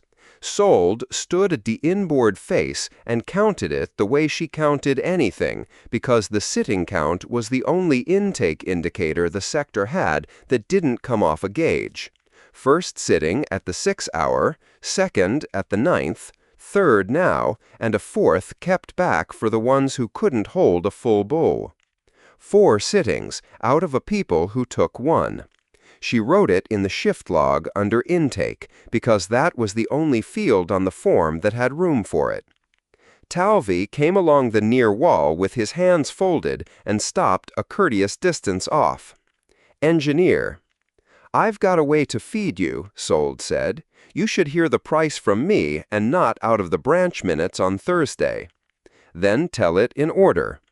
Sold told it in order. The strain, the containment, the borrowed set. The 6 days to first feed. The 5 months or 8 before she'd put the sector back on the shared loop. 1,100 people in Ring 4 with pressure doors, 9 boundaries and 9 hours in a bunker, and no recourse for the length of her program.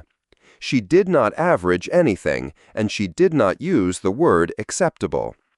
Talvey did not move his hands until she had finished. How many people will be told that we asked for it? You haven't asked for anything. That is not what I said. His voice stayed low, which was how the sector spoke. A raised voice in there carried to 400 people. Every paper written about us since we came through that lock has been a paper about a problem. The problem was fed, the problem was housed, the problem's cultures failed. When your ring sector schedule is amended, the amendment will say that capacity was taken for the Cephalin. I can't fix a form. You can tell me what is still unspent, and I will tell you what we will give up first. Talvey unfolded his hands. The 2 frames aft, the unfitted volume, the growth space we have been petitioning for since the spring. Put your containment in it. It is behind our locks. Run your growth train inside our sector, on our side of the boundary, and pipe your effluent out to the ringhold. If the train fails, it fails into our air, into 406 people, before it reaches anyone's corridor. And we will run our day tank at 6 hours instead of 9 and give you the difference as flush water. Sold went through it. The frames were the right volume. The run to the ringhold was long, and it was pipe, and pipe she could get. The tank margin was real water, and it was the right water, and it kept her flush line off the shared loop, which was the argument she would otherwise be having again in a month. It works, she said. Say the rest of it. The instrument names the Cephalin sector as a party to the arrangement, not a beneficiary, a party. In the paper, in our own name, and the offer recorded as ours. Talvey refolded his hands. An older Cephalin had come away from the sitting and stood 2 paces off, and did not wait to be brought in. The frames are the only room our children were going to have. Not loud. In that air, nothing needed to be. We petitioned 4 months for that volume and were told to wait for the season's plating, and now we are to hand it back full of a hazard, to buy standing off people who have already let our streams fail once. Let them use their own frames. We are not buying standing, Talvey said. You are paying rent for our own lives, Talvey. The 2 of them went at it, low, in front of her, and neither of them looked to Sold, which she was grateful for, and then the older one turned and did. You keep the cultures. Tell us which of them is right. That's not mine, Sold said. You are the one who... I run the streams. I'll build what I'm told to build in whatever volume the paper gives me. The frames are yours to settle. Sold looked at the printed schedule in her hand and then put it under her arm. The offer changes the risk. It doesn't buy Ring 4's recourse back. 1,100 people go without either way. I'll say that on Thursday. The older Cephalin went back to the sitting. Talvey stayed. Write it in our name, he said. The instrument went into the branch queue at 52 minutes past 11 with 3 attachments. Her specification and tables, signed. The Ring 4 block's contingency schedule, unaltered, with the recourse line as environmental branch had written it 206 days ago. And the sector's offer, in Talvey's wording, entered as an annex in the name of the Cephalin of the Cairn. The distribution ran to 9 offices. Sold read the list twice. The 6th line was the liaison officer for ISV Rampart. Sold sent it, and then pinned the printed schedule on the board over the bench beside the cephalon draw tables at the same height. Through the lock, in the low amber, the third sitting was still going, quietly, in 3s and 4s along 4 walls, the way the third sitting had gone every night for 6 days. Chapter 13. Speed or Safety. The consent list ran to 60 items, and Cade had spent 2 days making the 41st boring. It sat where she had paid for it to sit, between a fuel tithe reconciliation and a dispute over pilot certification hours, and it read, in full, Renewal, Environmental Sector Leases, Cairn Compact, as scheduled. 6 words. The wording had cost her a berth priority and 2 favors she would genuinely miss. A consent list passed unread. A line item pulled into the light became a question, and a question asked in Geneva could outlive everyone who needed it answered. The node room off the relay heart ran Geneva's afternoon on the main screen. Outside the shutter, the Cairn was in its dawn shift. Cade had been in the chair since the middle watch, and the 4th coffee stood cooling by the console. It had stopped doing anything 2 cups ago. Her eyes were sand. Her hands ached at the knuckles, the way they did now whenever the sleep went short. On the screen, under an afternoon light whose exact color she could still summon, the Geneva Operations Directorate's Standing Committee on Frontier Leases and Deployments worked down the list behind a chair whose pen never stopped moving. Items 39 and 40 went through on the gavel. Item 41, the chair said. The pen stopped. Pulled for review. The request came from the deployments bench, a big man leaning into his microphone with the unhurried confidence of somebody 7 months from any consequence he was voting on. In light of the anomalous return and of the open contamination file, my bench cannot consent to renewal of the environmental sector instruments as scheduled. We move the item to full review session after next. A pause while he found the word in his notes. This includes the cephalon sector lease. He put the stress on the wrong syllable. 200 light-years of real-time fiber, and the man could not be troubled to learn where the weight went in the name of the people he had just made provisional. Cade keyed her request light. The chair's pen resumed without rising. The Cairn administration may lodge a written response. The deployments bench wasn't finished. Further, and in the same light, my bench moves that station keeping for ISV Rampart be extended for the duration of the review, and that her tasking be amended to include containment support for the anomalous return incident, execution at the discretion of the commanding officer. The chair looked left, looked right. The pen came down. So moved and carried. Item 42. Cade sat back and let the feed run on without her.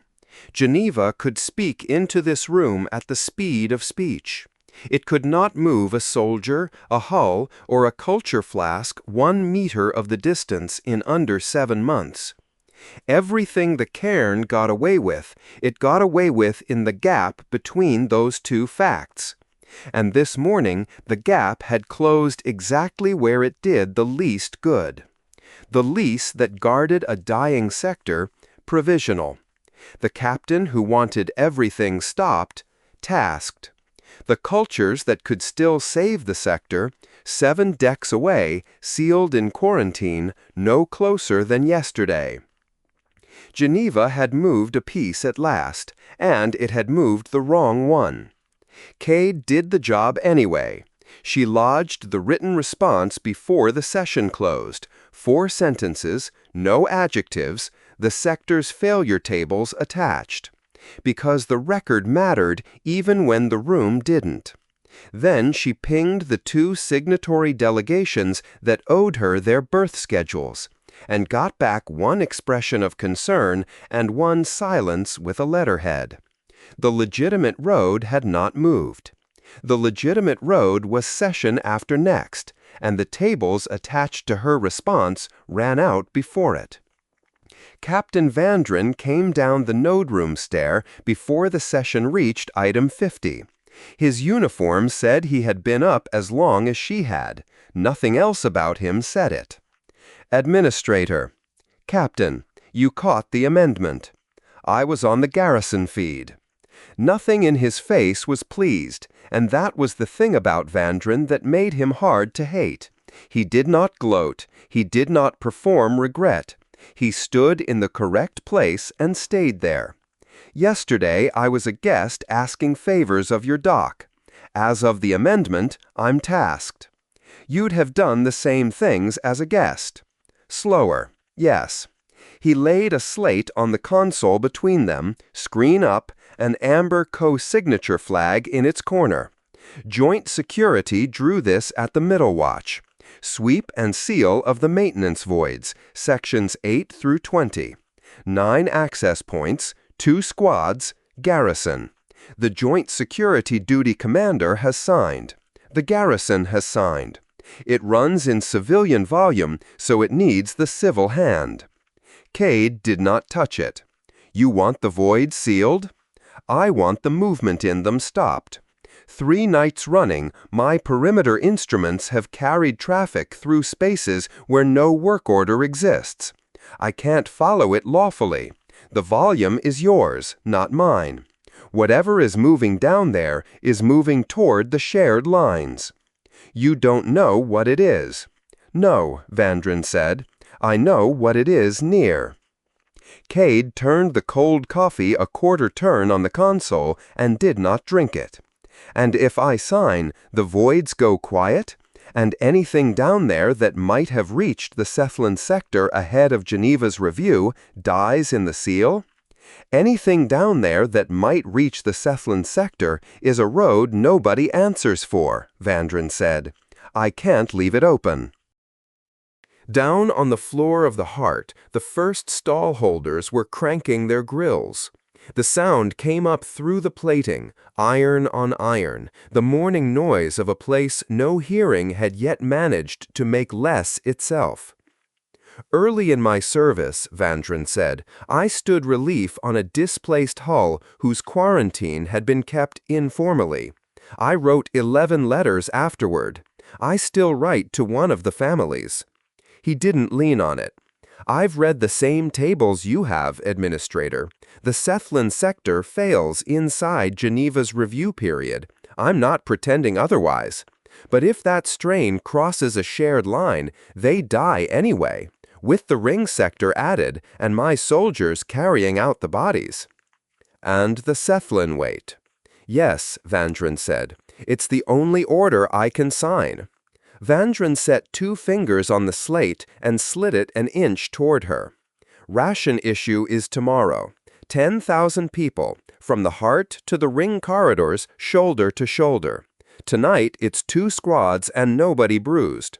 Tomorrow it's the garrison, in the open, on issue day. A beat. It lapses at 0400. I'll read it, Cod said. Vandren straightened and took his correctness back up the stair with him. On the main screen, Geneva had reached item 56. The pen was still moving. Cod pocketed the slate, and the weight of it rode her hip all the way across the heart. Sibel came for her at the end of the day watch with no appointment and a flask riding his jacket pocket. Out, he said from her office doorway. You've been in that chair since the middle watch. I checked. Your clerk sold you out for nothing, which ought to worry you. Everything on this station costs something. Sibel walked her the long way, which she clocked and permitted. Evening on the floor of the heart. The claims desk locking its grill, a queue at the noodle counter, frying oil and solder, 2 kids running a delivery cart down the ramp with the brake singing. In the shrine alcove by the south stair, somebody had left a strip of filter tape folded into a bird among the relay-era tokens. Sibel slowed at the driftboard, read the Veckhole Market's hour, and took the last steps down with the satisfaction of a man whose evening was going to plan. The counterbar under the south face of the relay core had no name and needed none. It was where the plating still showed the old relay's hull serial under 5 coats of paint, and the man who ran it chalked the day's prices on the shielding. 2 Farron riggers at the far end argued lease rates in station common, heads close together. Sibel took the corner nearest the core the way other men took the head of a table, and poured 2 measures of something the color of old varnish. "Grain mash," he said.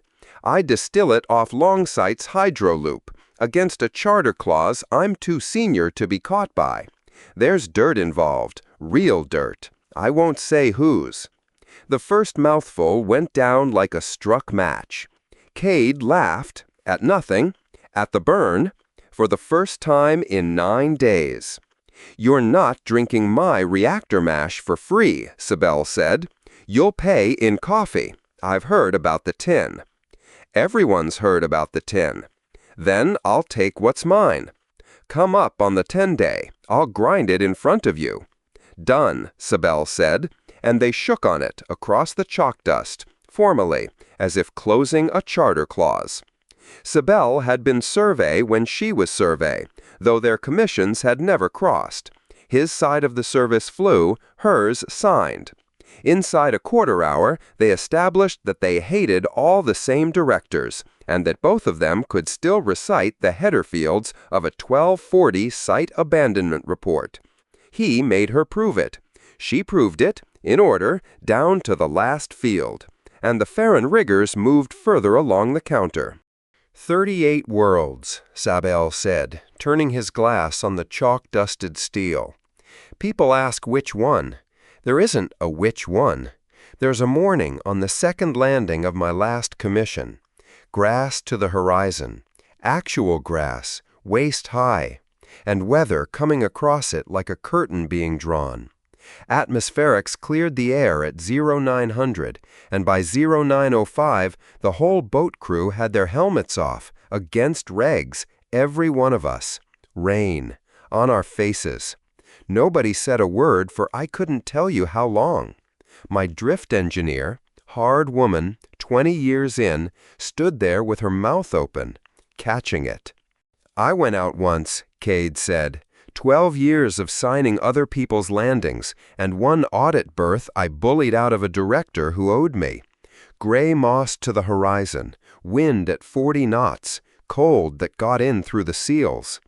The master of that boat walked me down the ramp and set my boot on the ground ahead of his own, first footing. I asked him why, and he said the survey didn't fly so that pilots could see it. He sounds sensible. It's the best place I've ever stood. It was gray moss and wind, and it's still the best place I've ever stood. Her slate pinged against her hip. Once, then again. Cade drew it out, turned it face down on the counter. "First time I came through here," Sibel said, letting that pass without a flicker. "This was the relay, 4 pressure cans, and a man named—" he snapped his fingers.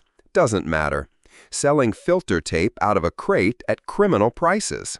Now there's bread. Actual bread. I smelt it coming down the stair. There's a Vecol day market running on a 25-hour clock, so it drifts through the human day like a tide, and nobody minds. They post the drift on a board by the south stair, and the whole heart adjusts around it." He drank. "Yesterday I did a thing I've never once done.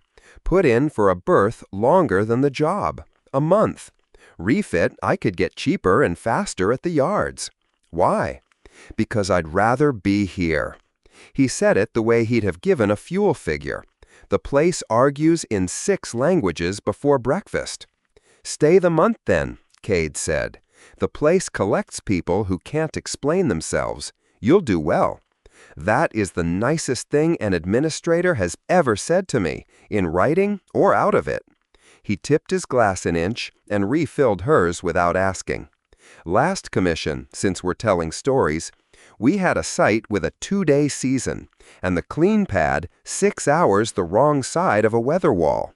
I put the boat down on rock nobody had sounded. Bent 2 struts and a stabilizer and got the season. The board wrote me a caution for it. Of course they did. I had it framed. It hangs in the head, where I can reflect on it at leisure. Cade laughed again, and this time it took longer to stop, and Sabel watched the core plating and gave no sign of having earned it. He hadn't said the tallow, or the cephalon, or quarantine, and he was not going to. Vondran writes to the families, she said. A displaced hull, early in his service. 11 letters. He still writes to one of them. Sable nodded, slow, and there was nothing dry in it now.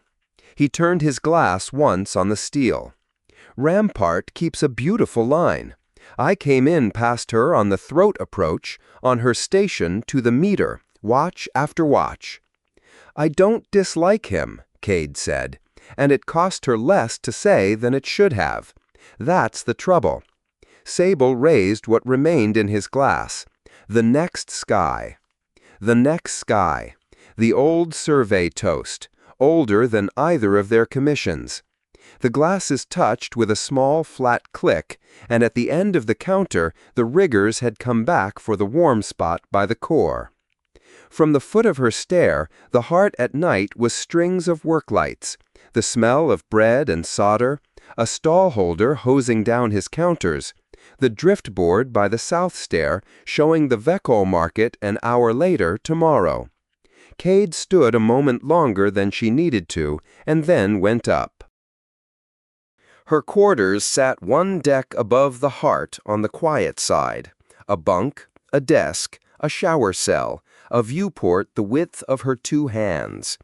On the shelf, the coffee tin with the open-reach stores stamp half worn away. The node feed chimed at the half-hour she'd told her son was his. Morning behind him, on Earth. A kitchen, a work shirt, the collar not yet buttoned. "You look," he started, and had the sense to abandon it. "Hello to you, too."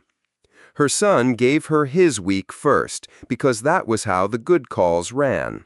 A colleague's wedding he didn't want to attend. The neighbor's dog he was minding badly. Rain due Thursday that the whole street had opinions about. Cade left her coffee alone and let his voice go on doing nothing, which was the best half of any of it. "You made the feeds again, the anomalous return." They ran a graphic of the station with a hatched circle around it. It made the place look like a hazard sign. "It's a relay with people on it." "I know what it is, Mum." He turned a mug by its handle, not drinking. "I watched the committee, the lease thing. They didn't sound insane. That's the part I wanted to say. Quarantine until it's understood. Even you can't argue with until it's understood. It isn't their sector that fails during the understanding." "No, I know." He set the mug down.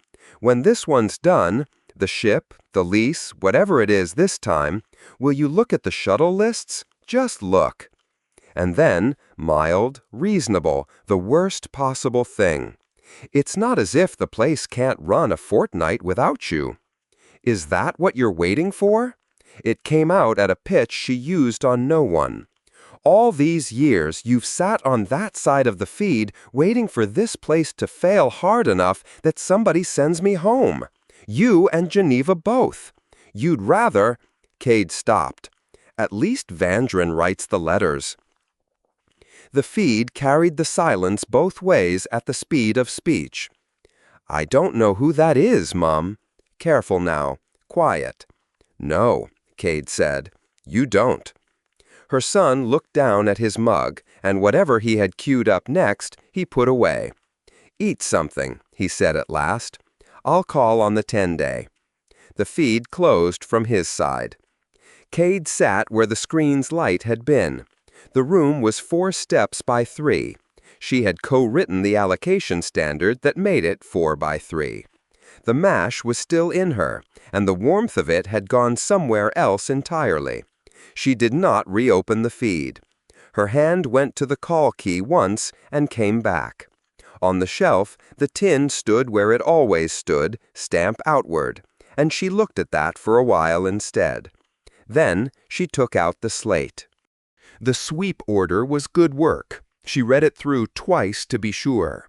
9 access points, 2 squads, the sections numbered, the seal and hold protocols cross-referenced to the Joint Security Charter, a medical annex, nobody bruised. Every line of it she could stand behind. Her whole working life she had signed only what she could stand behind and then stood behind it, all of it, every consequence. And the order qualified, line by line, and the schedule underneath it did not. Sign, and the voids went quiet tonight, and the paperwork stayed clean while a sector failed inside Geneva's review period, on time, as tabled. 2 files down on the same slate sat Sold's figures from yesterday. The controlled introduction, priced in a ring sector's isolation margin, months of a real corridor of real people running thinner so that another could eat. That page had no signature line on it at all.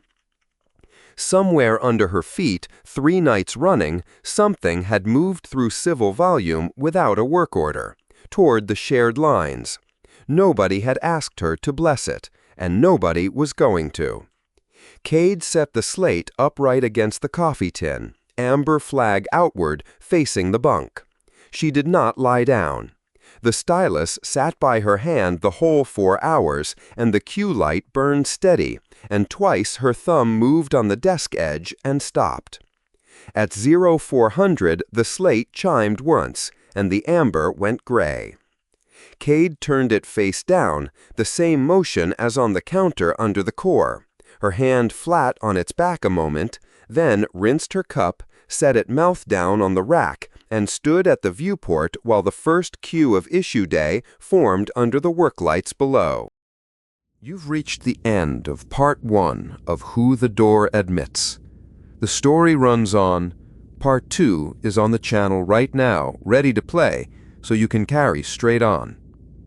If you're enjoying the journey, take a moment to subscribe. The whole of the Fracture Cosmology is being brought to life here, one book at a time. Part 2 is waiting. I'll see you there.